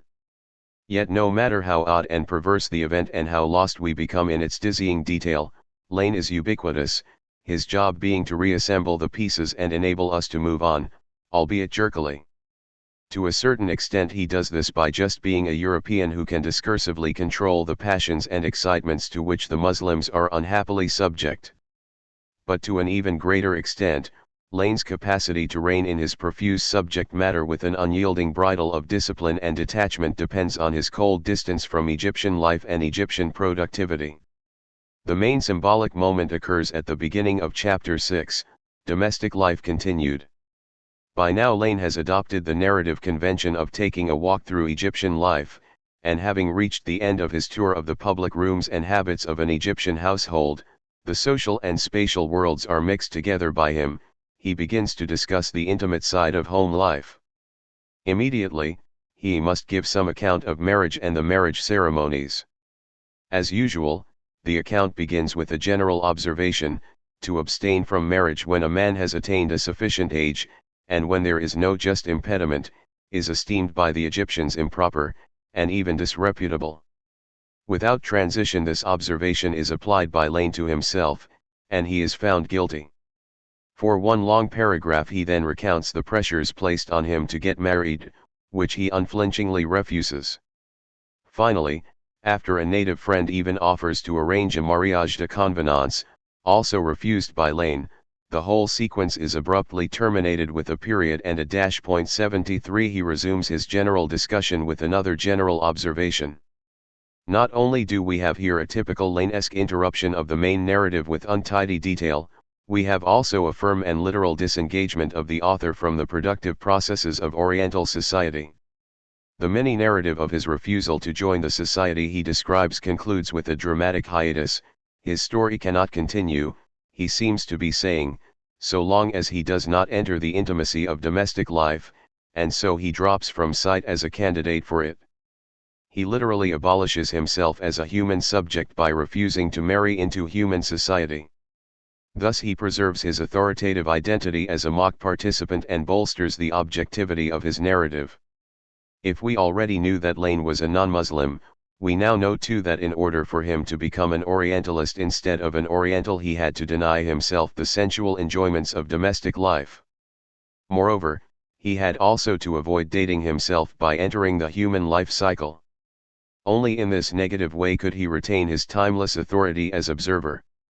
Lane's choice was between living without inconvenience and discomfort and accomplishing his study of the modern Egyptians. The result of his choice is plainly to have made possible his definition of the Egyptians, since had he become one of them, his perspective would no longer have been antiseptically and asexually lexicographical. In two important and urgent ways, therefore, Lane gains scholarly credibility and legitimacy. First, by interfering with the ordinary narrative course of human life, this is the function of his colossal detail, in which the observing intelligence of a foreigner can introduce and then piece together massive information. The Egyptians are disemboweled for exposition, so to speak, then put together admonishingly by Lane. Second, by disengaging from the generation of Egyptian Oriental life, this is the function of his subduing his animal appetite in the interest of disseminating information, not in and for Egypt, but in and for European learning at large. To have achieved both the imposition of a scholarly will upon an untidy reality and an intentional shift away from the place of his residence to the scene of his scholarly reputation is the source of his great fame in the annals of Orientalism. Useful knowledge such as his could only have been obtained, formulated, and diffused by such denials. Lane's two other major works, his never-completed Arabic lexicon and his uninspired translation of the Arabian Nights, consolidated the system of knowledge inaugurated by modern Egyptians. In both of his later works his individuality has disappeared entirely as a creative presence, as of course has the very idea of a narrative work. Lane the man appears only in the official persona of annotator and retranslator, the Nights, and impersonal lexicographer.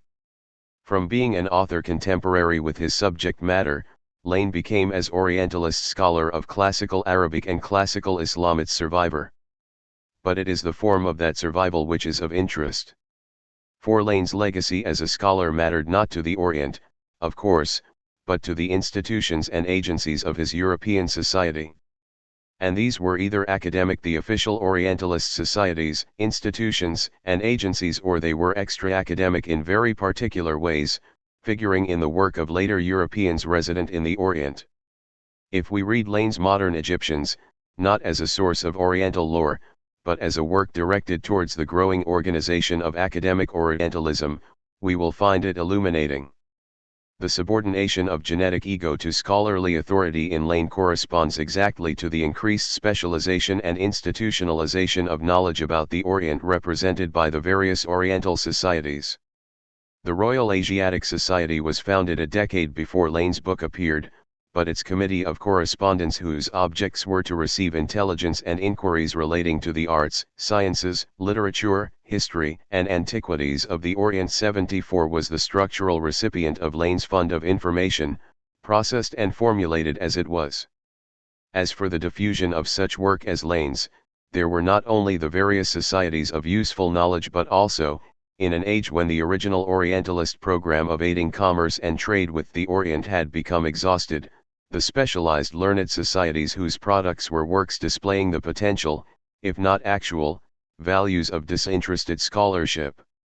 Thus, a program of the Société Asiatique states: to compose or to print grammars, dictionaries, and other elementary books recognized as useful or indispensable for the study of those languages taught by appointed professors of Oriental languages, by subscriptions or by other means to contribute to the publication of the same kind of work undertaken in France or abroad, to acquire manuscripts, or to copy either completely or in part those that are to be found in Europe, to translate or to make extracts from them, to multiply their number by reproducing them either by engraving or by lithography, to make it possible for the authors of useful works on geography, history, the arts, and the sciences to acquire the means for the public to enjoy the fruits of their nocturnal labors, to draw the attention of the public, by means of a periodic collection devoted to Asiatic literature, to the scientific, literary, or poetic productions of the Orient and those of the same sort that regularly are produced in Europe.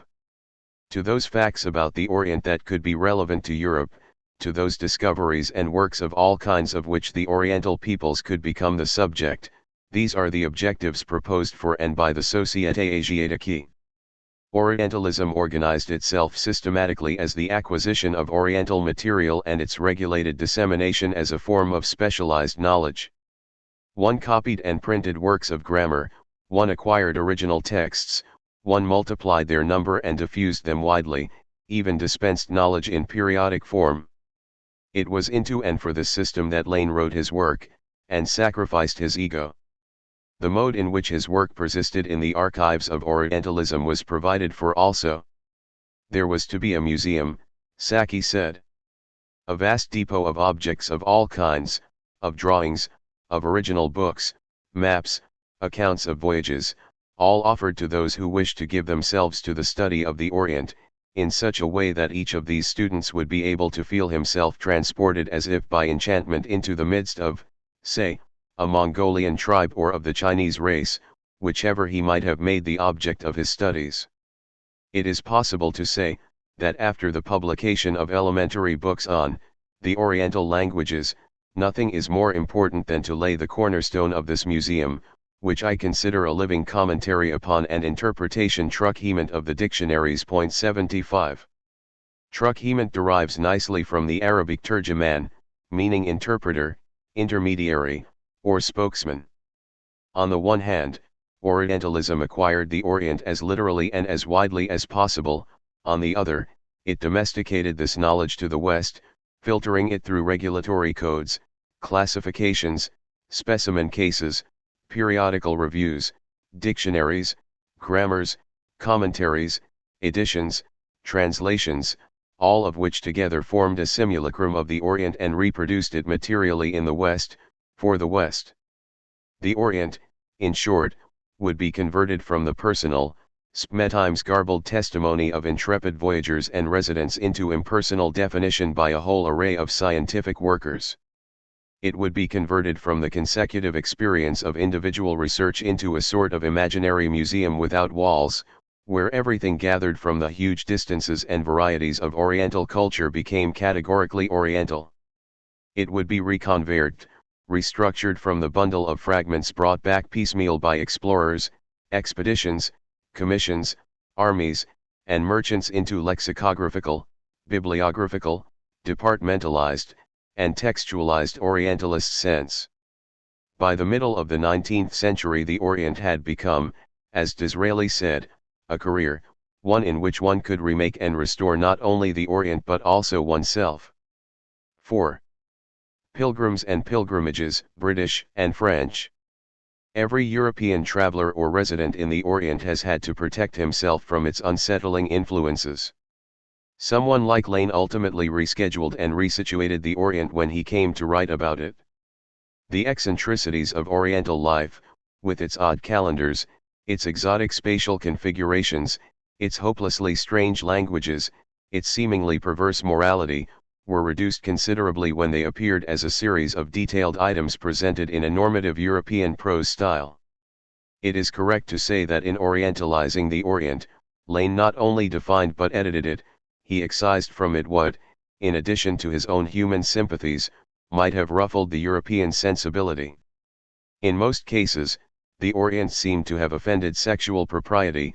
Everything about the Orient, or at least Lane's Orient in Egypt, exuded dangerous sex, threatened hygiene and domestic seemliness with an excessive freedom of intercourse, as Lane put it more irrepressibly than usual. But there were other sorts of threats than sex. All of them wore away the European discreteness and rationality of time, space, and personal identity. In the Orient one suddenly confronted unimaginable antiquity, inhuman beauty, boundless distance. These could be put to use more innocently, as it were, if they were thought and written about, not directly experienced. In Byron's Giaour, in the Westostlicher Divan, in Hugo's Orientals, the Orient is a form of release, a place of original opportunity, whose keynote was struck in Goethe's Hygeier. Nord und West Sudser Splittern. Throne Bursten, Reich Zittern. Flucht du, in Reinen Aussen. Patriarchen Luft sie kosten. North, West, and South disintegrate. Thrones burst, empires tremble. Fly away, and in the pure East. Taste the patriarch's air. One always returned to the Orient dort, im Reinen und in Richten will ich menschlichen Geschlechten in der Ursprungstief dringen, there in purity and righteousness will I go back to the profound origins of the human race, seeing it as completion and confirmation of everything one had imagined. Gott ist der Orient. Gott ist der Occident. Nord und Südliches Gelände. Rot im Frieden seiner Hand. 76. God is the Orient. God is the Occident. Northern and southern lands repose in the peace of his hands. The Orient, with its poetry, its atmosphere, its possibilities, was represented by poets like Hafiz Unbegrenzt, boundless, Goethe said, older and younger than we Europeans. And for Hugo, in Cri de Guerre du Mufti and La Douleur du Pasha 77, the fierceness and the inordinate melancholy of Orientals was mediated, not by actual fear for life or disoriented lostness, but by Volney and George Sale, whose learned work translated barbarous splendor into usable information for the sublimely talented poet.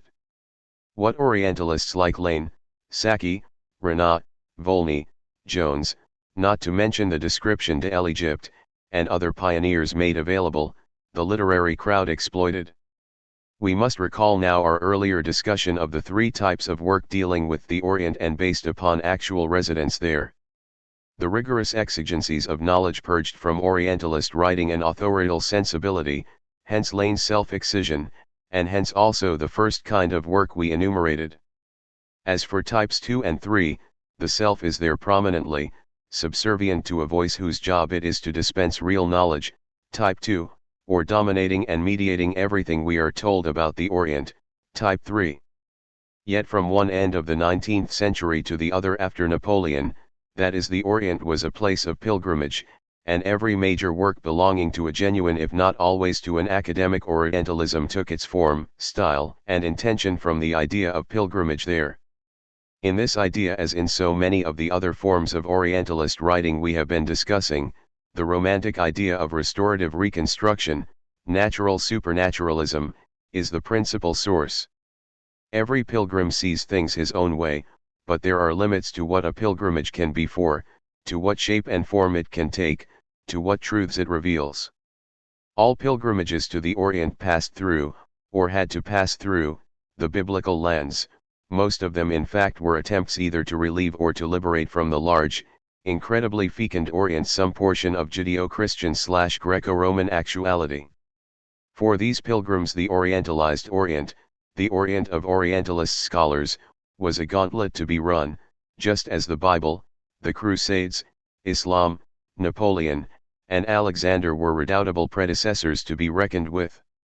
Not only does a learned Orient inhibit the pilgrim's musings and private fantasies, its very antecedents places barriers between the contemporary traveler and his writing, unless, as was the case with Nerval and Flaubert in their use of Lane, Orientalist work is severed from the library and caught in the aesthetic project. Another inhibition is that Orientalist writing is too circumscribed by the official requirements of Orientalist learning. A pilgrim like Chateaubriand claimed insolently that he undertook his voyages exclusively for his own sake. J'allais chercher des images, voilà tout 78 Flaubert, Vigny, Nerval, Kinglake, Disraeli, Burton, all undertook their pilgrimages in order to dispel the mustiness of the pre-existing Orientalist archive. Their writing was to be a fresh new repository of Oriental experience, but, as we shall see, even this project usually, but not always, resolved itself into the reductionism of the Orientalistic. The reasons are complex, and they have very much to do with the nature of the pilgrim, his mode of writing, and the intentional form of his work. What was the Orient for the individual traveler in the 19th century? Consider first the differences between an English speaker and a French speaker. For the former, the Orient was India, of course, an actual British possession. To pass through the Near Orient was therefore to pass en route to a major colony. Already, then, the room available for imaginative play was limited by the realities of administration, territorial legality, and executive power. Scott, Kinglake, Disraeli, Warburton, Burton, and even George Eliot, in whose Daniel Deronda the Orient has plans made for it, are writers, like Lane himself and Jones before him, for whom the Orient was defined by material possession, by a material imagination, as it were. England had defeated Napoleon, evicted France. What the English mind surveyed was an imperial domain which by the 1880s had become an unbroken patch of British-held territory, from the Mediterranean to India.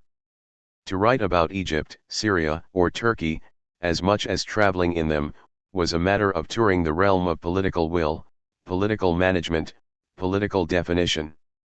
The territorial imperative was extremely compelling, even for so unrestrained a writer as Disraeli, whose Tancred is not merely an Oriental lark but an exercise in the astute political management of actual forces on actual territories. In contrast, the French pilgrim was imbued with a sense of acute loss in the Orient. He came there to a place in which France, unlike Britain, had no sovereign presence. The Mediterranean echoed with the sounds of French defeats, from the Crusades to Napoleon. What was to become known as La Mission Civilisatrice began in the 19th century as a political second best to Britain's presence. Consequently, French pilgrims from Volney on planned and projected for, imagined, ruminated about places that were principally in their minds. They constructed schemes for a typically French, perhaps even a European, concert in the Orient, which of course they supposed would be orchestrated by them. Theirs was the Orient of memories, suggestive ruins, forgotten secrets, hidden correspondences, and an almost virtuosic style of being, an Orient whose highest literary forms would be found in Nerval and Flaubert, both of whose work was solidly fixed in an imaginative, unrealizable, except aesthetically, dimension. This was also true to a certain extent of scholarly French travelers in the Orient. Most of them were interested in the biblical past or in the Crusades, as Henry Bordeaux has argued in his Voyageurs d'Orient. 79. To these names we must add, at Hassan al-Nadi's suggestion, the names of Oriental Semiticists, including Quadrimara, Salsi, the explorer of the Dead Sea, Renan as Phoenician archaeologist, Judas, the student of Phoenician languages, Catafago and Defirmary, who studied the Ansarians, Ismailis, and Seljuks, Clermont-Ganneau, who explored Judea, and the Marquis de Vogue, whose work centered on Palmyrian epigraphy. In addition, there was the whole school of Egyptologists descended from Champollion and Mariette, a school that would later include Maspero and Legrain. As an index of the difference between British realities and French fantasies, it is worthwhile recalling the words in Cairo of the painter Ludovic Lepic, who commented sadly in 1884, 2 years after the British occupation had begun: L'Orient est mort au Caire. Only Renan, ever the realistic racist, condoned the British suppression of Arabi's nationalist rebellion, which, out of his greater wisdom, he said was a disgrace to civilization. 80. Unlike Volney and Napoleon, the 19th century French pilgrims did not seek a scientific so much as an exotic yet especially attractive reality. This is obviously true of the literary pilgrims, beginning with Chateaubriand, who found in the Orient a locale sympathetic to their private myths, obsessions, and requirements.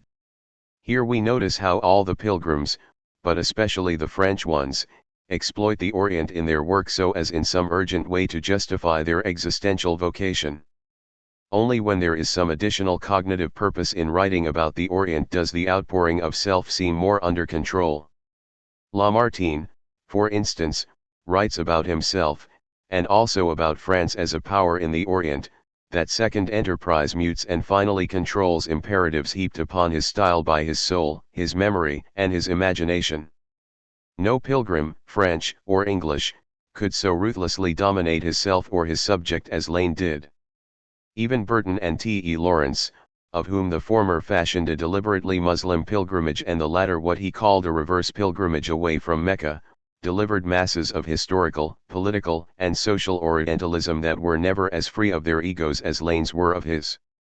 This is why Burton, Lawrence, and Charles Doughty occupy a middle position between Lane and Chateaubriand.